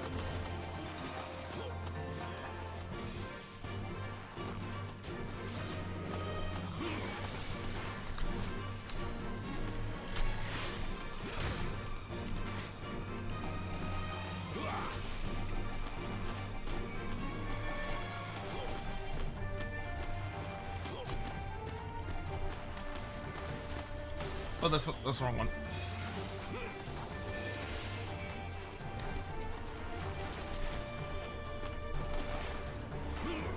Hey, got his ass! Get kited! I need to drop these people as far away from me as I could. Long time watchers are, oh, well, that's very kind. Oh, yeah, I'm to level 67! God damn it. Okay, that's fine. Let's just turn it in on... We could just do the storyline in Dragoon, that's fine.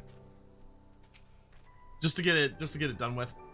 Well, I can see now why beating me earlier was so swift. I feel stronger just for having watched you fight.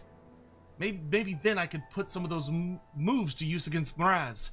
I need a moment to think. Wait, nope, I am not going to accept the quest. Aha, there, now I will be accepted at Bard level. Alright, I think I'm ready. The title of none is as good as mine. Alright, dude. Vera's doing a sponsored Minecraft stream? Yo, that's fucking cool.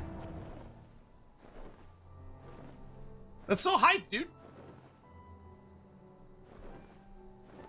I hope she's having a really good time with it.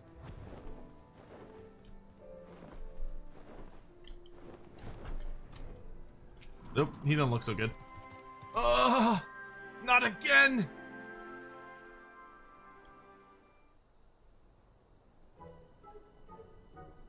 Why am I so weak?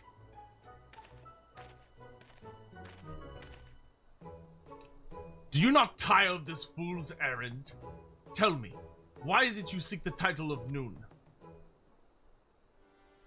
My father was known of the Im tribe until his title was stolen and we were driven out of the village. Then, just when I thought things were at their worst, he abandoned me. This is your fault. If you hadn't taken away his title, he'd still be here. I'll rip you limb from limb for it if I have to. You wait and see. His father was Noon as well. There was a time when the Ind tribe was led by 2 Nuns. In the common tongue, it is interpreted as chief of the tribe. But first and foremost, we are a father to our people. When our hunting grounds are vast and children many, it is sometimes necessary to have a second Noon as we once did. After the Garleans invaded, however, our lands diminished as did our numbers. We agreed only a single Noon was needed. Under normal circumstances, we would do battle, the loser abdicating their title. But his father relinquished it willingly, and left with him from the Peering Stones. We never heard from him again. Mizet, son of Mott. After all these years, he returns. But why would his father leave him to survive on his own? Perhaps there is someone among our people or the Ananta who know what became of him. Take Mizet with you and see what you can discern of his father's whereabouts. You'll like to find him near the southern edge of Virjala. There's our first Ananta drop. Total War should do sponsored streams? They do rarely. Oh yeah, I can't even turn these in unless I am a high enough level. That's fine. We'll just do it on Dragoon because the dailies we'll be able to do on Bard. Oh, there's Hawk. I wish you hadn't seen that. What a bloody mess I was. None of this would be happening if my father was still here. It wasn't easy, growing up on my own. Once I become Noon, though, I'll finally gain the respect and admiration I deserve. I beg of you, help me defeat Miraz. Are you ready to whip me into shape? I've been thinking about how I need to improve, and I'm fairly certain fending off attacks is my weak point. After all, both you and Miraz bested me with a single blow. I think I have just the thing to practice defending myself. Follow me.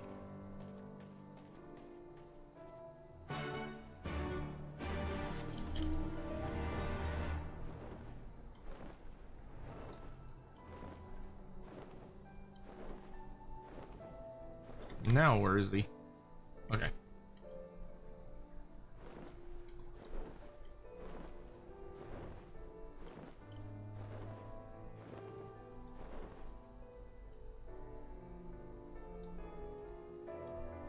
Man, back time for Snake Ladies. Welcome back, Godzilla Rex.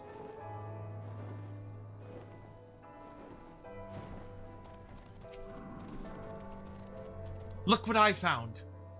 Mark 42 grenades left behind by the Garleans. Can you believe it? Word has it you've dealt with them before, so I'm sure you know what these can do. They'll be perfect for practicing my guard. Now take these grenades and throw them at me. No need to worry. I've already emptied out most of their explosive powder. What could go wrong? My god. Oh! Should have emptied them out a bit more. I mean, that was nothing. Go ahead, toss another. Grenade me! Ah! I think that one had a bit more powder than the last one. Not that that's a bad thing, mind you. Hit me with another, I can take it.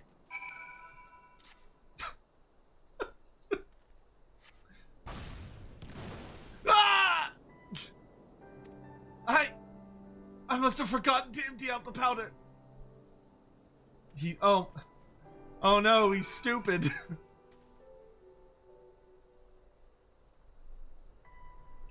But that just means the training will make me tougher. I bet I could defeat Miraz right now if I wanted. Or perhaps after a short break.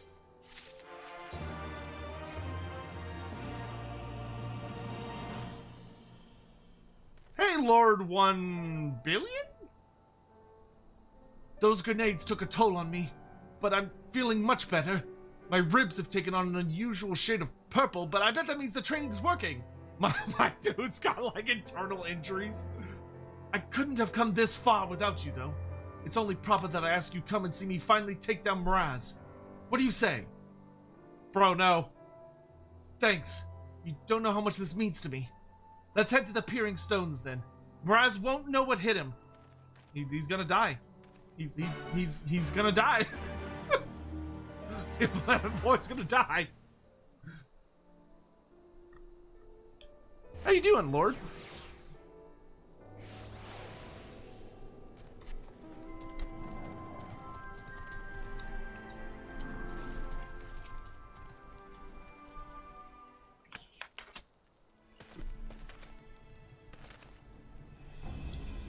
Mizette, have you come to challenge me once more for the title of Nun? I have, and this time I will defeat you. Very well.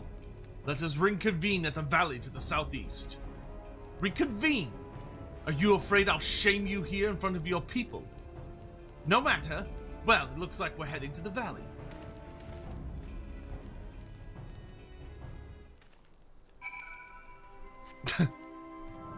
He's fine. The blood's still on the inside, so like he's in complete perfect health, right?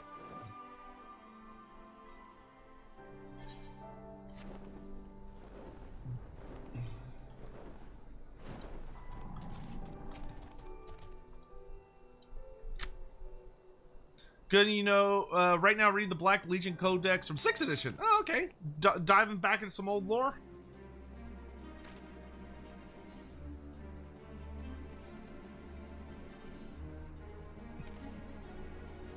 There you are.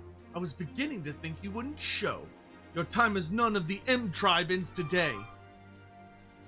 Before we begin, Mizette, there's something you must know.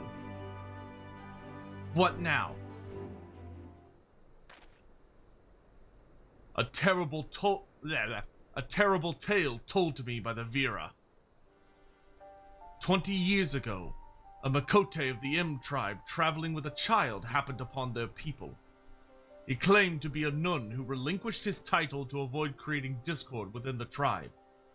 Though no longer one of them, he planned to watch over them from afar. One fateful day, the local wildlife were affected with a strange illness that drove them into a frenzy. It was as if they were possessed, forming a monstrous herd storming toward the Peering Stones. He could not stand idly by and watch his former home be destroyed, and so he chose to face the beasts alone, leaving his child in the Ananta's care. One after another, the beasts fell as he drove them into a nearby cavern, yet he would not escape unscathed, for one of the creatures struck him with poison that would soon turn him to stone. His limbs growing stiff, he used the last of his strength to collapse the cave entrance. The remaining crevice that would have allowed their escape was blocked by his cold, petrified flesh. That man was Mott, your father. There are those among us who called him a coward for leaving, but in truth he was the bravest among us.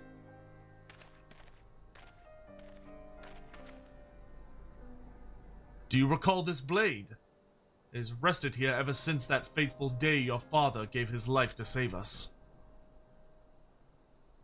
My father's blade? So it is true, then. I hated him for so long, Be strong, Mizette. You are your father's son, and one day you shall make a great Nun.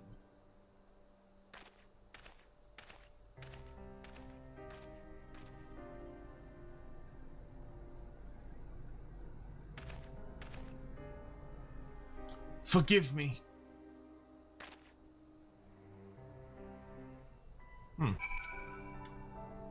My memories of childhood are hazy, but I do recall being taken to an Ananta village shortly after leaving the M tribe. Now I know why he left me all those years ago.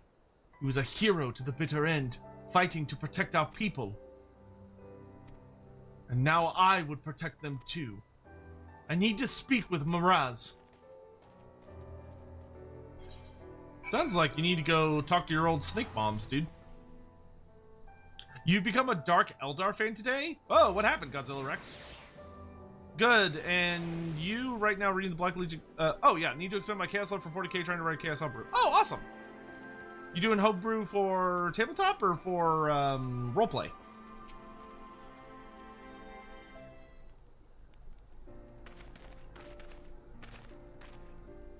Ah, you are returned.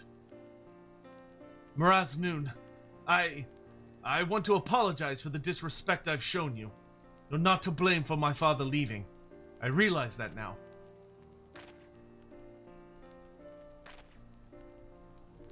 You needn't apologize. We are men of the M tribe. It is only natural that we might quarrel in one way or another. Now that you know the truth, what will you do now? If you would have me, I wish to rejoin the M tribe as a Tia. I will become stronger and one day carry on in my father's footsteps.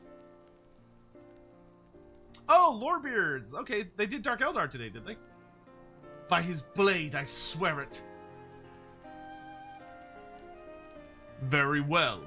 I welcome you once more as Mizet Tia of the M tribe. Train hard, young one, and become the man I know your father believed you could be.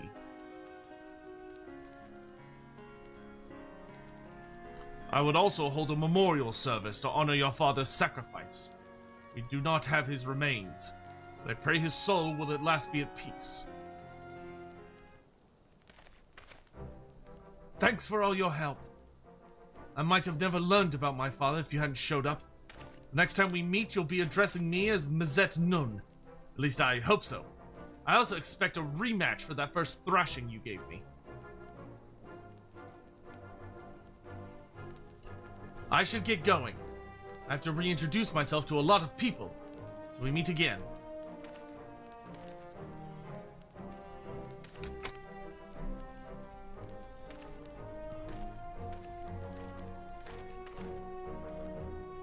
Words fail to express my gratitude, adventurer.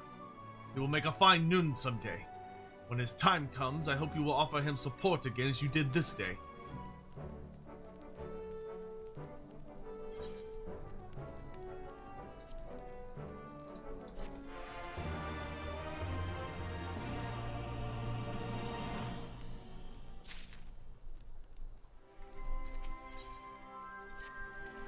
Ah, what fortuitous timing. I would ask a favor of you. I spoke again with the Vera regarding the death of Mott, and heard a disturbing rumor as to why the beast of Virjala run amok that fateful day. They believe the Quayana were behind it.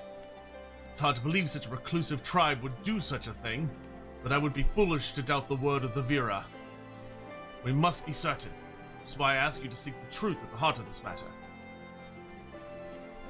Perhaps it is mere coincidence, but the Quilana have been acting strange of late, leaving their borders to venture into East End. An ill wind blows across the fringes. Please, you must find out what they are up to.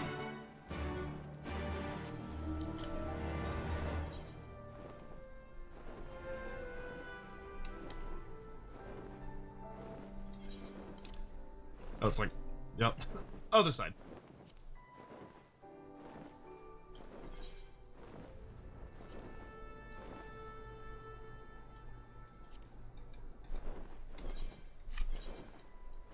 It's roughly the same distance. Are all the Catboy tribes singular tribes? The Sun tribes are.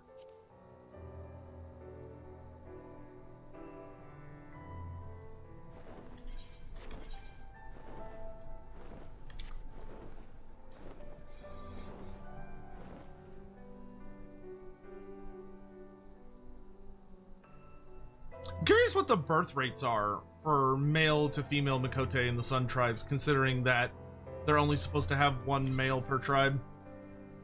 Like one male leading, at least.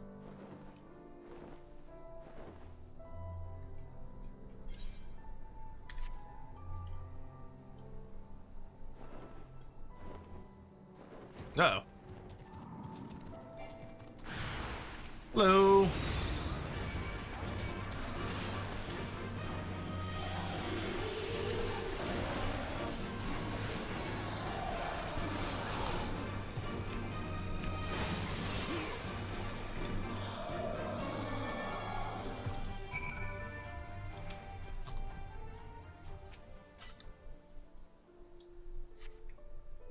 Griffin's Bane! Oh, thank goodness you arrived.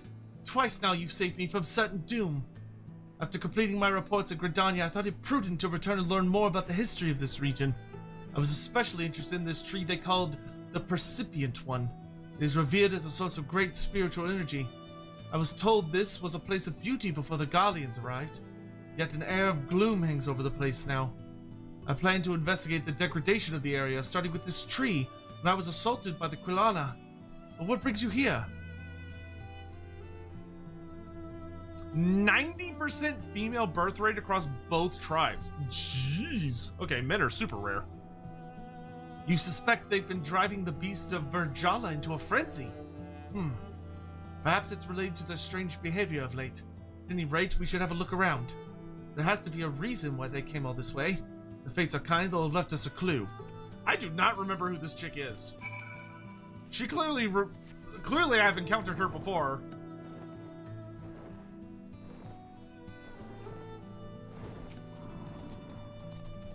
Any good Warhammer Fantasy books for Chaos lore? Do you want them to be lore books, or are you fine with them being like just kind of whatever?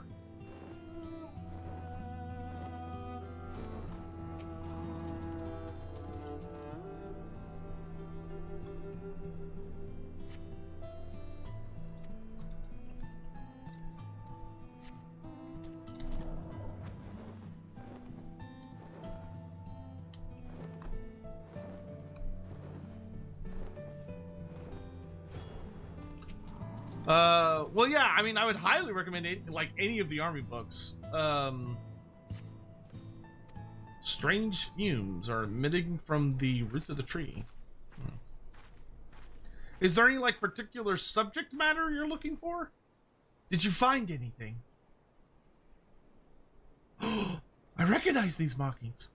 This is a container of black rose. 12, help us if any more samples yet remain. You don't suppose the Quilana hid this here, do you? What could they possibly want with it?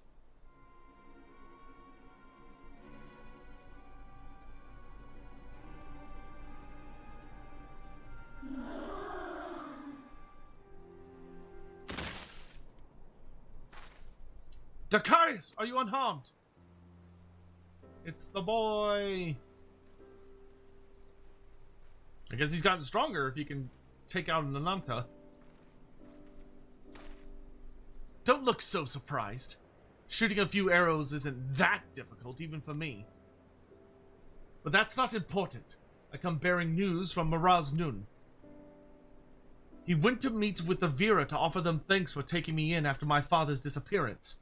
It was there he learned an awful truth about the incident that claimed his life. The Quiliana used a strange fruit to drive the beasts of Virjala mad. The stampede was meant to drive out the M tribe so they could claim our lands as their own.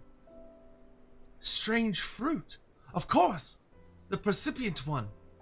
This is only a theory, mind you, but if the contents of that container leaked into the soil, it may have an adverse effect on the plant life here. It would certainly explain the condition of this tree. Now that the Garleans no longer move freely through these woods, the Quilana likely saw this as a chance to harvest the fruit and finish what they started. It's a plan that reeks of their people, never wanting to sully their own hands. Thanks to you two, we can ensure that it won't come to fruition. I'd love nothing more than to avenge my father here and now, but I know that's not what he'd want. I'll take her back to the Peering Stones. Miraz will know what to do with her.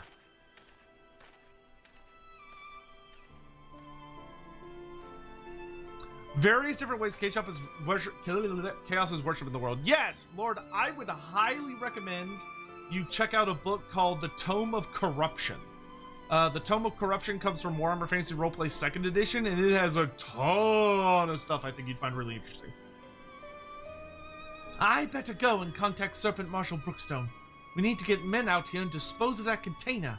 Thank you again for all your help, Dalkarius.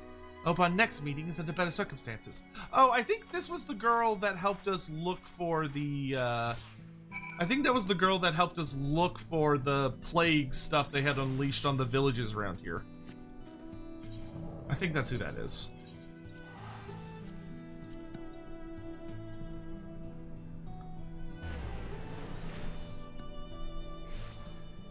This is a very involved storyline compared to the Turtle Bros.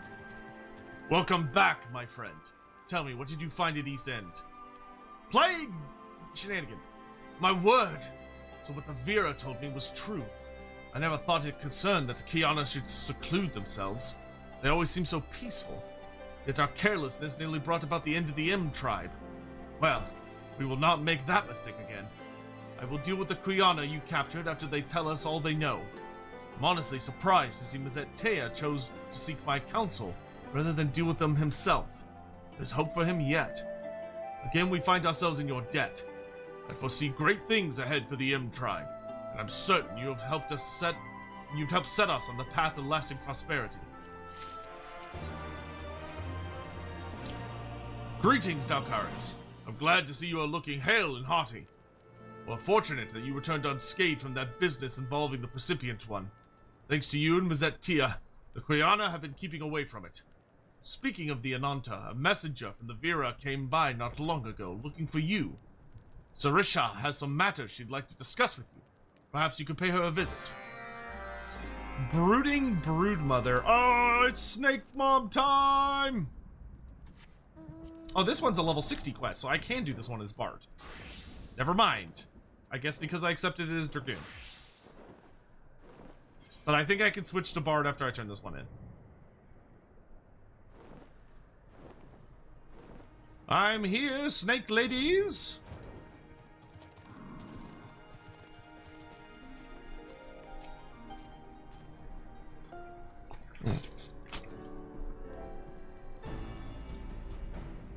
Welcome, Dalcarius. Allow me to once again express our gratitude for your heroic deeds. Your vanquishing of the Kiana's vile simulacrum of Sri Lakshmi is worthy of the utmost praise.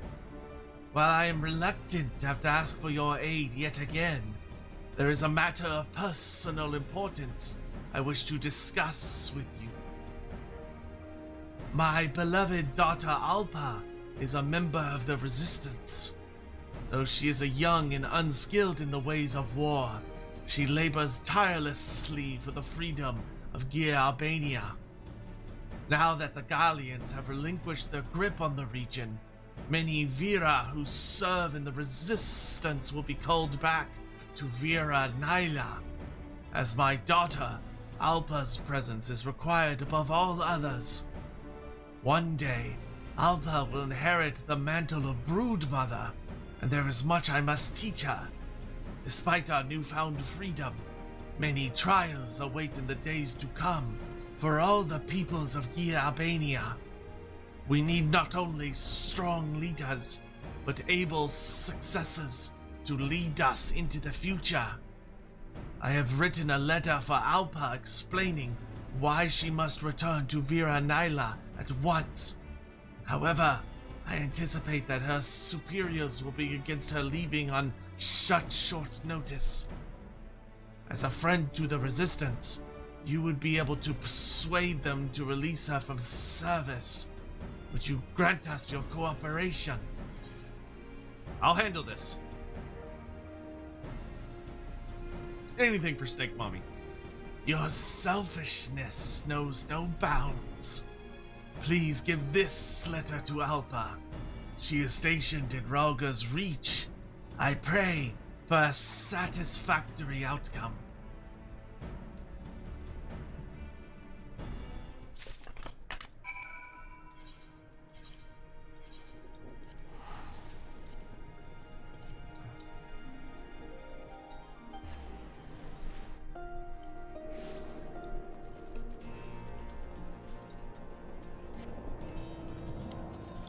To make sure I talk to the right people.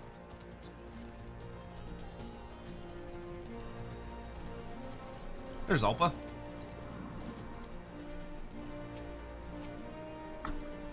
Yes, I am Alpa. A missive from Mother, you say? Let me see that. Hey, Issian Lion, how you doing? Good to see you.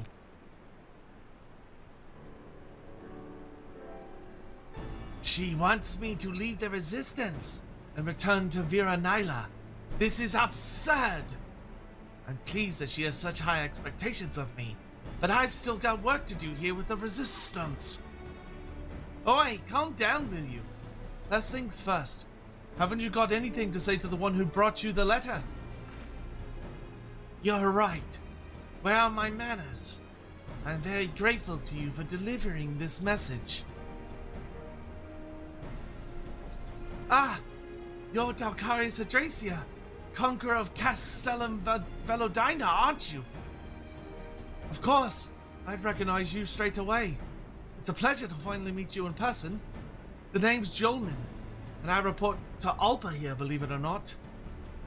I suppose I should explain why I don't want to go back, seeing as you've traveled all this way. Although I have assumed the title of Battle Maid, fighting isn't exactly my forte.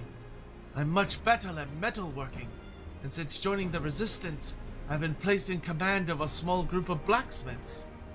While others were out capturing Velodina, I was here in the Reach crafting armaments. If only I could have been there with them. I'm proud of the work we do supporting our soldiers, but I want to be more involved. That's why I've come up with a plan to turn Castellum Velodina into a Resistance fortress, with the newly formed Velodina gatekeepers in charge.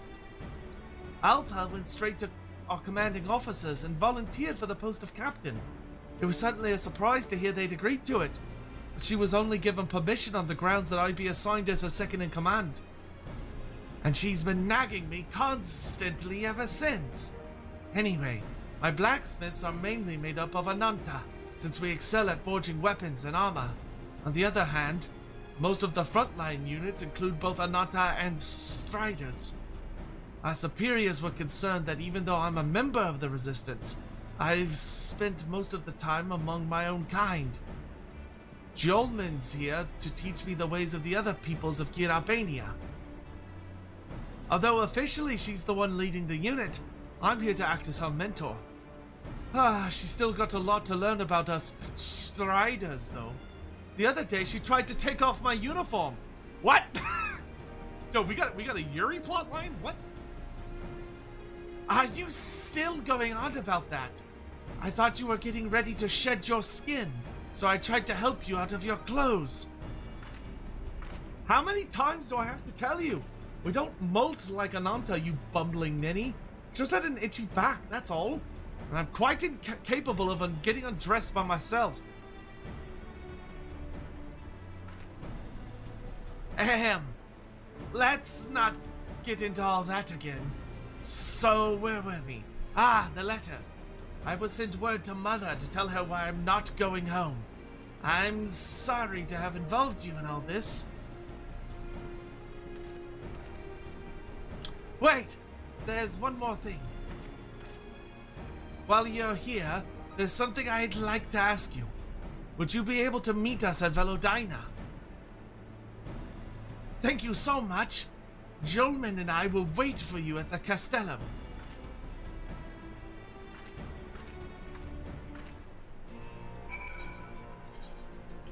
Your mom's gonna be pissed.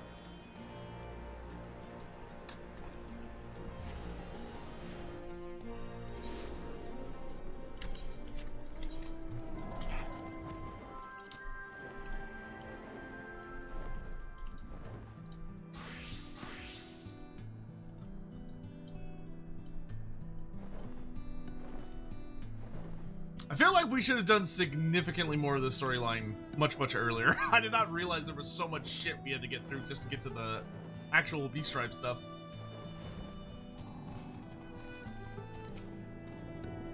You're here. I hope you had a safe journey. As I mentioned earlier, the Resistance wishes to repurpose this place as a new stronghold. The bridge is very important, strategically speaking. It is mainly used by allied forces going to and from Gridania, but now that the Imperial forces have been driven out, we can expect more civilian traffic in the future. That said, if 10 score legionaries suddenly showed up and demanded the bridge back, we'd be hard-pressed to hold them off with the forces we have stationed here now.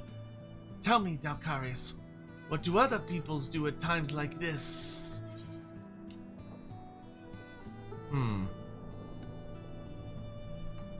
In Ishgard, the Temple Knights petition adventurers to undertake leaves, one of the two. What a fantastic idea! Adventurers could cover our lack of enlisted soldiers, at least for the time being. Let's spread the word that the Velodina gatekeepers are offering work. There's not a moment to lose. You're an adventurer. You'll sign up to help, won't you? I suppose I could lend you my strength. 1,000 blessings upon you. Let's begin by... someone's coming. Wait, is that who I think it is?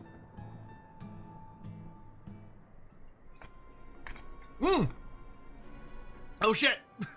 Oh my god, she's so tiny compared to them. Mother? I read your message, Alpa. You have formed the Velodina Gatekeepers and been made their captain. That's what I wrote, isn't it?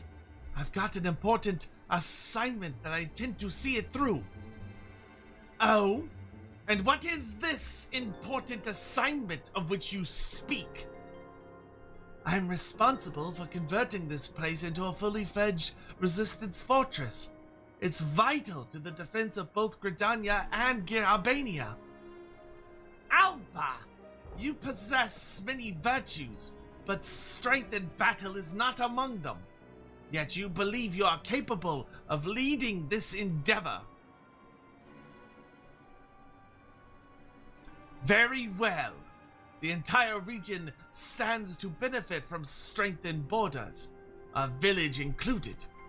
But remember, Alpa, you are my heir. You cannot shirk this responsibility forever. You may remain here on one condition. It will soon be time for me to shed my skin. When it is over, I shall return to inspect this stronghold. If your work is found to be unsatisfactory, nothing you say or do will stop me from taking you back to Vera Nyla. Fine, have it your way. When you see what I've done with this place, you'll regret ever doubting me. Bro, your mom clearly doesn't doubt you if she's willing to give you that deal. She's just trying to incentivize you. I look forward to it. Until we meet again, fare you well.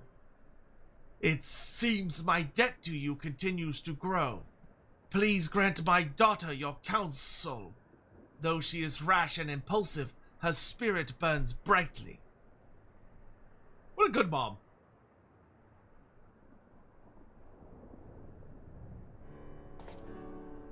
So if we succeed, Velodina will provide Nira Nyla with greater security. If we fail, the village gets its future successor back. Your mother certainly knows how to negotiate. We won't fail. I'll do everything in my power and more to succeed. If you say so, Captain. Right, what needs doing first? If we're going to hire adventurers, we need to choose the right person for each job. We need to think about payment, too. Got it. I'll tell Ishana, Madura, and others to start getting things organized. I knew I could rely on you.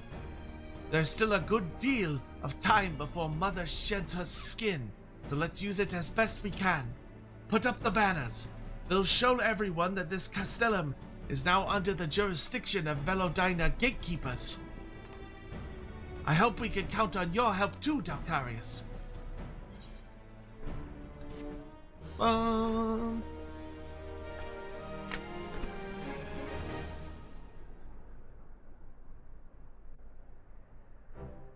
Hooray! It's officially started!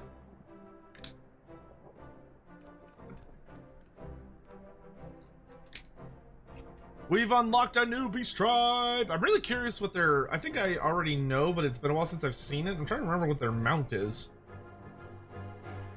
The Velodina Gatekeepers have taken command of Castellum Velodina.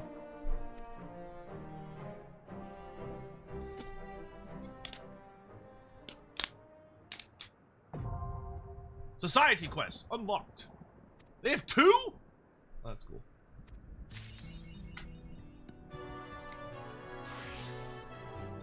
Oh, we got a new soundtrack? Oh! Whoa! Nice! Nice! Alright, let's see. In an effort to improve relations with Gridania, Captain Alpha has proposed a joint initiative to revitalize the Precipient One and cleanse the surrounding land. The Gridanians have offered to provide elixirs that purify the soil, and we, for our part, have prepared a tonic to guard the roots from rot and decay. Ready to take these 2 vials of tonic to Precipient One, pour into its roots.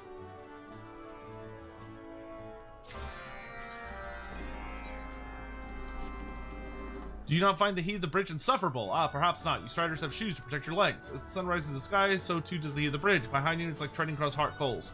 My sisters suffer burns from merely standing guard. Something must be done. When I trouble you to collect mossling clumps from the East End, even 2 would more than suffice. You can find them along the banks of Timon Beck. Dokaris, we recently received word of a carrier basset by beasts near East End. If they are in our employ, the situation is all the more dire. They would not be soldiers, but villagers hired from the nearby settlement. Please go help them before it's too late. You got it, boss. I'm on it. Alright, we've unlocked another beast tribe. Celebrations! I need celebrations in the chat. I need people cheering. I don't know, find a fucking emote that works. I don't know. We got campaign progress. Things are happening. Hopefully everyone's doing well. Alright, then after we turn these in, it's PvP time. Yeah, there you go. Yeah, there we go. That's better.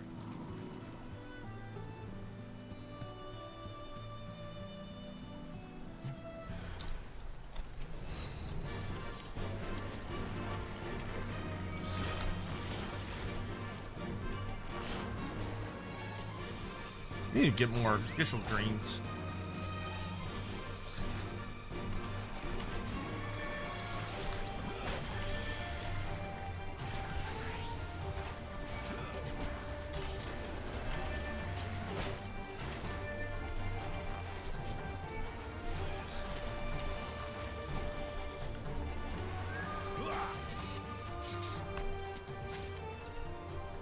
For being level 60, that woolly mossling hits awfully hard. Not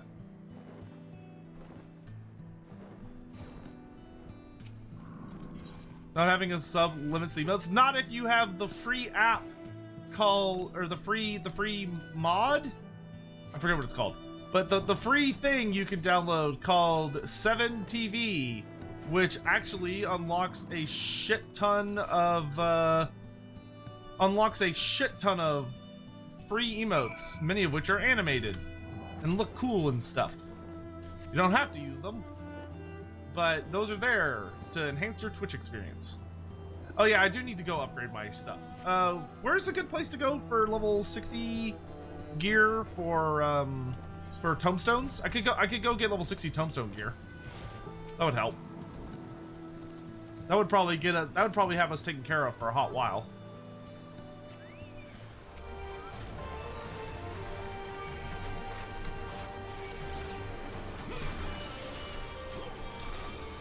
Though I think as long as I like make sure to kite appropriately, that helps a ton.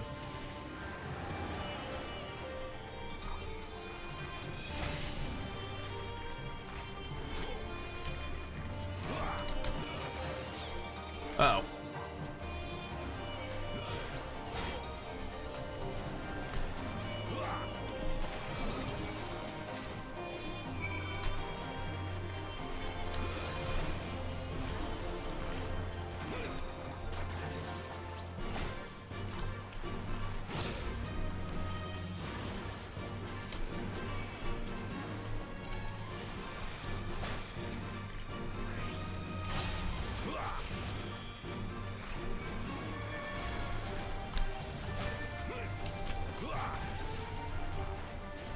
Yeah, as long as kiting helps.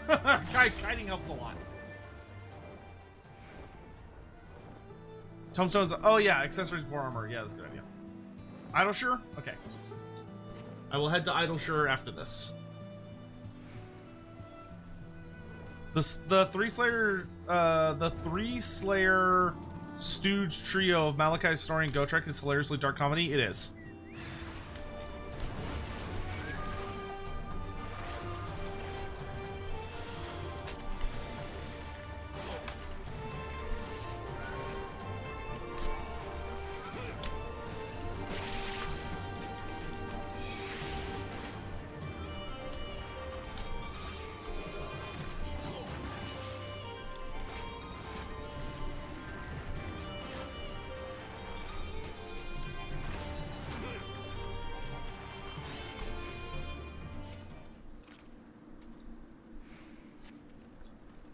Thank you, sir. Thank you. The gatekeeper sent you. I'll have to thank them when I return to Castellum. When the Imperial was gone, I had hoped to do my part in rebuilding, but so far I've proven a little more than nuisance, though you need me most. I promise to be more careful in the future.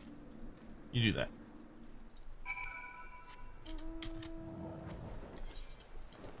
Yeah, as long as I make sure to kite, it's not too bad.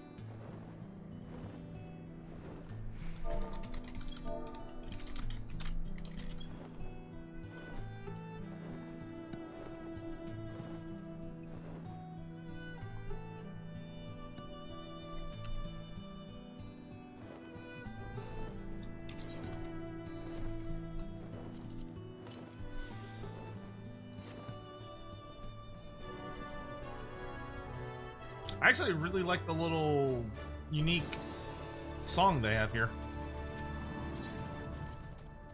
Your return. The deed is done then?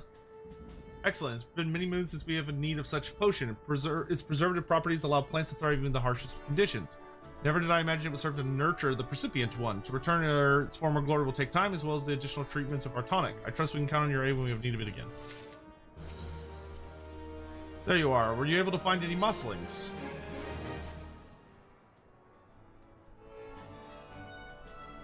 My sisters will be pleased to see this. With a little work, they will make for fine towels. You'd be hard-pressed to find material more absorbent. Towels made from this can easily last their full day's work to keep our skin cool. Would that they did not wear out so quickly. Should we have need of more, I'm certain we will. I hope we can count on you again for assistance. Got that marked. Ah, you have returned, and no worse for wear. The carrier returned not long ago singing praise of your heroism. The restoration of Alamigo demands more of my sisters leave by the day, and those who would serve in their stead are quite scarce. Needless to say, the people of the fringes have grown to be an indispensable asset. There's much to be done if we are to ensure their safe passage to the East End. I trust we can count on your sisters should they find themselves in trouble again. Yep.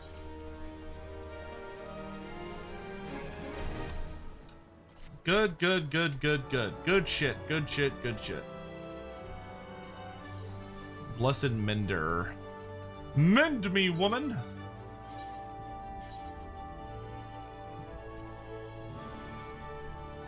No, that was fast. Alright, off to Idleshire. Ba-da-ba-ba-ba. Where I'll get some better stuff.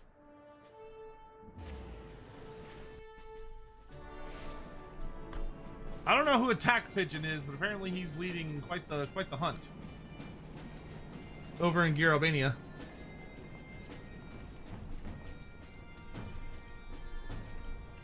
I always go the wrong way. Dum dum dum dum dum dum dum dum dum dum dum dum dum dum dum dum.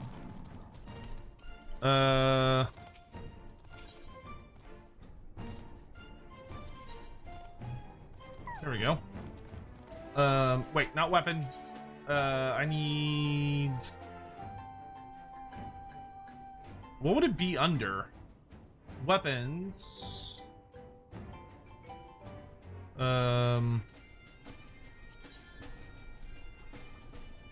here. It's under other? No.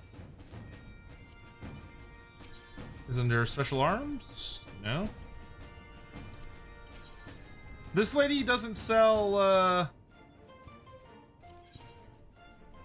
This lady doesn't sell jewelry.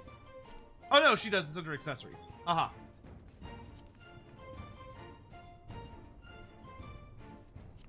Alright, so we need... I think we're looking for dexterity for Bard.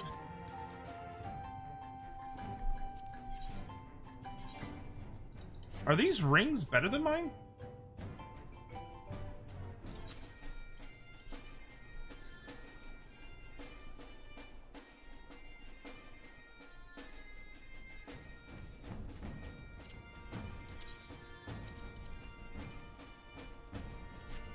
Well, maybe they're for a different class.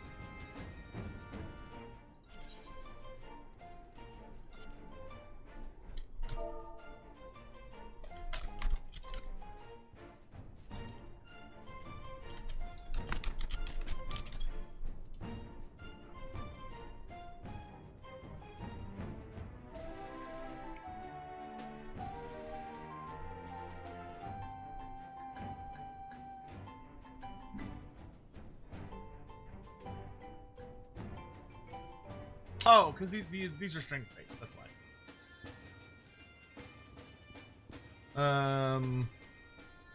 So we want dexterity.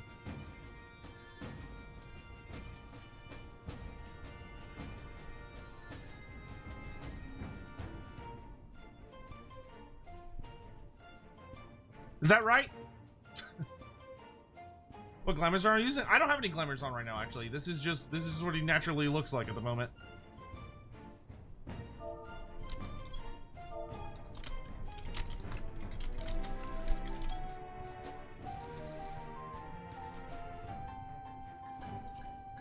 Oh. No, I didn't change anything.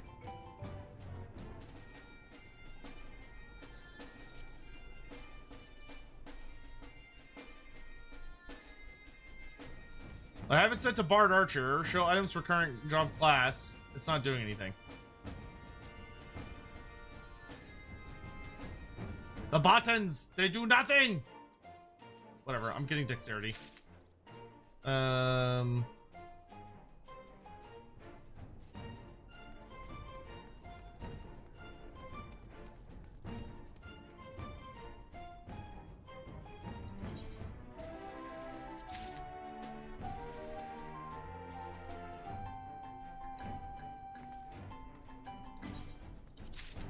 I forget. Do I still want this ring?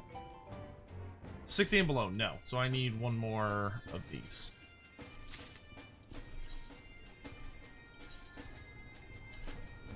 Oh, that helps out so massively. Okay. And then I'll get a weapon next.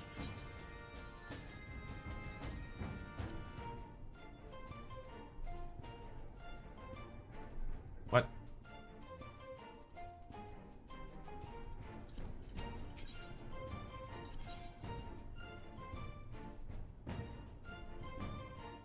Oh, I can't afford it. Huh. Alright. That's fine. That's much better. That helped out a ton. Alright. Now I'm heading off to wherever the fuck. Where am I going? I saw it earlier. There it is. Lower Lenosha. Okay. Now I know where I'm going.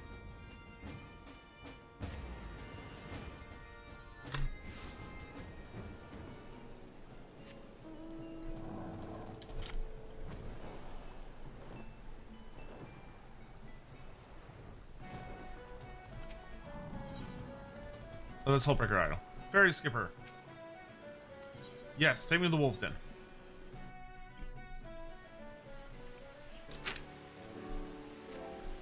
I'm pretty sure I've been here before.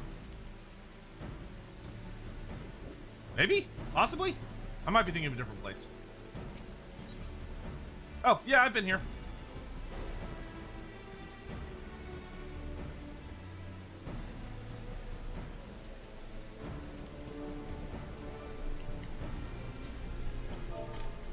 Alright, now what?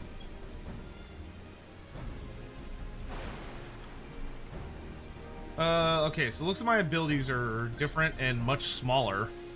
Powerful Shot reduces the recast time of Harmonic Arrow by 4 seconds. Apex Arrow delivers an attack to all enemies in a straight line. Grants Frontier's March. Reduces your weapon skill cast time and recast time by 50% and increases damage dealt by all party members. Dang, okay. Grants Blast Arrow Ready. This weapon does go through obstructions. Silent Nocturne. Silences targets. PvP profile. Whoa! Okay. Wow, look at that.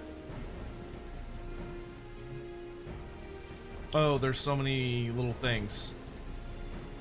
Okay, let's get organized here. So we've got Repelling Shot, which is what I'm used to. Warden's Pain removes status affliction. Okay, I remember that. Purify removes status afflictions from myself.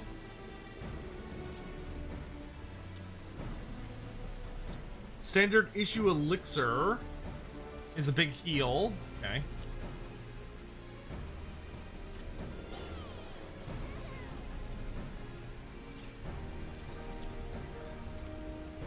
Recuperate. Okay, guard. Cool. We got sprint, of course. Oops. Wait, these are different sprints? Interesting. All right. Recuperate restores your own health. All right. Imperial Arrow. Powerful shot changes to perfect pitch while under the effect of repertoire. Final Fantasia. Oh my lord. Okay. Harmonic Arrow. Let's get all of our abilities here. Pitch perfect. Why is this not... What? Is that a passive? Oh, I think something turns into that. Okay. Blast Arrow. Okay, something turns into that.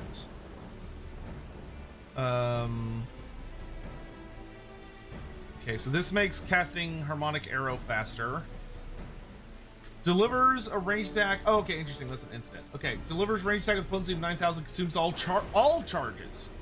With each charge, adding an additional strike. Ah, okay.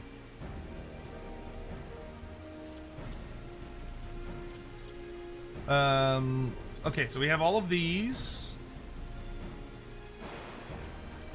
And then Dervish. Reduce cast time and recast time of spells and lets you move fast. Okay, that's really good. Oh, I have to pick one? Oh, okay, so Dervish makes it where it reduces your cast time and recast time of spells and weapon skills by 10%, increases party movement by 33% for party and nearby friends. Bravery increases the damage dealt by party members or self by 25%. Oh, but you have to target someone specifically. And then Eagle Eye Shot delivers an attack with potency of 12,000. Ignores the effects of guards when taking damage. I imagine Dervish is better for this boy. Come to the dummies. Okay. I'm assuming these are dummies over here. Yes, they are. Okay. All right.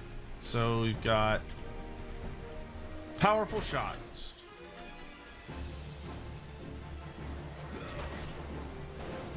which reduces the cast time of harmonic. Does that make it where it recharges faster? No.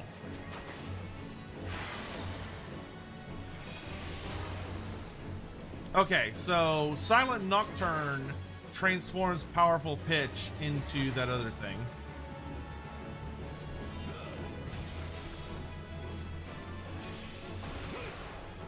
Jesus, okay. So I have very, very few skills, but what skills I do have are very powerful. Seems to be the gist.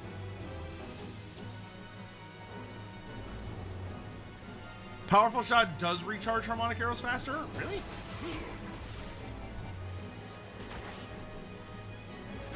Oh yeah, it does. It does. Okay, it's just like on a delay.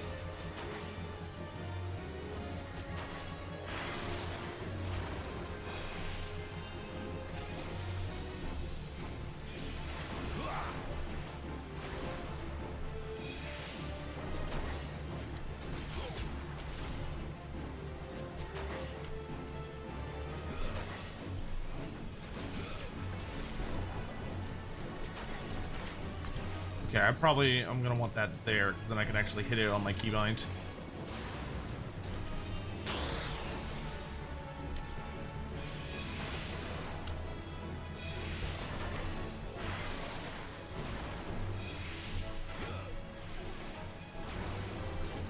As for your limit break for Bard, it's a group-wide buff in your area with a bonus attack and helps build limit break for other party members. Are limit breaks shared via party or individual?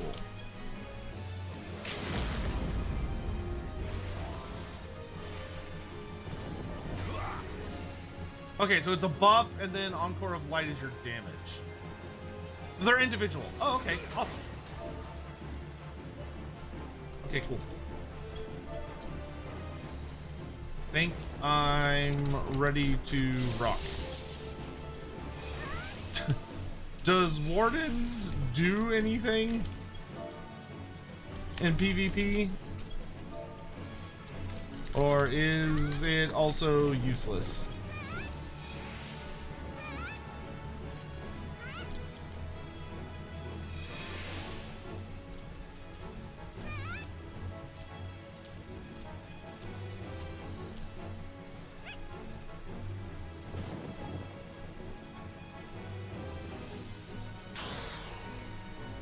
Right-click the target above you to reset aggro.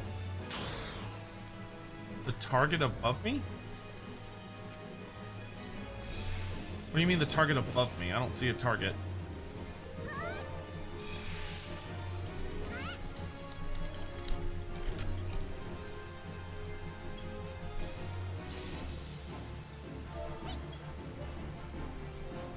Who's anime moaning? Rise.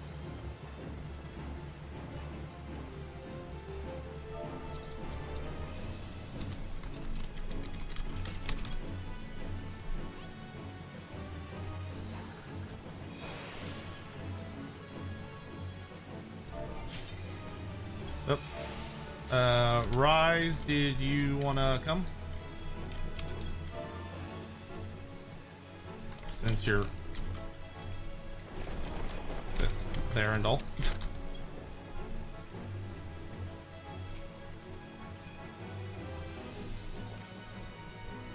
Yeah, it's re-rise. Come on down.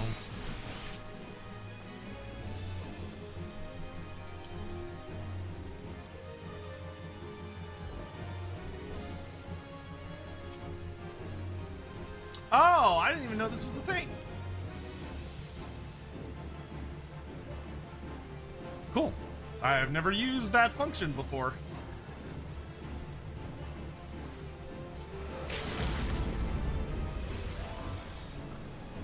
So this is a big AoE. Oh, and it reduces their MP. Yikes.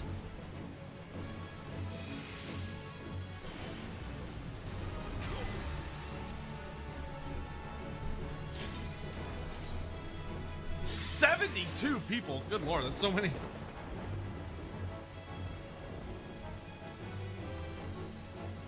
In the future as well, if you want to level another job and really enjoy playing Bard in PvP, you can queue up as the job, then once inside the spawn zone, you can swap jobs. That's fucking hilarious.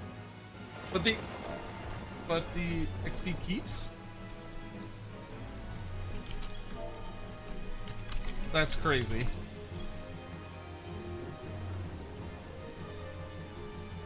That's like such a brain dead way to level something. I'm gonna level this career by not playing it.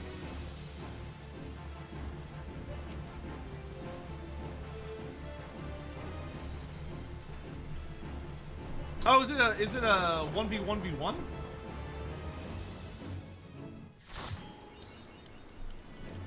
Walk the line.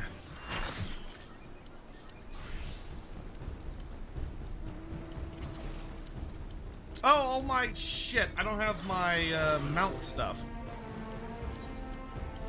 Oh god, where is he?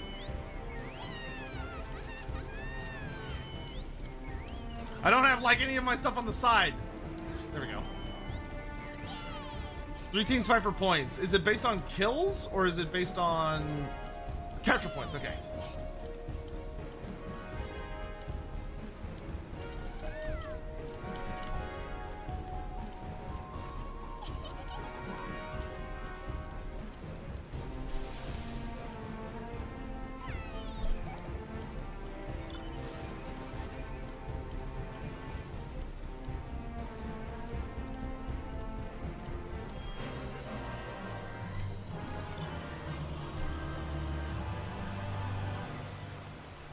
Let's boogie. Okay. The dig, Swallowtail Sands, Long Defile.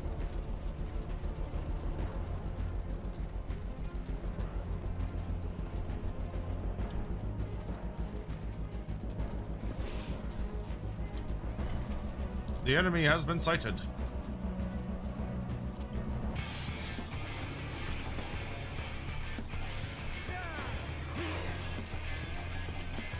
Oh, the music's kind of a beat or a bop.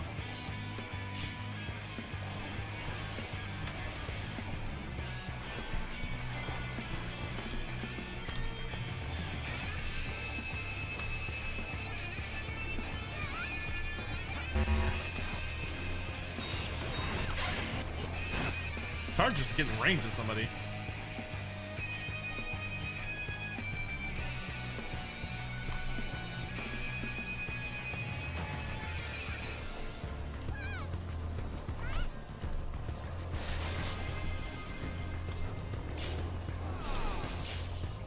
Oh, that was rude.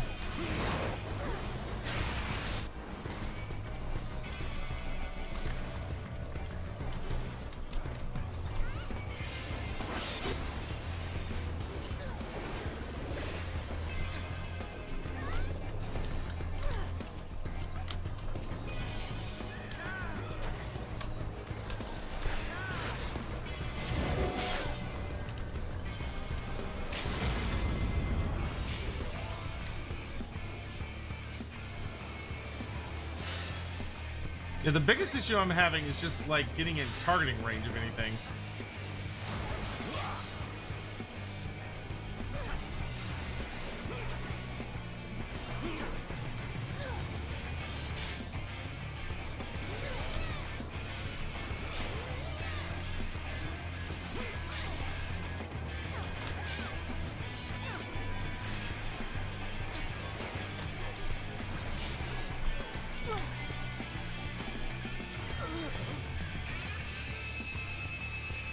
I'm getting a lot of assist kills, at least.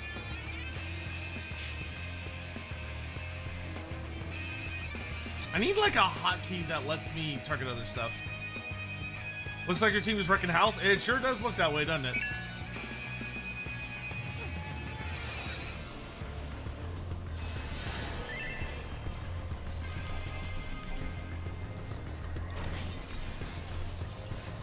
I love that I can just bombard people from up here. That's cool.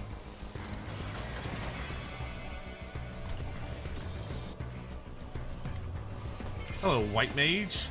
Ka-thunk!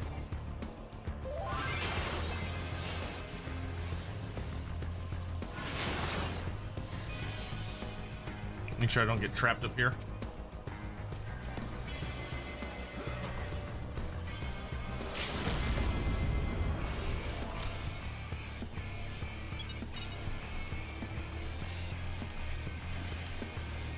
You don't need mana, silly.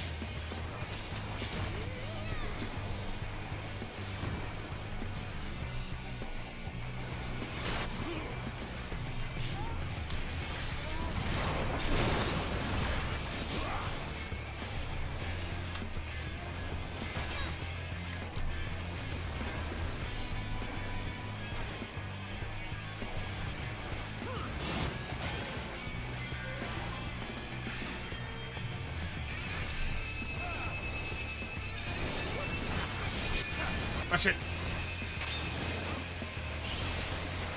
Ah! Ah! Oh, man. Yeah, this makes the biggest issue that I have with this game, which is the super garbage targeting system, way more obnoxious than it already was. Like, good God, the targeting system is so bad. There's gotta be some way to more reliably target people, because I am having a hell of a time just targeting anybody in front of me.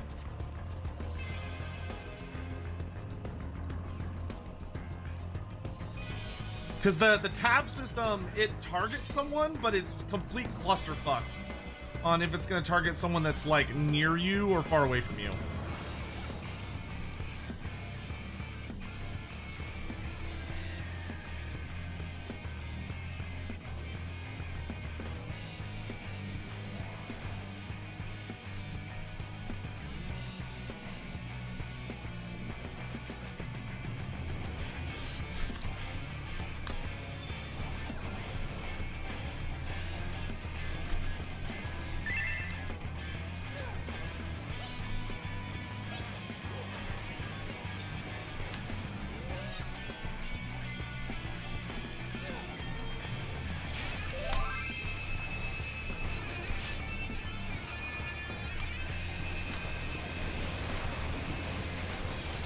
Oof. Got flanked. Alex, now is not a good time for notes about how to fix it. Things are happening. And then the chat box, like, immediately gets drowned. We'll talk about it afterwards.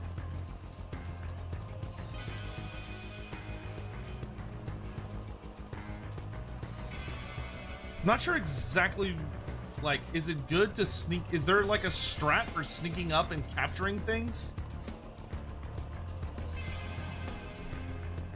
Okay, the notes have to be lit up.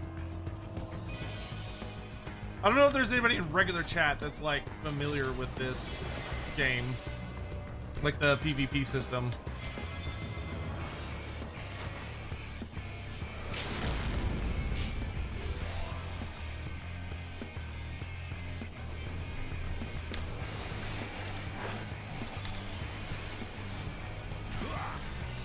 Check the map. Yeah, I'm thinking, do I want to, like, can I go capture those yellow zones by myself to like try and sneak up behind them and capture objectives? Or do you have to have like a big old group with you? That's the part that I'm not 100% sure about. Oh yeah, I should definitely have the map open at all times. It looks like, whoa. Oh, that's bullshit. I was not in that.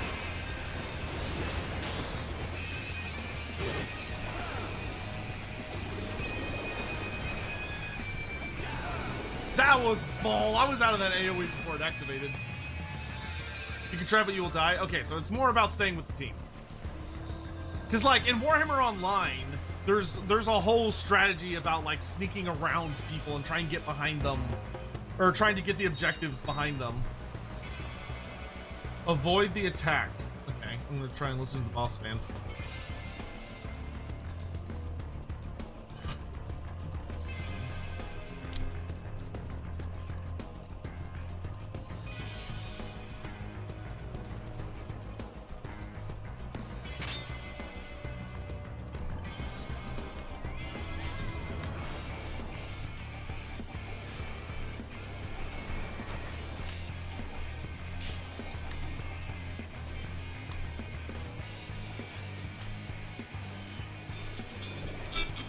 Alright, we're pushing him back.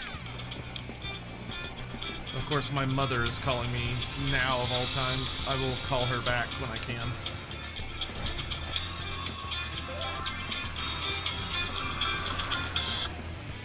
Hey, I'm busy. I'll call you back in just a second. Do you want pizza? Oh, I wouldn't say no. Just cheese. Pepperoni's fine, but I prefer just cheese. Alright, bye. Guess we're having pizza for dinner, which is a little like, oh no, because I had pizza for lunch. But that's okay. I'll just have leftovers.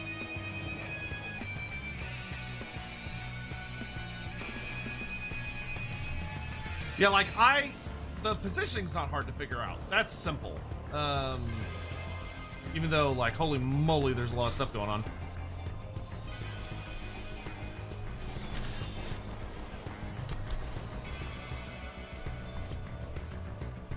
See if I can get into a good... Ah, dang it.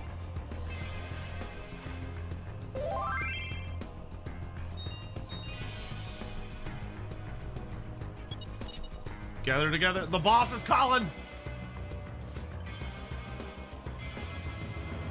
If there's one thing I can do, it's follow orders.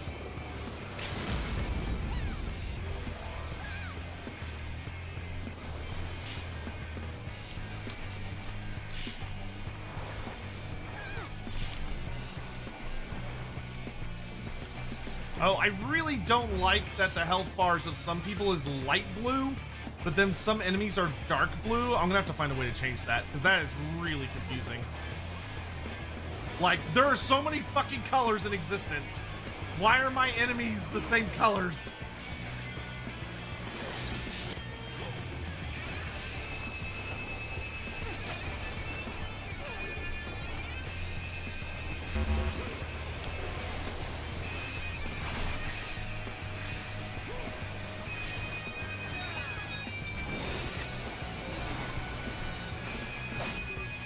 God, I love this game. I love this game. But I will say, some of the decisions by the game designers are so ass backwards. Like, what idiot designed the colors that way? Are they stupid?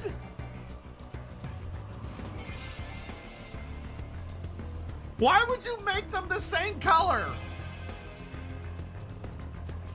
Ugh. That's crazy to me. Oh, it's above me. Okay. Wow, that spawned like right next to us. I don't think I need to interact with that, I guess.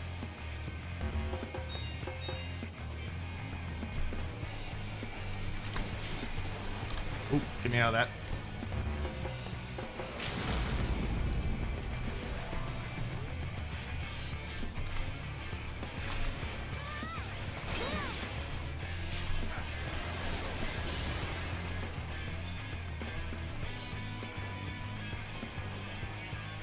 Oh, that takes time to... Okay, I see.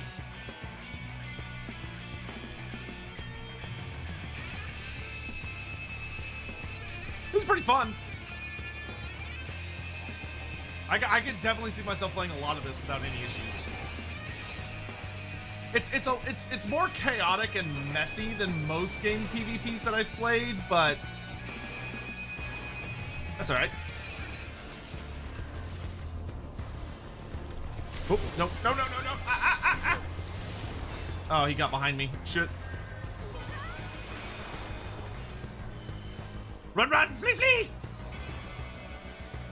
Okay, there we go.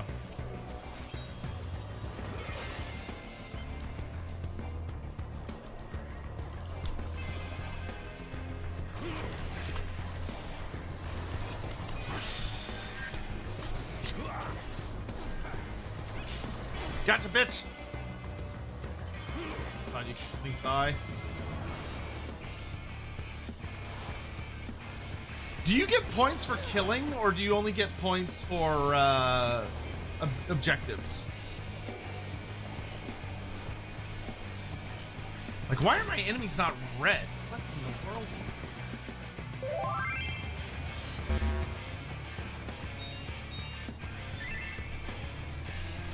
I will be changing all of that after this.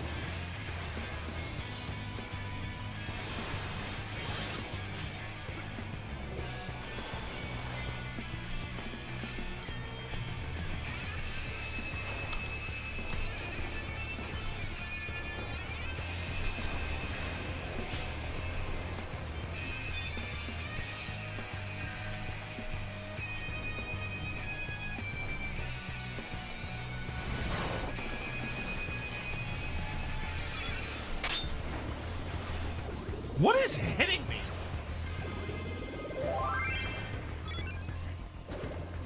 Oh, they're behind it. Okay, they're to the side of us. I'm running over here. Ugh.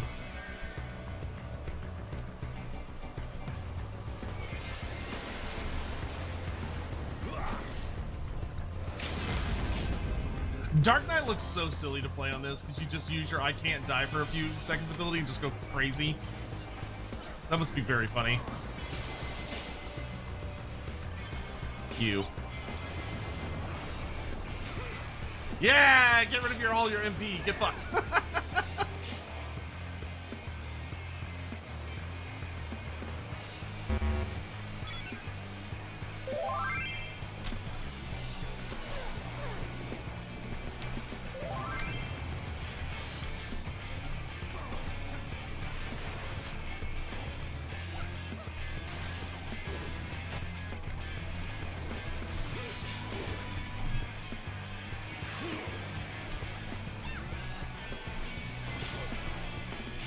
Like, if I could just click on the people I want to, that'd be great. It is difficult to do that.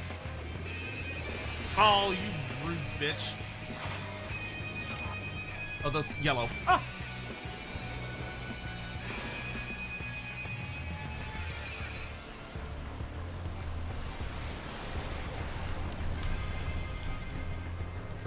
That's the thing I gotta figure out, is like, how can I reliably target the... Oh, jeez.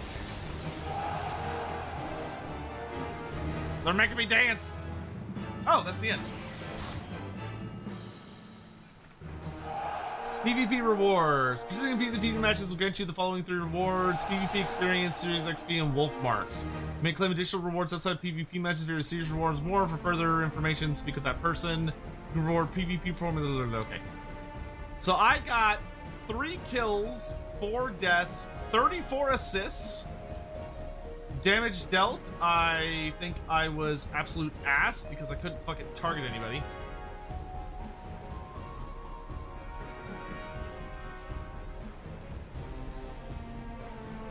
Well, oh wait, I did 300,000. Actually, I did pretty well in the grand scheme. Not bad. Okay, I will have to... Okay, how do I change... I need to figure out how to change people's... No, not HUD layout. I need to be able to change the colors of people's names in PvP. Here it is. Yeah, fuck these colors. Whoever's idea this was is a goddamn idiot. Terrible. They need to be like super vibrant. Oh my god, it's based on what team they're on, not if they're your enemy.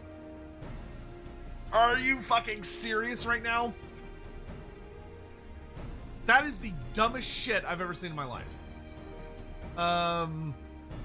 Oh my dear god. Okay, so Maelstrom will be red. Let's make Immortal Flames purple. And then let's make Twin Adder... Because I don't want it to be blue or green, because people on my team were blue and green. So blue and greens are out. We want colors that are very different from blue and green. Let's do white. So we'll do white for Twin Adder, red for Maelstrom, and purple for Immortal Flames. And then people on my team will be green and blue, to my understanding.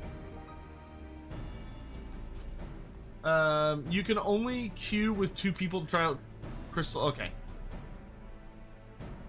Okay, that should help. It's like, dear sweet baby Jesus, that was so fucking confusing. Okay.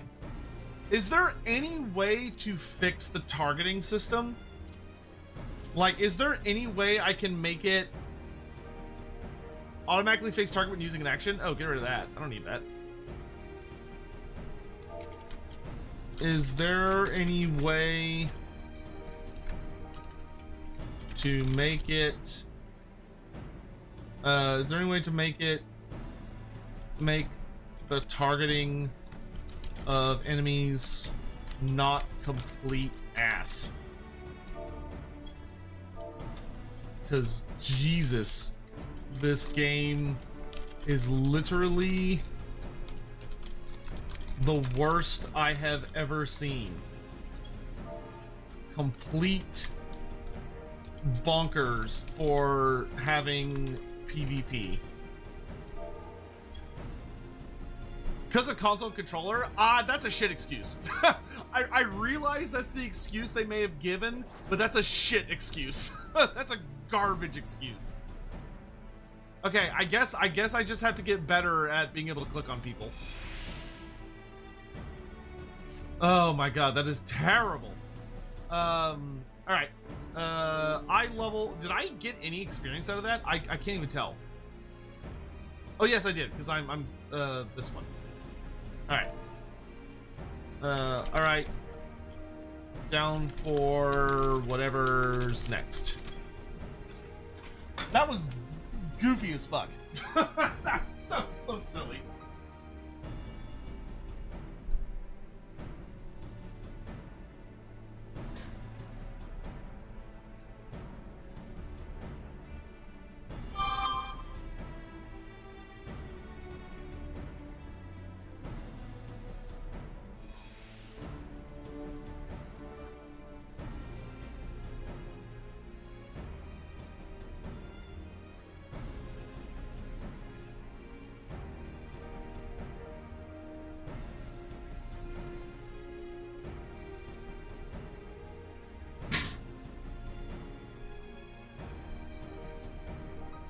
What time is it? Okay, I could do one more, and then I have to go give Sadie her next round of meds.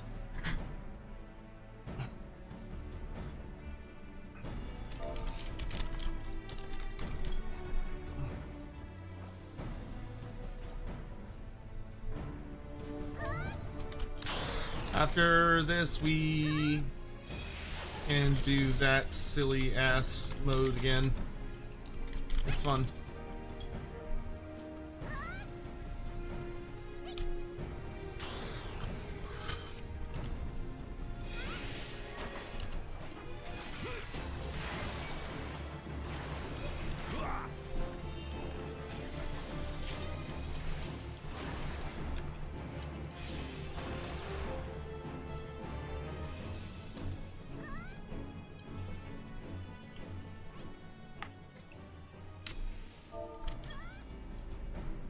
Well, I don't read the chat much in PvP anyway.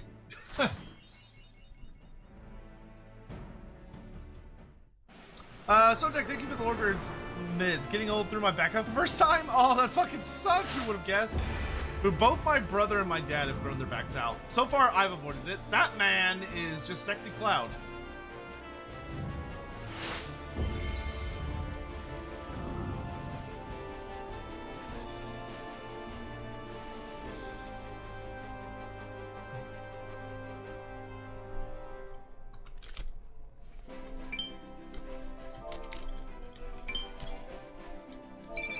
Unable to use chat? Oh, I had to use the macros. Whoops. I did not put those. Don't do it? Oh yeah, I've heard it's terrible.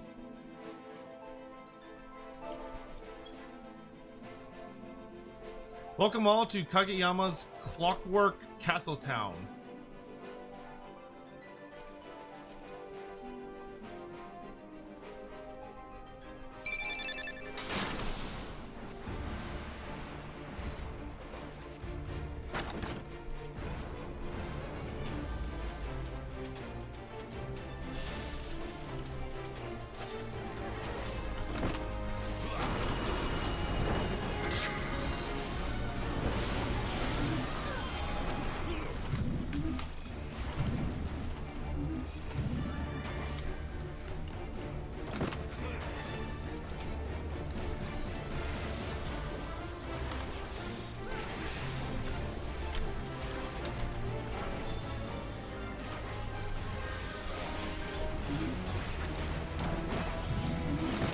Oh.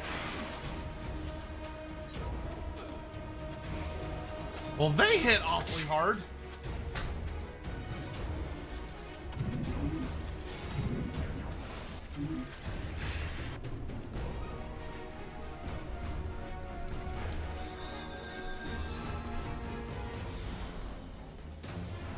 Okay, I'm gonna go reinforce.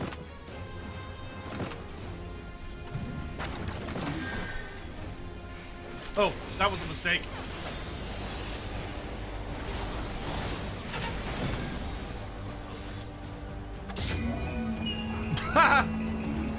I showed up just in time for all of my party members to be dead.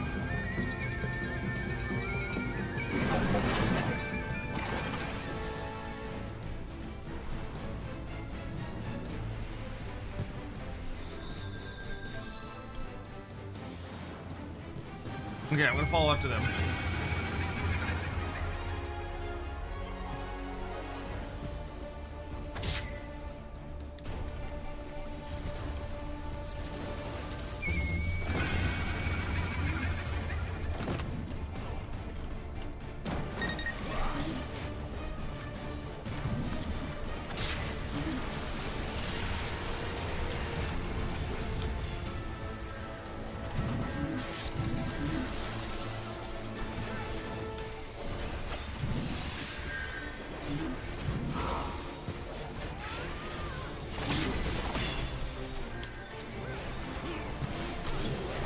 Trying to get to where allies can reinforce me. Aha! Oh shit. Oh my god, those AoEs are so big. What the fuck?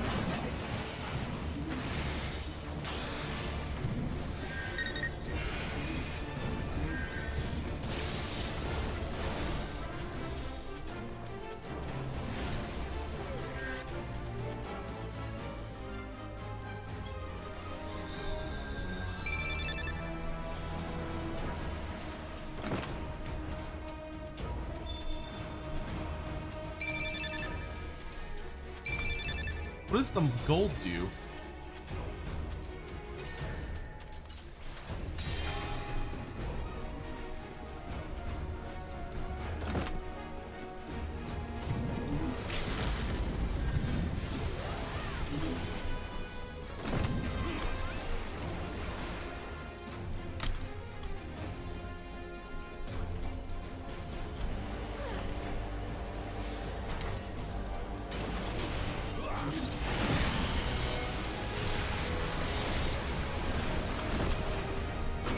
Wow, we are getting absolutely brutalized.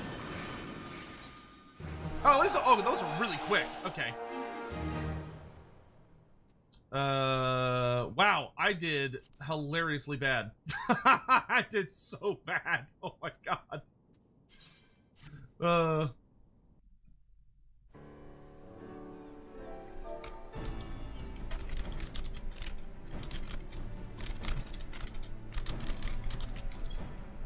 I don't think I would play Bard for that mode. I think I would play a different class that it's a little more succinct.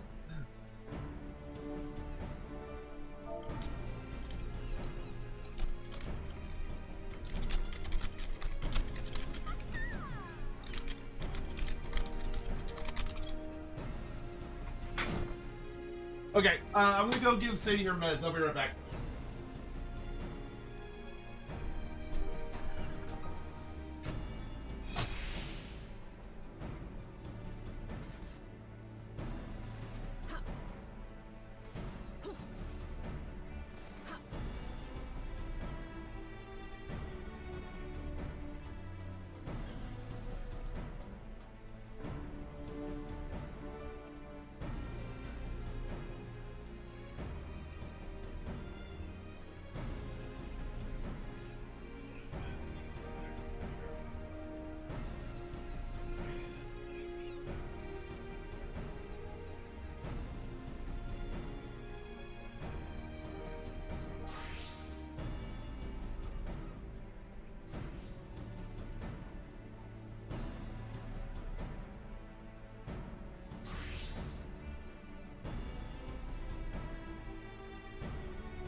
Okay, I'm back. Poor Sadie. She doesn't like that one. She doesn't like those meds.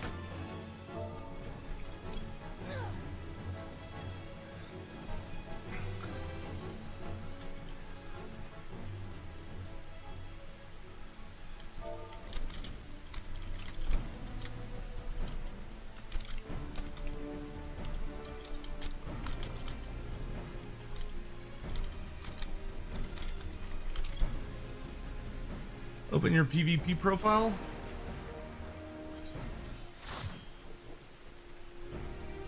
Trophies to claim. Oh, wow, that opened a whole website. Oh, series milestones. Oh, nice. Oh, I can wander. Okay, cool. I'm gonna go turn in some other quests and do some more leveling.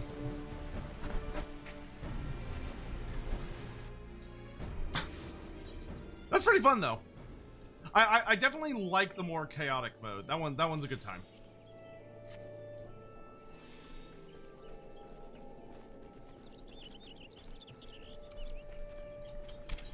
Okay. They lose 2 PvP currencies, wolf marks, and trophies. Trophies are mainly used for glamour, newer glamours and rewards. Okay, cool. Well, hopefully we can get some badass looking goodies.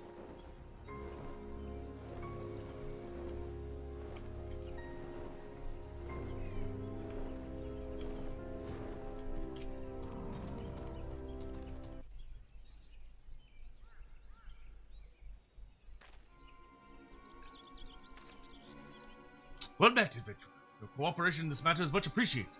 We'd hoped these documents would serve to enlighten us regarding the nature and motives of the dread sorcerer Nibeth, but I fear there is they are written in a foreign script that is entirely unfamiliar to our eyes.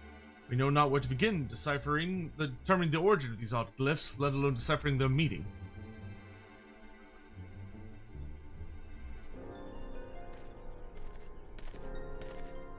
Oh, the big boss. Well, one of the big bosses. 'Tis little surprise they are not familiar to you. If that most curious etheric signature is aught to judge by, I would surmise those papers and the man who penned them hailed from a world not our own. Dun dun dun.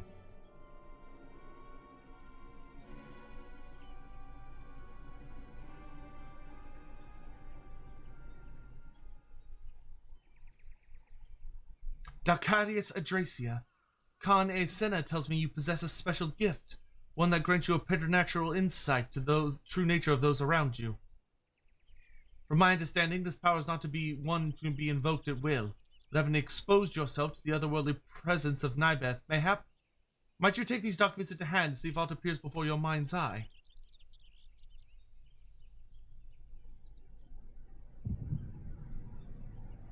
Oh, we get a fucking echo for this? Good grief. If I had to be one Space Marine Legion, which would you be and die? I'd kill myself. No, No. This is all wrong. Her soul will not remain bound to the flesh. It is as if she is rejecting her corporeal form. That the vessel is too weak? But that cannot be! Passionate spirit is possessed of inexhaustible stores of ether, and hers is by far the most strong-willed of my specimens. She should have the strength to remain tethered to this realm in perpetuity. But no, not even a glimmer of life in her body. Could it possibly be that her spirit would seek to return to the ethereal sea of its own accord? Preposterous! Would you be so foolish as to welcome the hollow embrace of eternal sleep? To sate yourself with memories of your worthless life as you drift off into the void?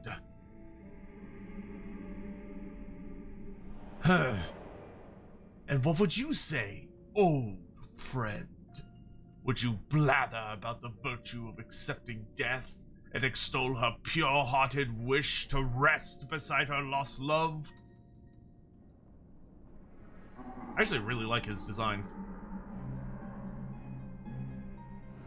Ha! I think not. My Ida would never be blinded to the truth by some starry-eyed fantasy. No. A spirit as strong as hers would never fade so meekly into nothingness. Only a fool would yearn for death, lay quietly within that multifarious shade. That is why I press on, to realize the dreams of all who came before me, and all who will come after.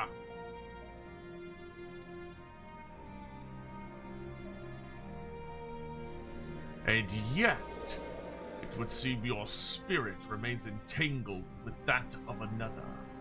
Not your lost love, no, but the one who besmirched your soul with these vulgar notions of accepting, nay, embracing that vain slumber. It's that rat sniffing about in my maze, isn't it? I can smell his stench upon you, and the repugnant fetor of the admiration you feel for him. Let us conduct an experiment, shall we? Yes, a test of loyalty. One that shall also serve to purge these halls of he who would dare interfere with my most noble aims. Go forth, my sweet Ida. Go forth and seek out your beloved hero. Give him the gift of death that you would seek yourself, and in so doing, free yourself from the shackles that bind your spirit so.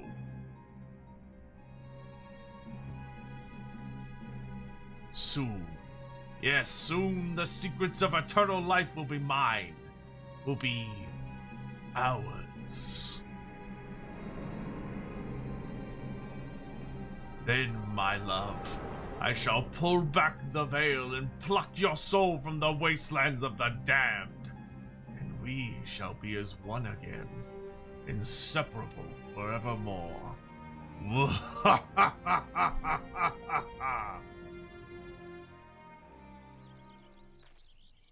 Wow, that was dramatic.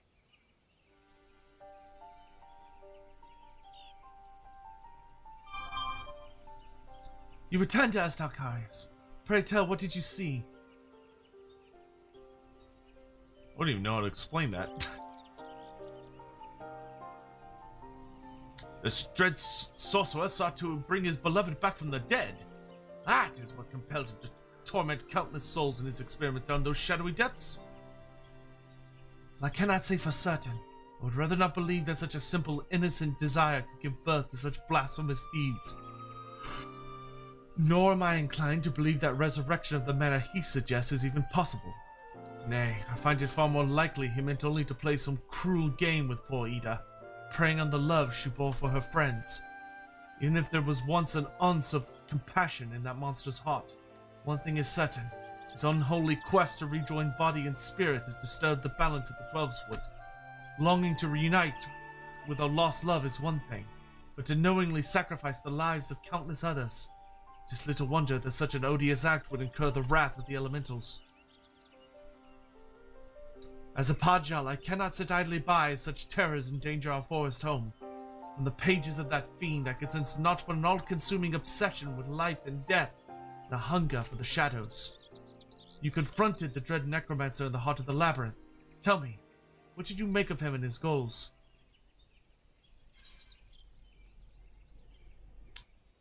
He was a twisted, pitiful creature driven by false ideals.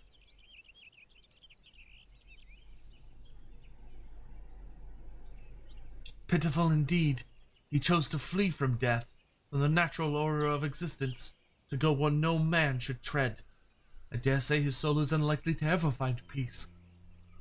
At the very least, we can take comfort in knowing Nibeth and his ill ambitions are no more. Now we must see to it that the labyrinth is purged of the abominable creatures that run rampant within, that the wayward souls still trapped there may at long last find peace. When the palace of the dead is at last cleansed of the sorcerer's taint, I will invoke the power of the elementals to seal close the ingress, that none may ever be lost to its unholy halls again.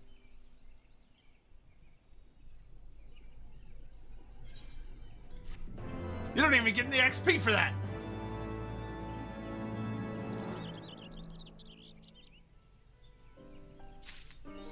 All right, that wraps up the Halls of the Dead storyline.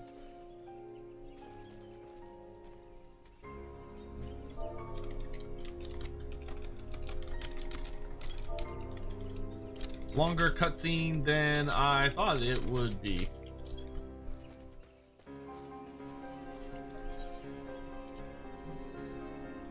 That cutscene took like 1,000 years. All right.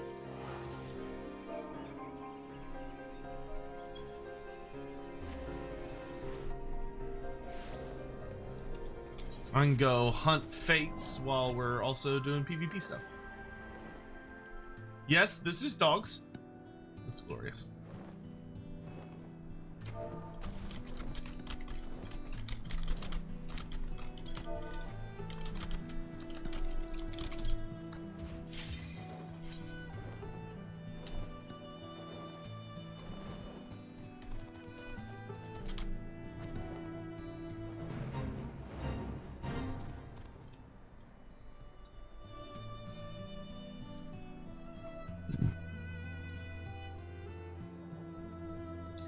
Okay, so now to actually answer your question, if you had to be in one Space Marine Legion, which would you be and why? I would want to be in the Black Dragons, because they have the coolest fucking name, and they also have, like, draconic mutations, so even though they're a bunch of lame humans, they're at least slightly more interesting lame humans.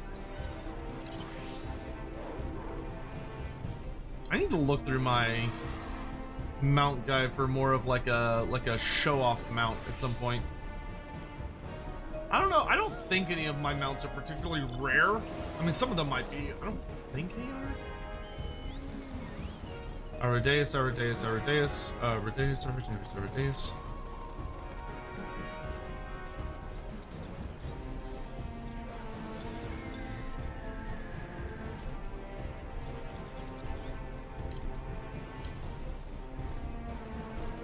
Okay, so we're blue team this time.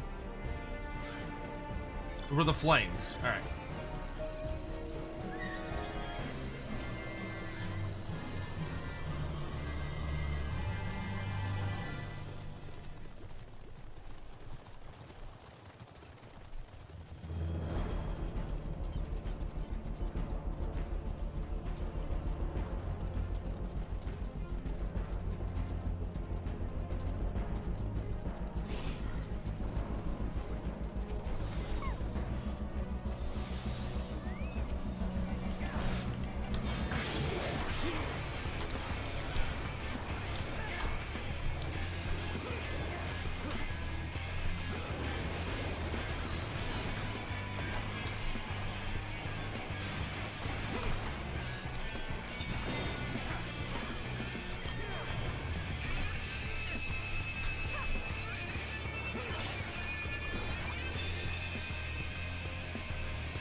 That Dragoon is fucking bonkers.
Ugh.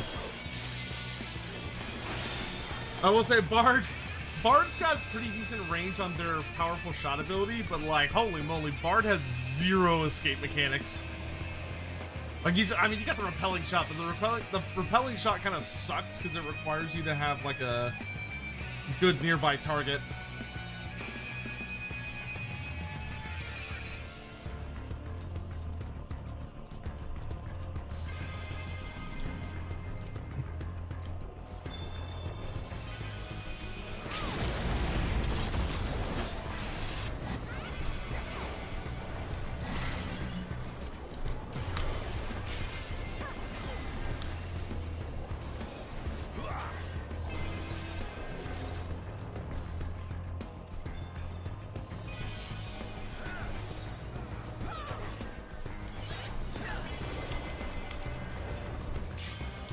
Ugh.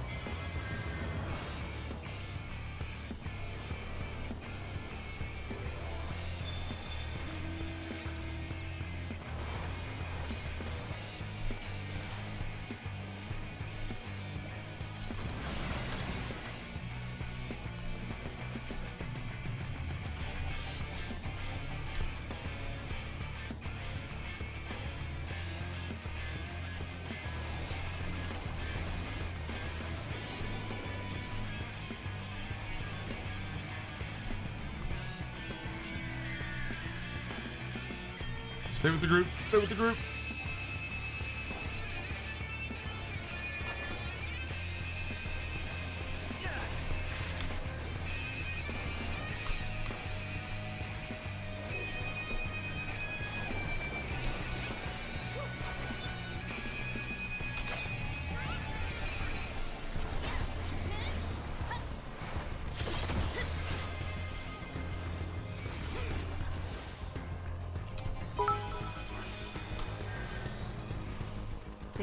I'm slowly getting the hang of this. Class in FF14 would most likely be picked up by a skink or saurus.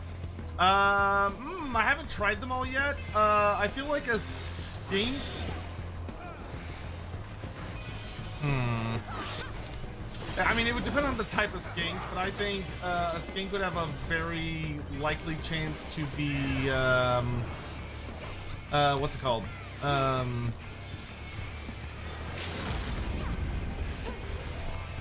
I think a skink would have a very high likelihood. Honestly, probably like Astrologian, from what little I know about. I don't know. I haven't played everything yet. I feel like Saurus would probably be like something like a Paladin,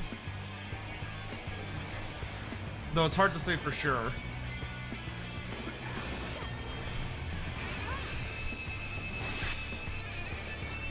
I got you in my sights.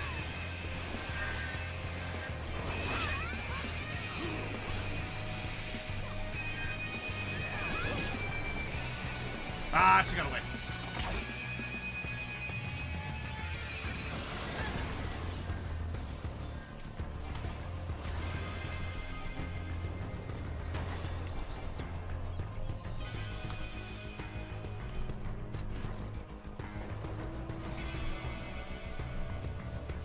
Honestly, Summoner throwing down like the giant Bahamut's looks hilarious.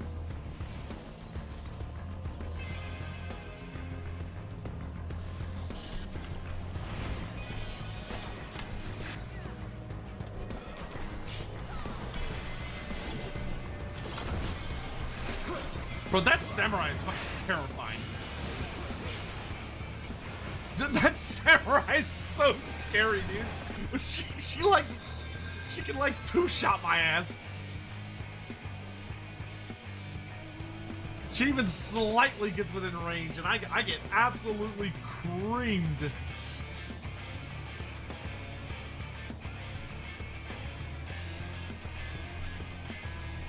Like, holy moly.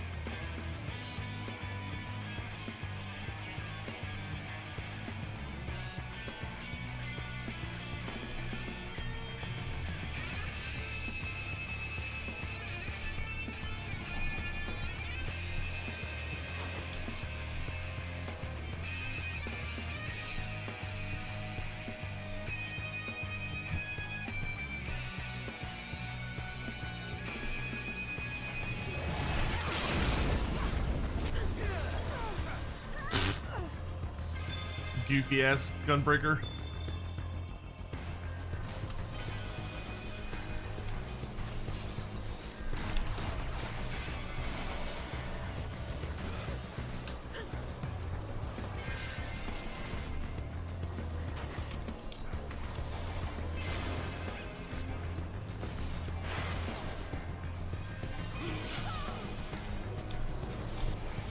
Is that samurai again? Cursed samurai! Oh, they got behind us.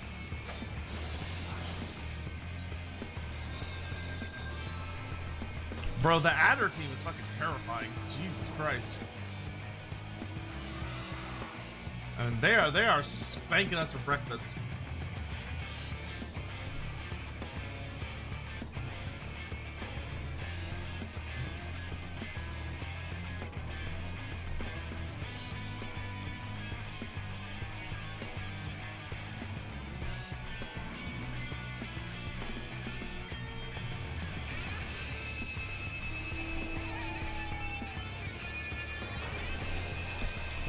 Oh, die, die, die, die.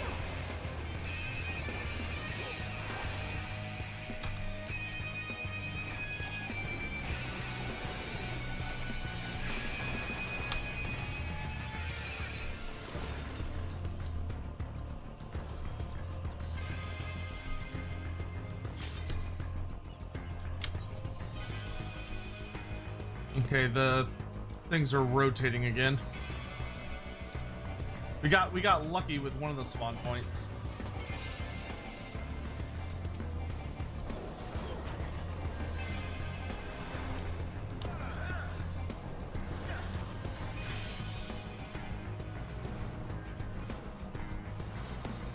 Push them back!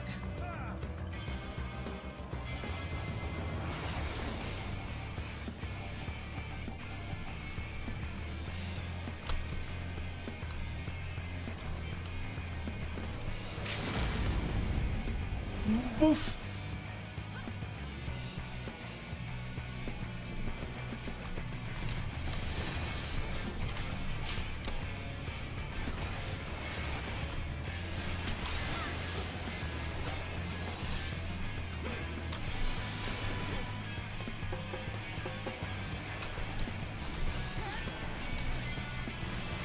Oh shit, somebody got behind me. Ugh. I will say, I enjoy this mode. Playing a ranged DPS would not be my choice. I think I'd much rather be playing a melee DPS. Dragoon seems like it would be like super ball fun on this. Oh dang, Red jumped into the lead.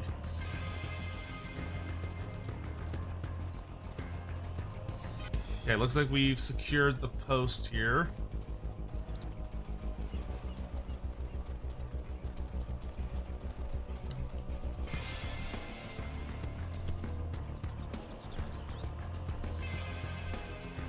Try targeting in melee. Well, it's more that you are incentivized to chase people as opposed to trying to put distance between you and people, which is just very, very difficult. Especially because it seems like some of these people move so fucking fast. Like, they're so good at getting away from me.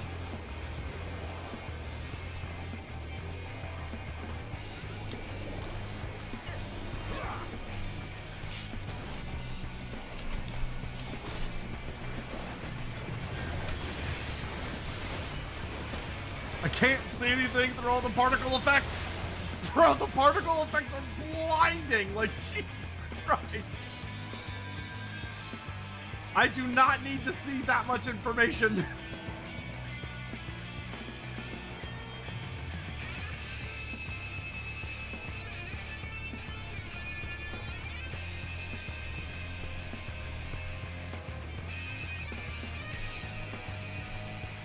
I'm a-coming.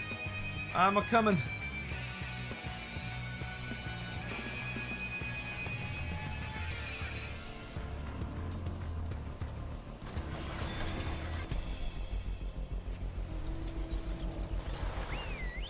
Oh, deactivated. That's a bummer.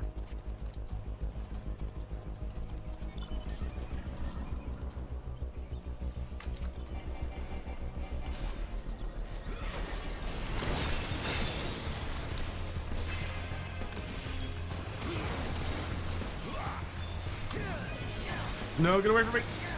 Fuck. Oh.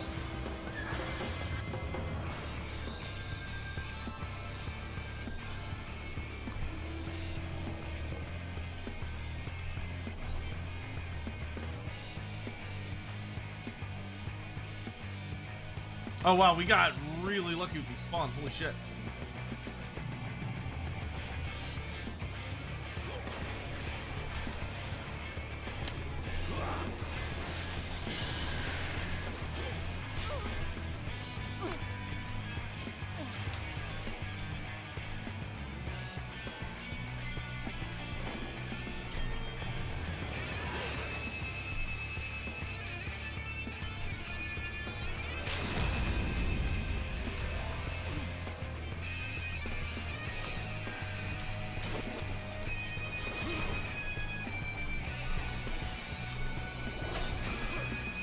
That samurai again.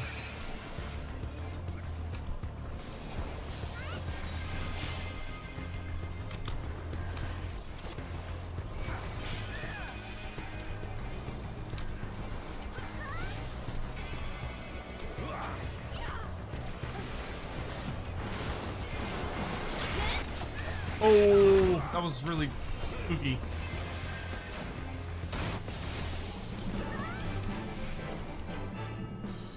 Oh, we were close!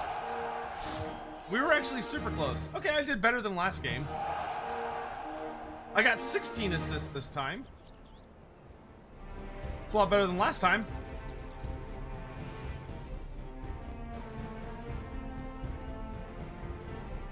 And I got 1 kill. Delicious.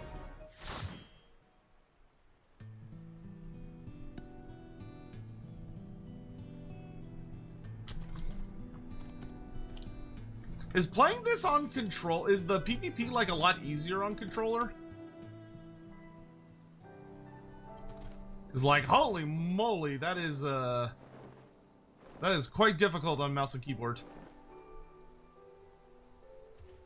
Like, I would assume on controller they have the ability to like flick between targets instead of having to like tab and hope for the best.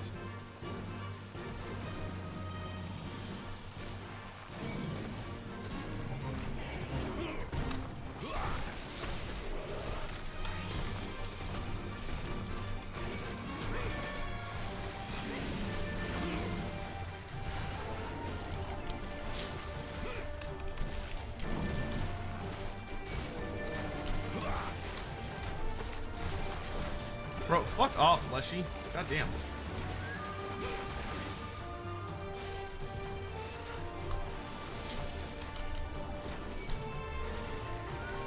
Okay, he...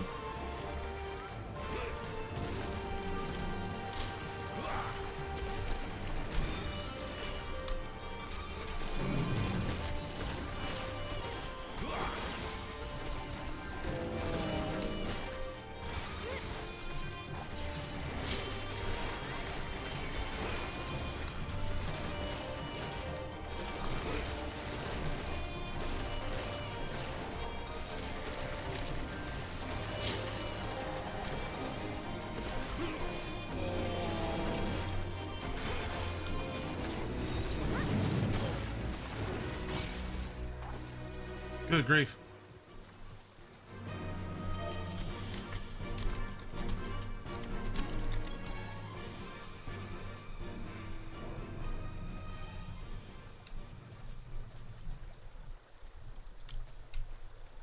Oh yeah, I'm still good for some PvP. I don't know if I'll do a ton. I think I might switch to dungeons in a little bit, but it's yeah, it's fine for the moment.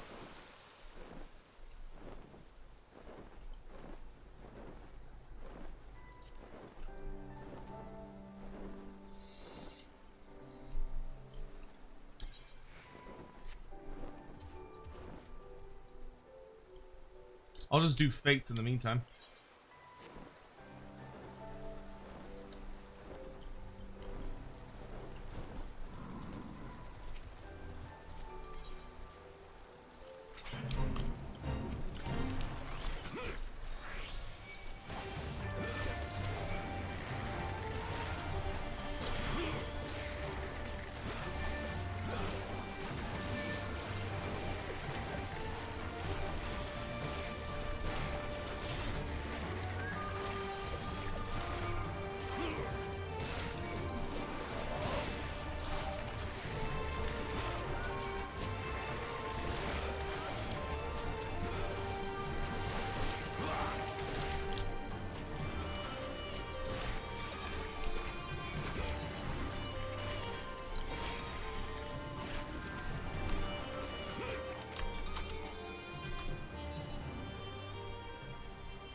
Oh, nice. We got a new map.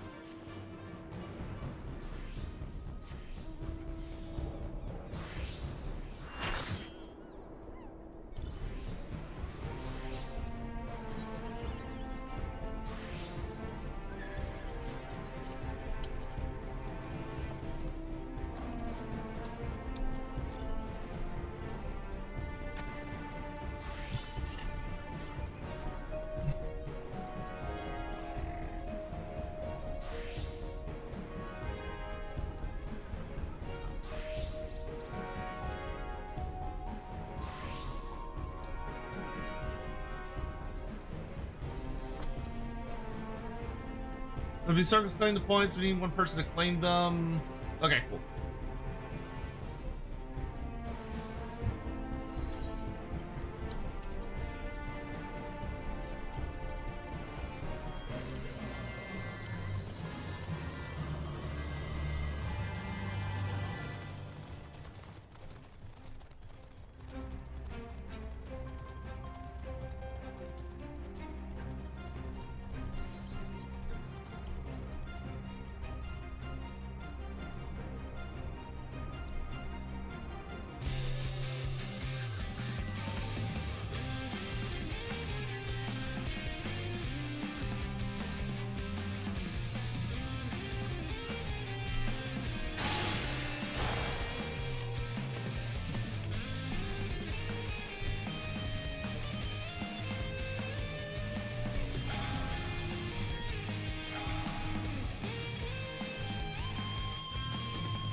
Oh, bro, I have such a nice view from up here.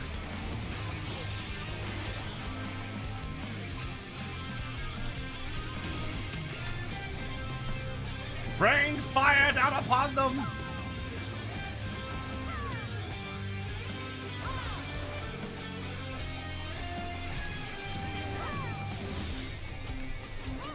Wow.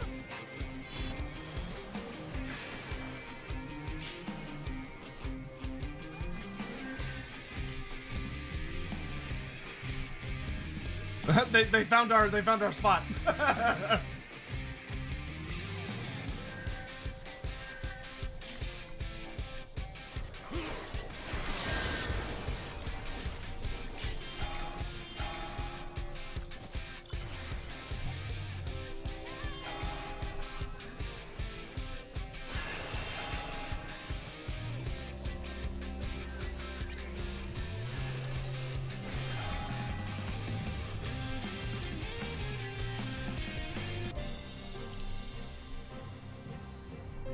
I actually like the verticality of this map a lot. Being able to like be above people so I can shoot down on them is great. Oh, you can summon a mountain while moving? That's so good.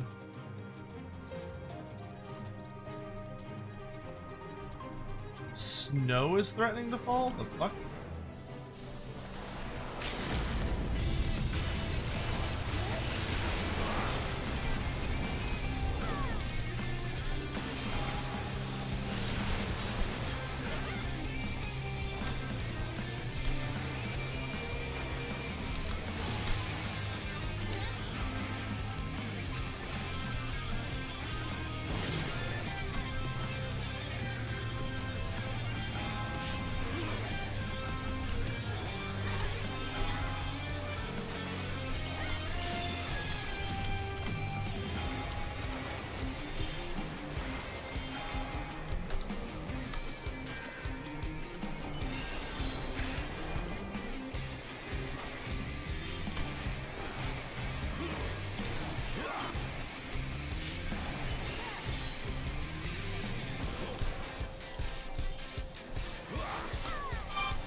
I don't understand what's happening with the snowmen, but okay.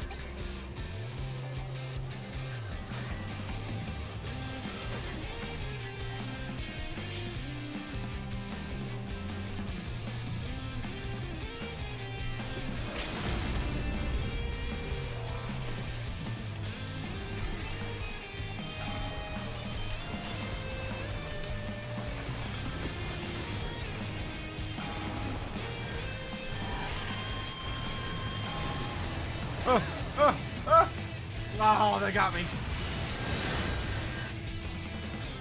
So, oh, snowmen summon good circles. Ah, I see.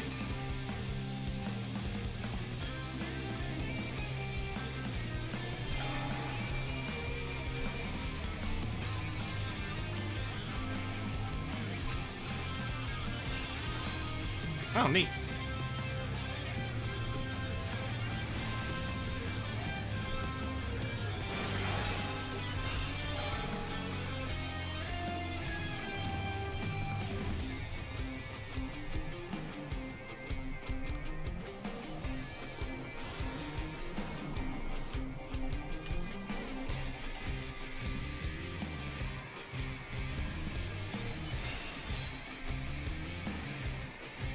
Oh, I'm not in a good place.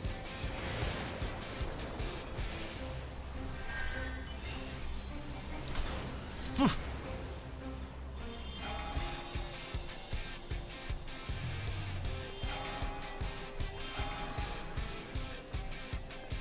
And you get the high ground.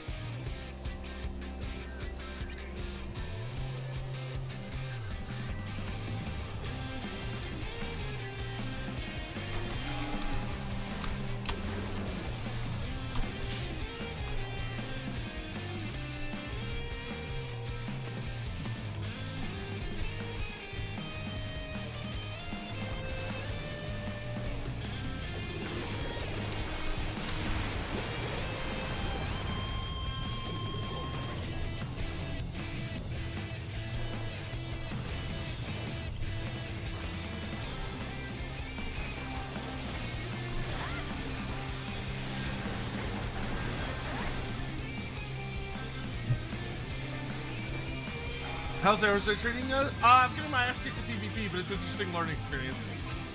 I have very mixed feelings about the PvP. It's not the best I've ever seen. It certainly has it has some issues in its design.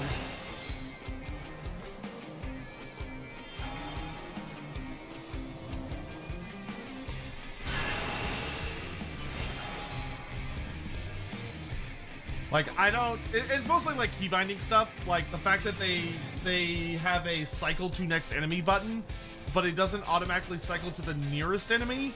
It just cycles to like a random enemy, seemingly, which makes the PvP very difficult to like micromanage compared to like other MMOs I've played. Like Warhammer Online has like amazing PvP, but that's also like what the game was designed around. It makes this game's PvP kind of look like butts, I'm not gonna lie.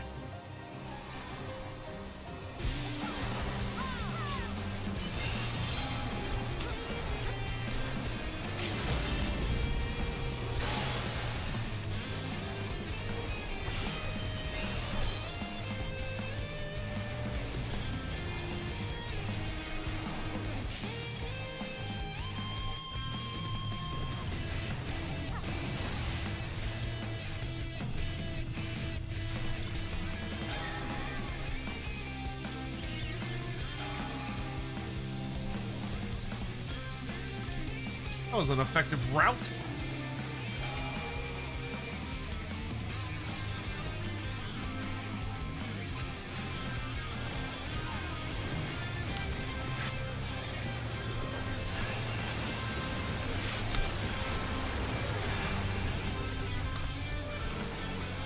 Fuck me.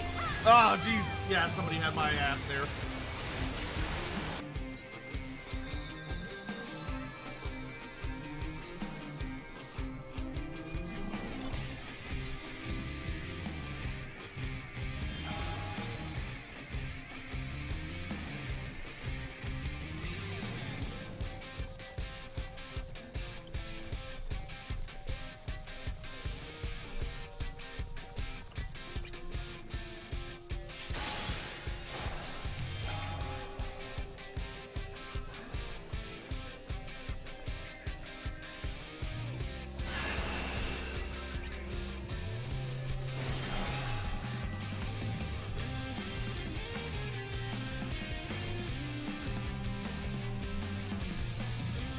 Luckily, the soundtrack's a banger.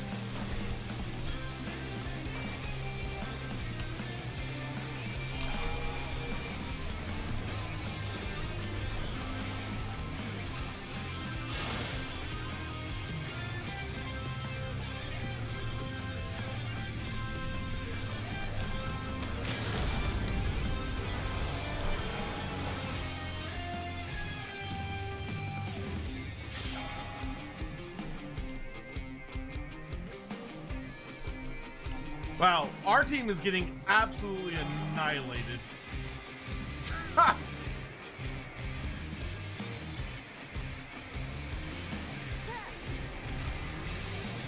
But the other two are at least kind of close.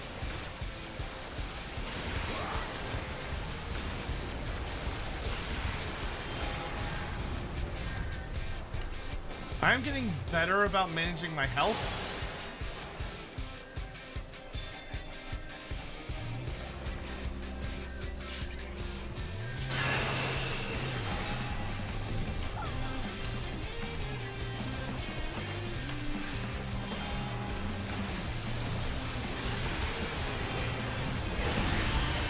Man, getting off repelling shot is really, really hard.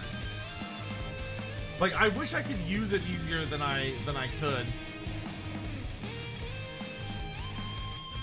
It is a struggle to fire that thing off. I think it's just because I have to get a lot closer than I want to. Yeah, it's only a 10-yard shot, so I have to be like in somebody's face to use it.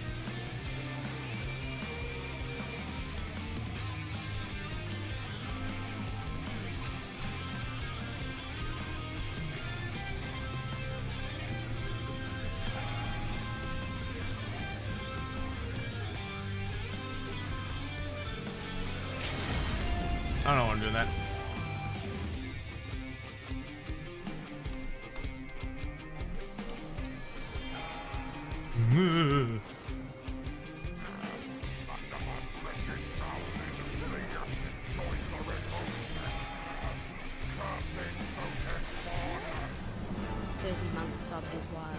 Oh, Red Lost. That's actually really funny. Have for what we can expect in TWW3 in the future.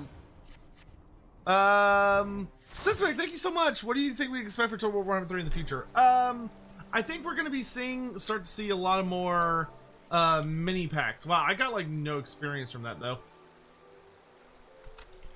Alright, I'm back to doing dungeons. PvP's fun. The experience is a bit meh though.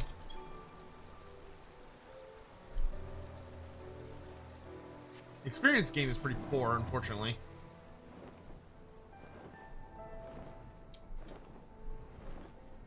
Yeah, I'd much rather do dungeons.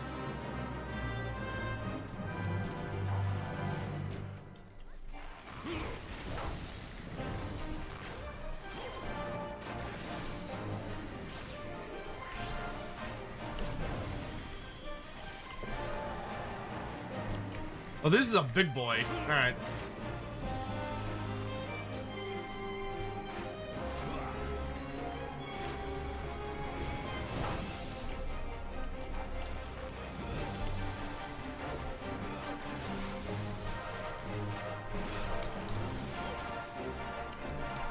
Anyone else for dungeons? PvP's fun. Like, I'm certainly down to do that once a day. Oh, we have a party.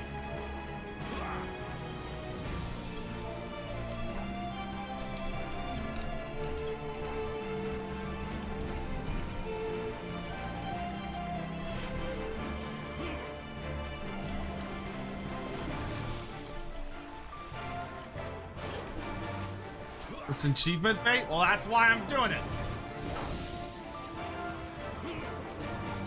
God damn it.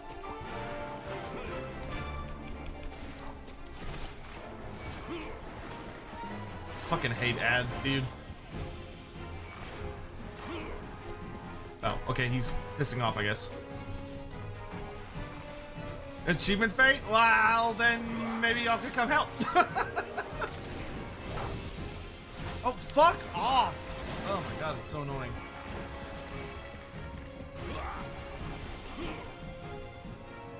Okay, I need to get, like, further away from that thing.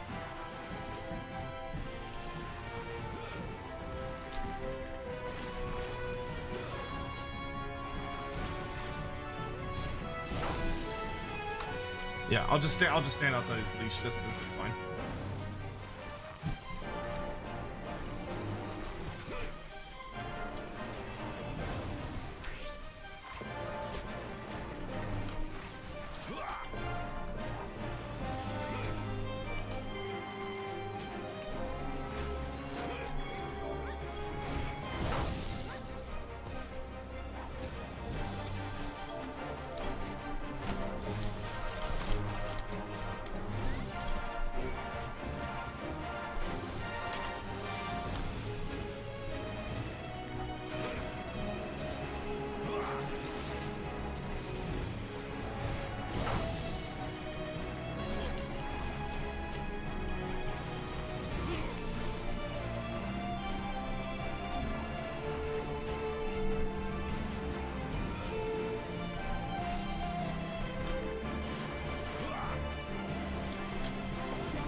Keep hammering.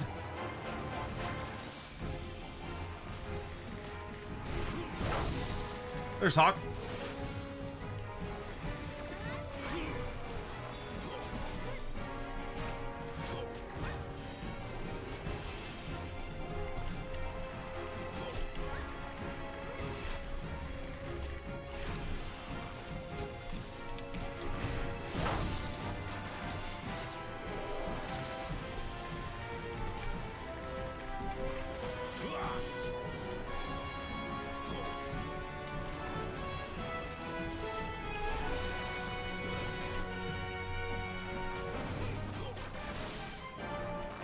I don't know why I did that.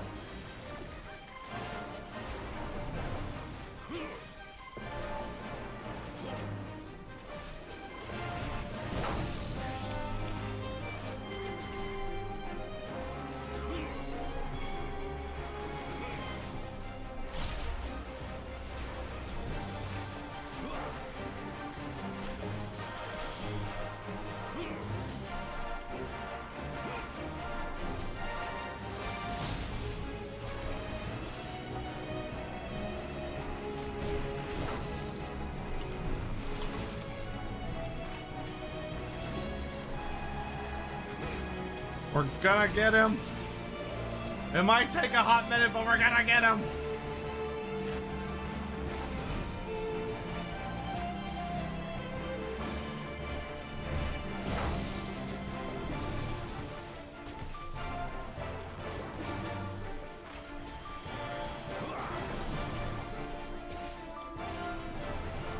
Check out the buff I gave you as dancer. Oh, dance partner. Oh, that's cool. You share effects.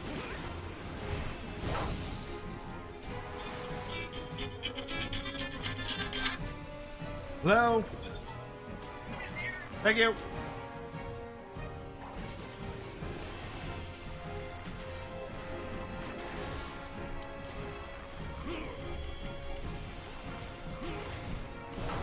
Any buffs he gets copies onto you? That's awesome.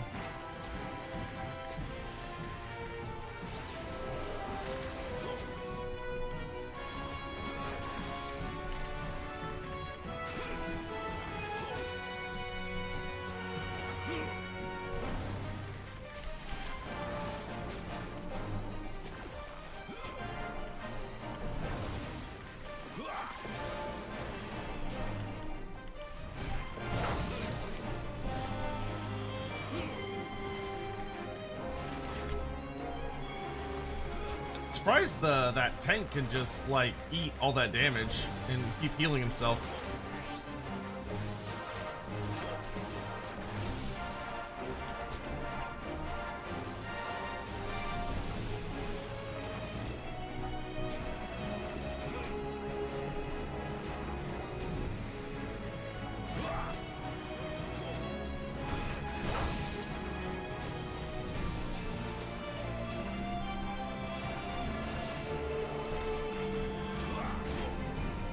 Warrior's got good heals.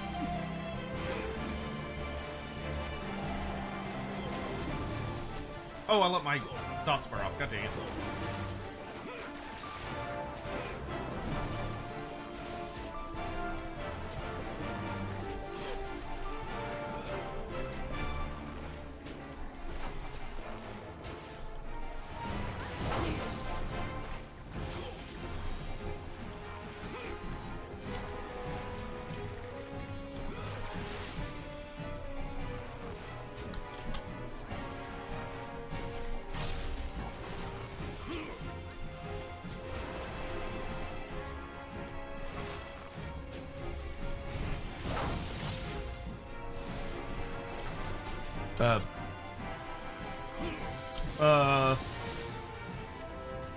Oh shit, he's got friends.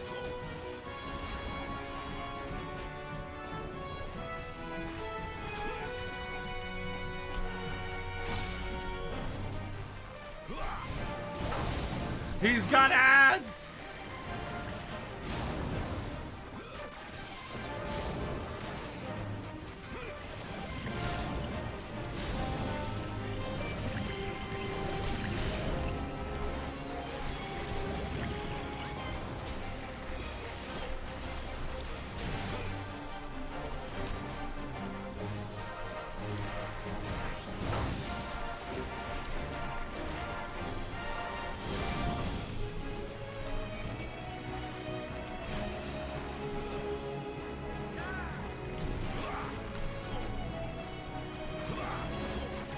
Why did he get ads? That was bullshit.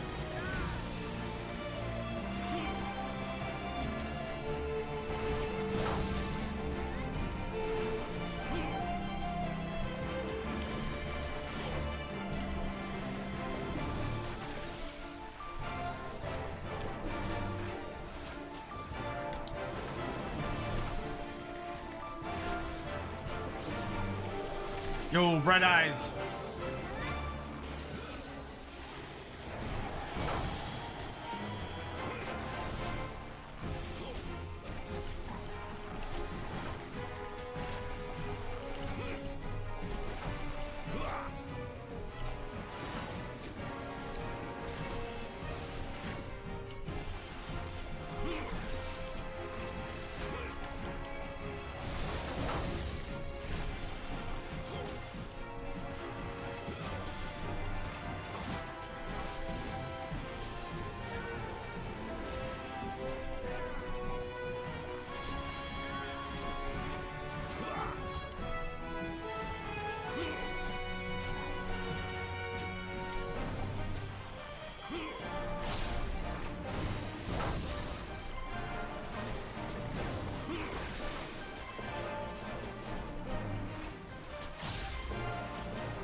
Oops.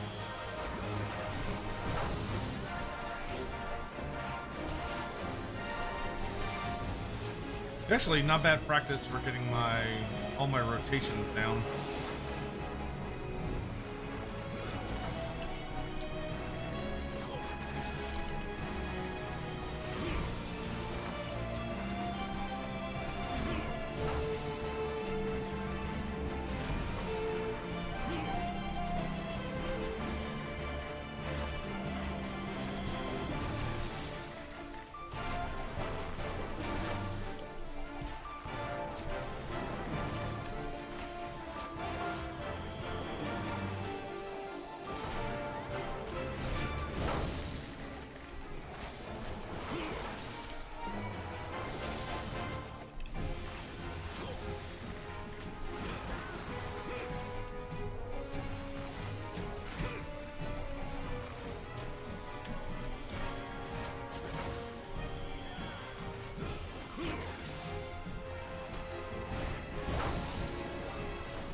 Keep it up! Keep it up!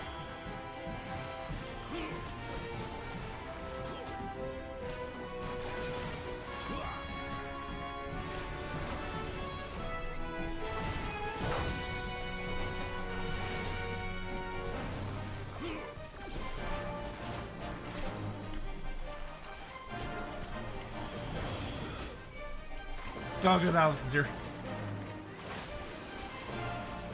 You don't have some, like, blue mage bullshit that can one-shot him, do you?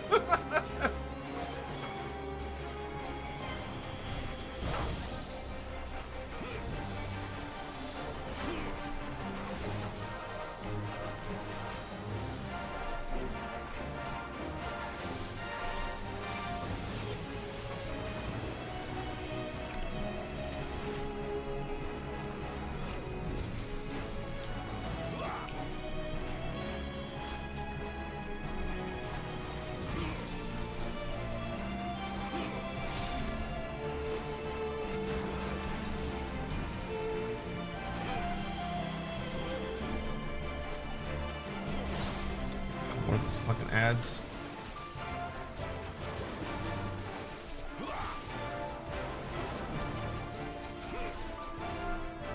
Hey, there was the blue mage bullshit. Oh, cool! You get a song, or I got a orchestration roll. That's awesome.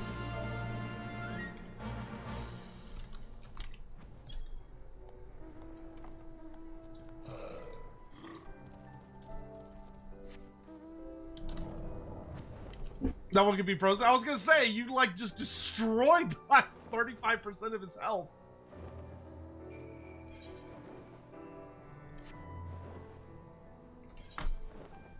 Okay, apparently there is like some crazy amazing food downstairs. I'm gonna go try real quick. So I will be back shortly. I'm gonna go just grab literally a piece. But I'll come right back up. I'll come right back up.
If I don't have heartburn tonight, I'm gonna be shocked. Ugh.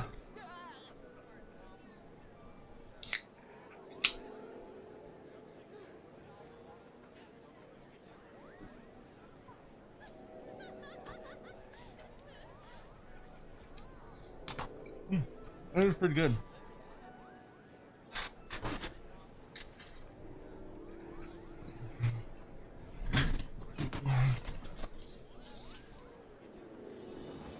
Oh. I do need to use the restroom.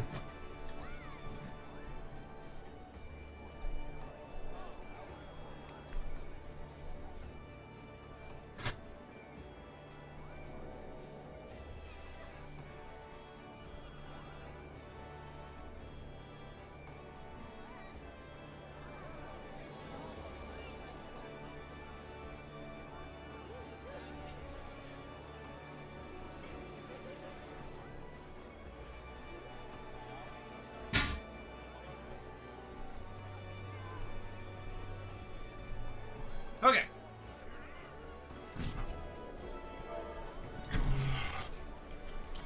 Moogle dungeons.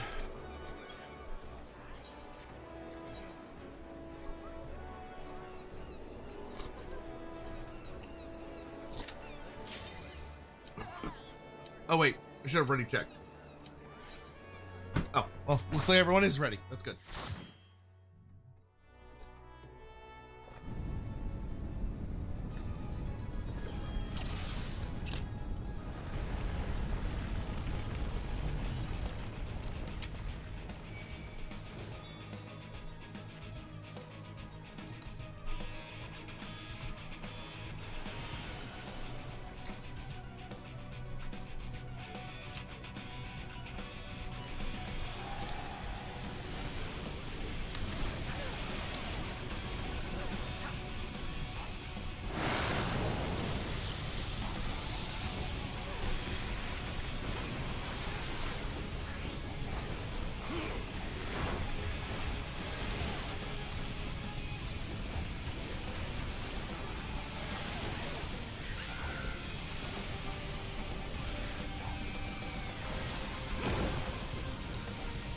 Oh, I see.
Light them up.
You get battle buffs, and you get battle buffs, and you get battle buffs.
Yeah, I don't think I have all that much to. I can tell that I'm getting tired because my brain's kind of just vibing at this point.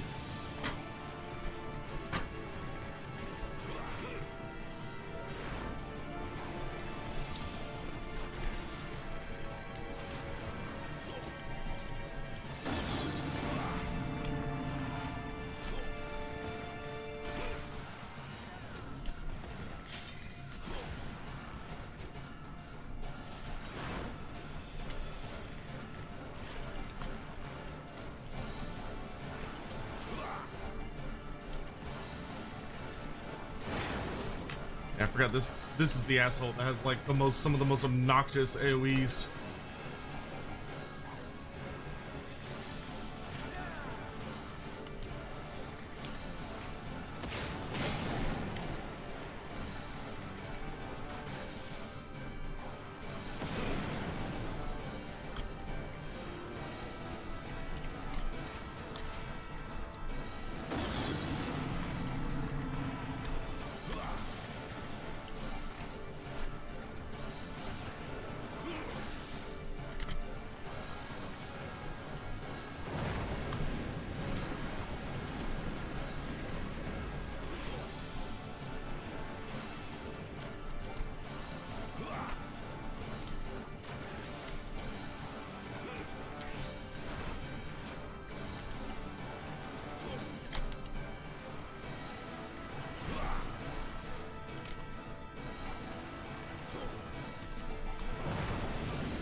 Down he goes.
Train of death.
Keep it up, keep it up, keep it up.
Bum, bum, bum, bum, bum.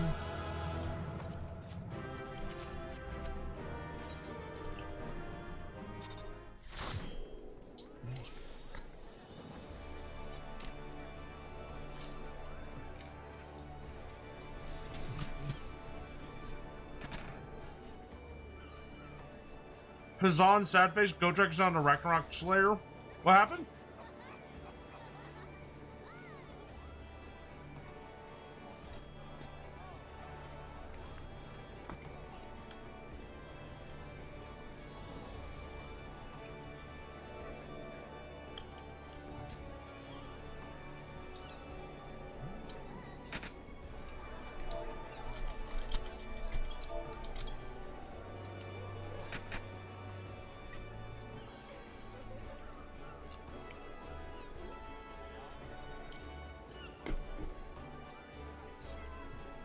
Give me a sec, guys. I'm just eating some real fast.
Oh, I didn't claim my reward.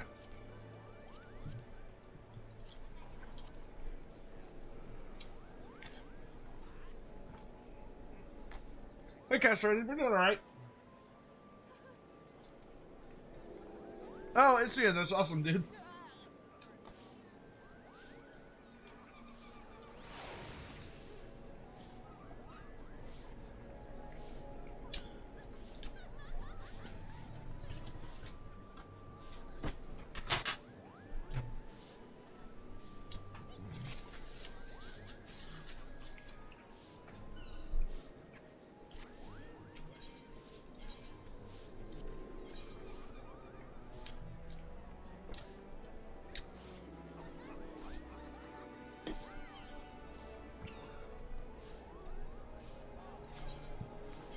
Oh, nice. I can get a thing I wanted.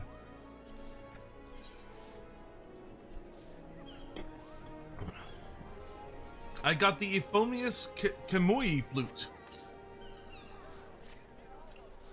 New mount. What am I eating? Apparently, turns out we have the best pizza place in Texas, pretty close by. And turns out, it's pretty goddamn good. My folks got it for themselves for dinner, but I stole a piece.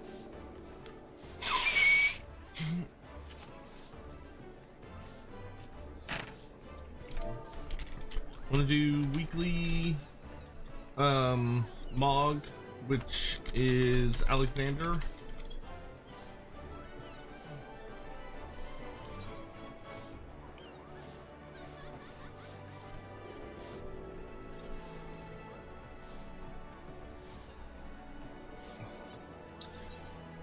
You know what Alexander? Yeah, I do.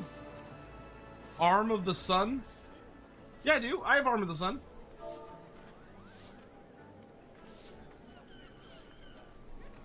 Wait, what? Mogpedium, weekly. Oh, no, sorry. That's week 1. Oh, week 2, I've got nothing? That sucks. That's dumb. Well, that's unnecessarily punishing, in my humble opinion.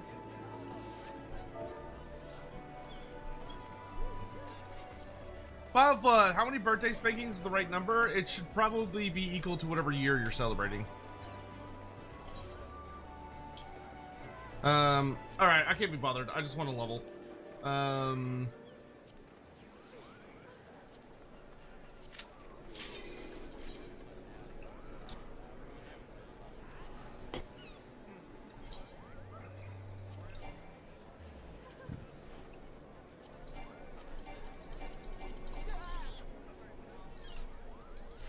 Sucks.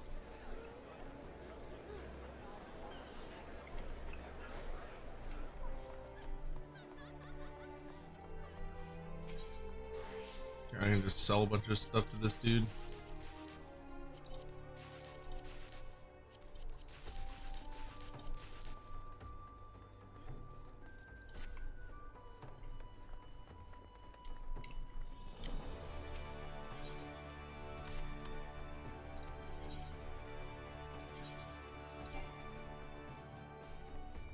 Gosh darn it.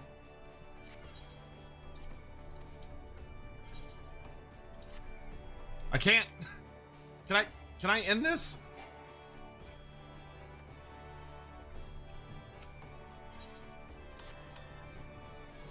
Oh, Brian's AFK? Okay.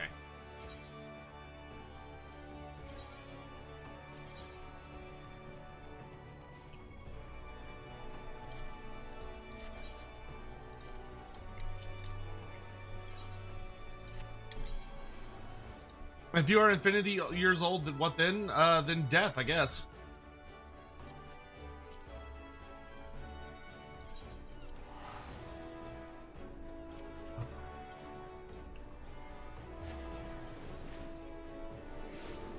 You doing all right, castrated?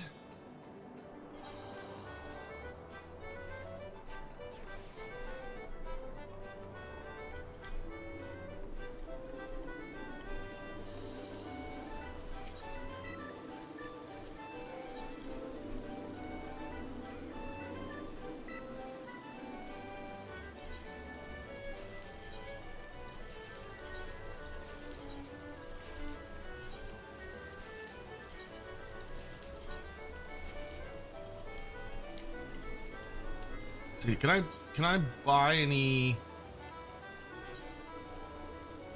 Can I buy any interesting cards that I don't have? Oh, takes a million to get the Cloud Strife card. Jesus Christ! I think I have all the baby cards. Yeah, literally everything I would need is gonna cost a lot.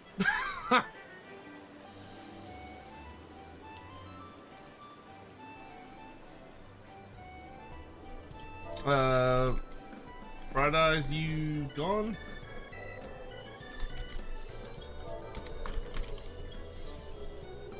Oh no, he's offline. Well, makes that easy, I suppose.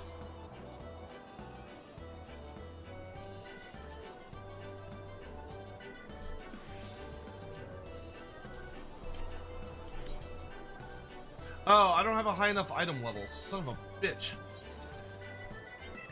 Well, I could upgrade some of my gear at Idleshire.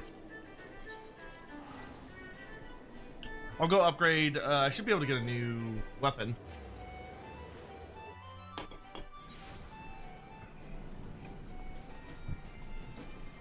Which will assist.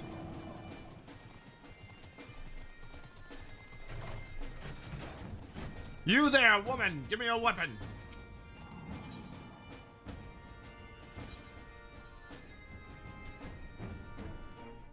I need the longbow.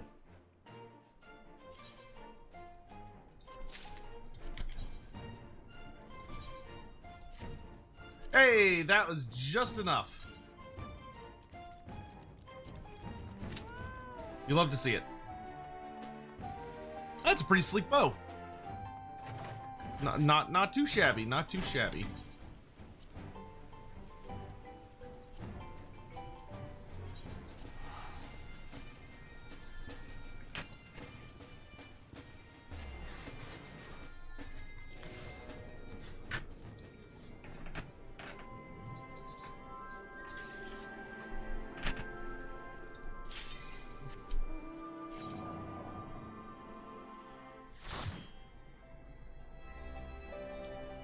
Spanked to death? Hey, I wouldn't want to go any other way.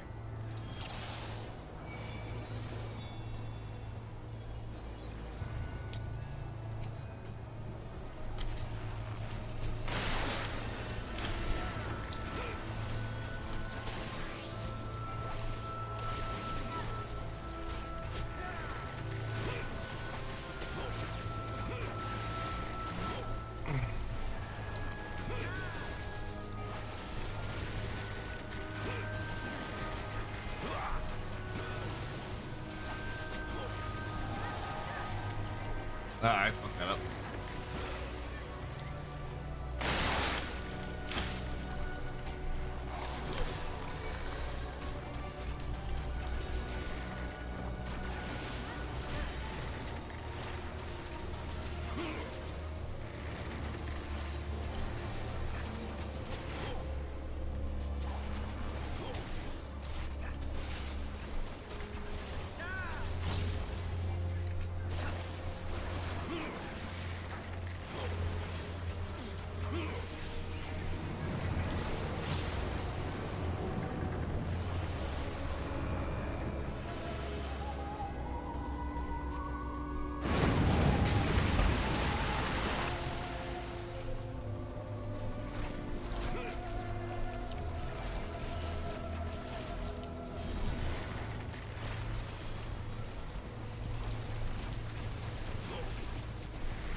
Keep it up, keep it up.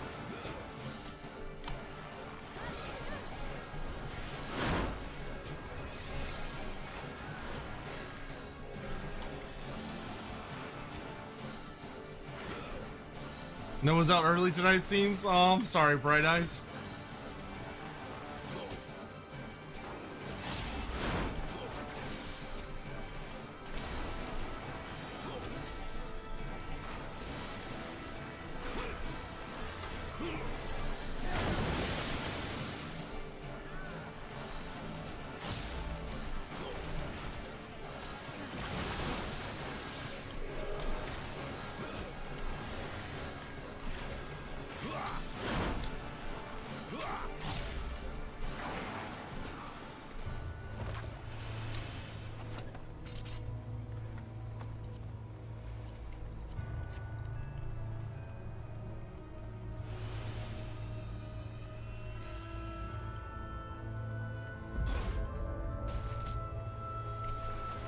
I think this is honestly one of the better. This is a pretty good dungeon. It's got like really nice atmosphere. It's fun. Got like a nice unique soundtrack. It's like recognizably very unique. Like it's so like, oh, it's a familiar melody, but with a unique spin on it, which is cool.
Also, really fun boss designs too.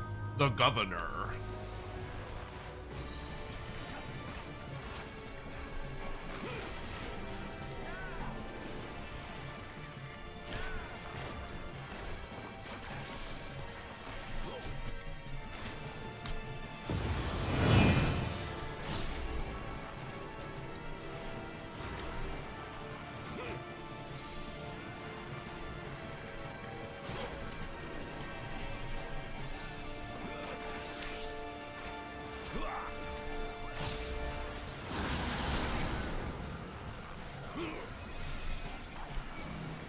I mean, who doesn't like giant funky skeletons, right? Ah!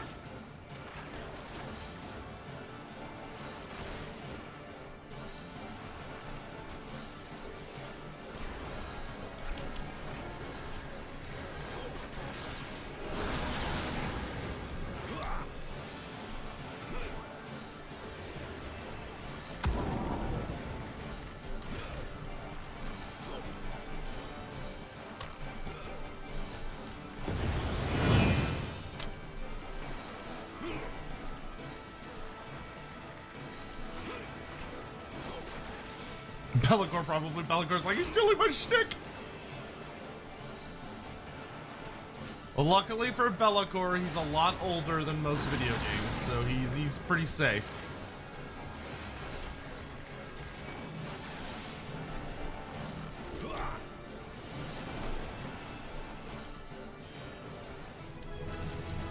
$62! Ooh! Troubadour reduces damage taken by self and nearby party members by 10%. That's so cool. That can go down there. That's a really nice ability.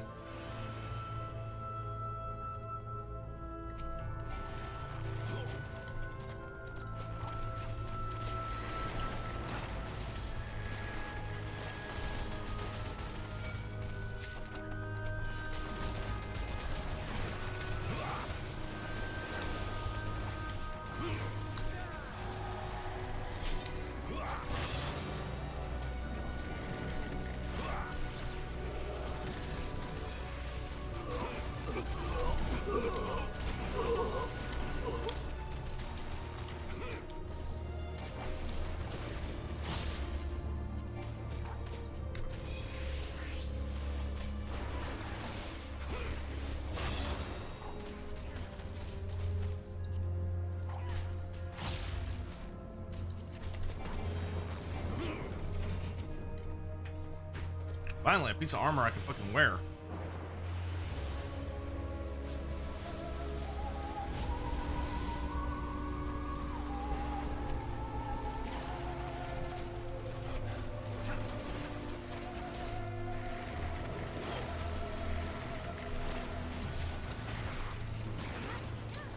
Ooh, a bow. I kind of just want to see what it looks like.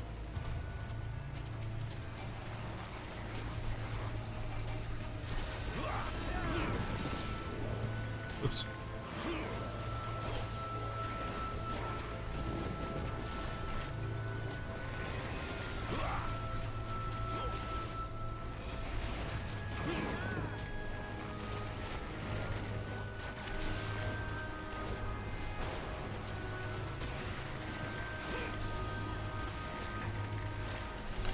Castrator, have a good night, dude. Please get some good rest. Skylar Martin, hey, how's it going? My night's going great, dude. I've had an awesome day. Like, I really can't complain. It's been a really just nice, solid day for me. Thank you for asking. That is so much fucking health, Jesus Christ.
Ow, ow, ow, ow.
Hey.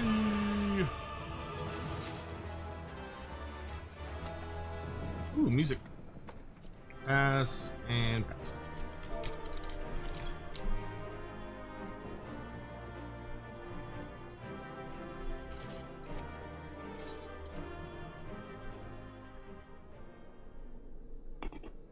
Hey, Flatline, how you doing, man? Good to see you.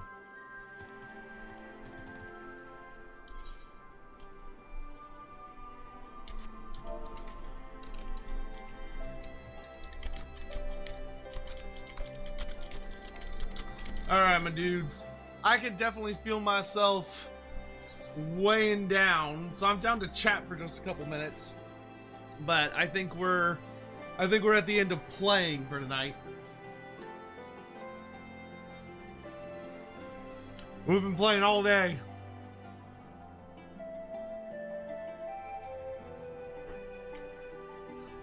Do I have any bets on what's coming during the Total War show? Well,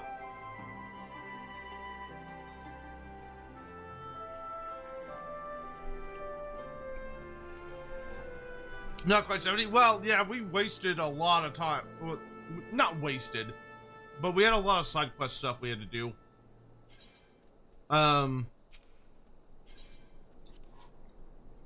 Like, doing the Ananto stuff actually took way longer than I thought it would. Like, that took us at least 30 minutes.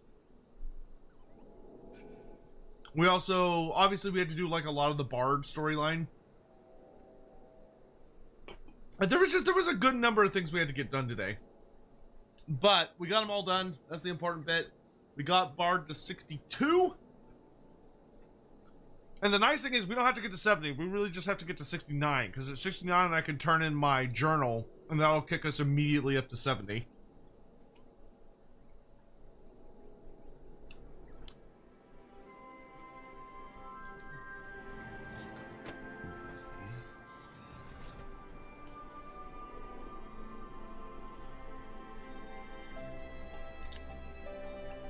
I think they're revealing Kremlo as one of the lords. That truly would be a thing. I suppose that is a thing they could do, even if it would make me hate them.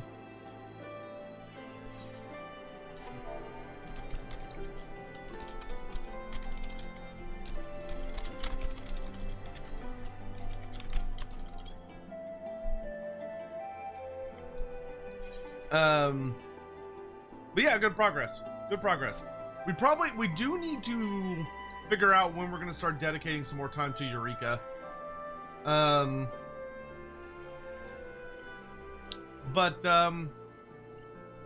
highly doubt we're going to get an army painter, guys. I'm pretty sure an army painter is going to be like the last thing we get for Total War Warhammer, if we even ever get it.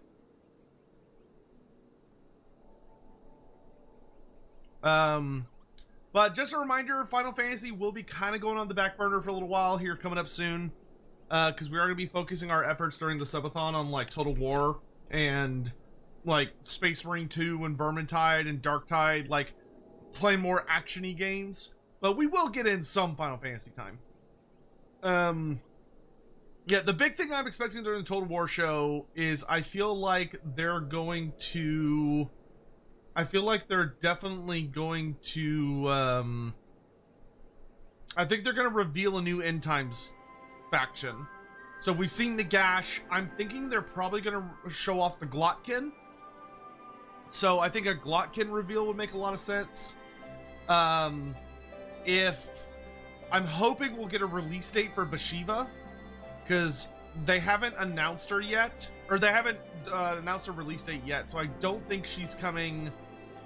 I'd be surprised if she's coming before the reveal show. So I'm hoping Bashiva will have a release date for sometime in May. The End Times, they show off the Glotkin. For 40k, it'd be nice to maybe see some gameplay. I mean, we already seem to know who all, like, I don't think there's any, like, big secrets that need to be revealed, per se.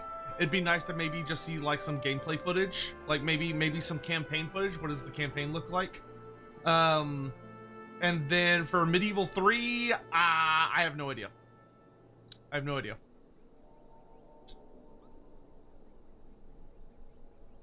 Oh, no. Oh, goodness, no. No, they never shadow drop. Like, ever.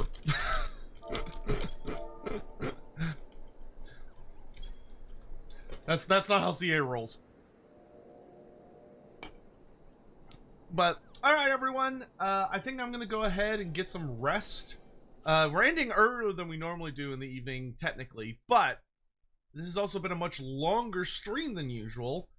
For me, because we started so much earlier in the day. We've been going for 8 hours. Oh my gosh. So anyway, thank you all again so much for coming to hang out. I know these aren't necessarily the most entertaining streams, but hopefully they're at least enjoyable and just kind of chill. I like to think of them as chill streams, and I hope you guys feel much the same.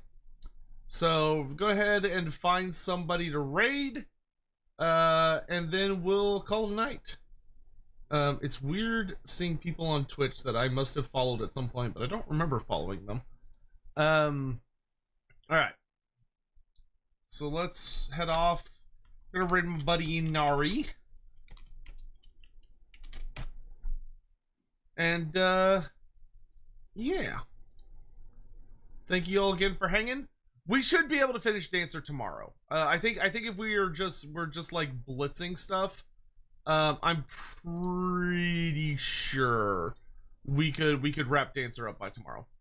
The next time we play. I don't know exactly what time we're gonna play tomorrow. I don't know how long the thing with Pancreas is gonna last. The thing with Pancreas might last like a crazy long time, and if it does, well then obviously that'll be a problem. But so I'm not sure how long that stream's gonna be, but we'll play it by ear. So thank you all so much for watching. Have a lovely evening and good night.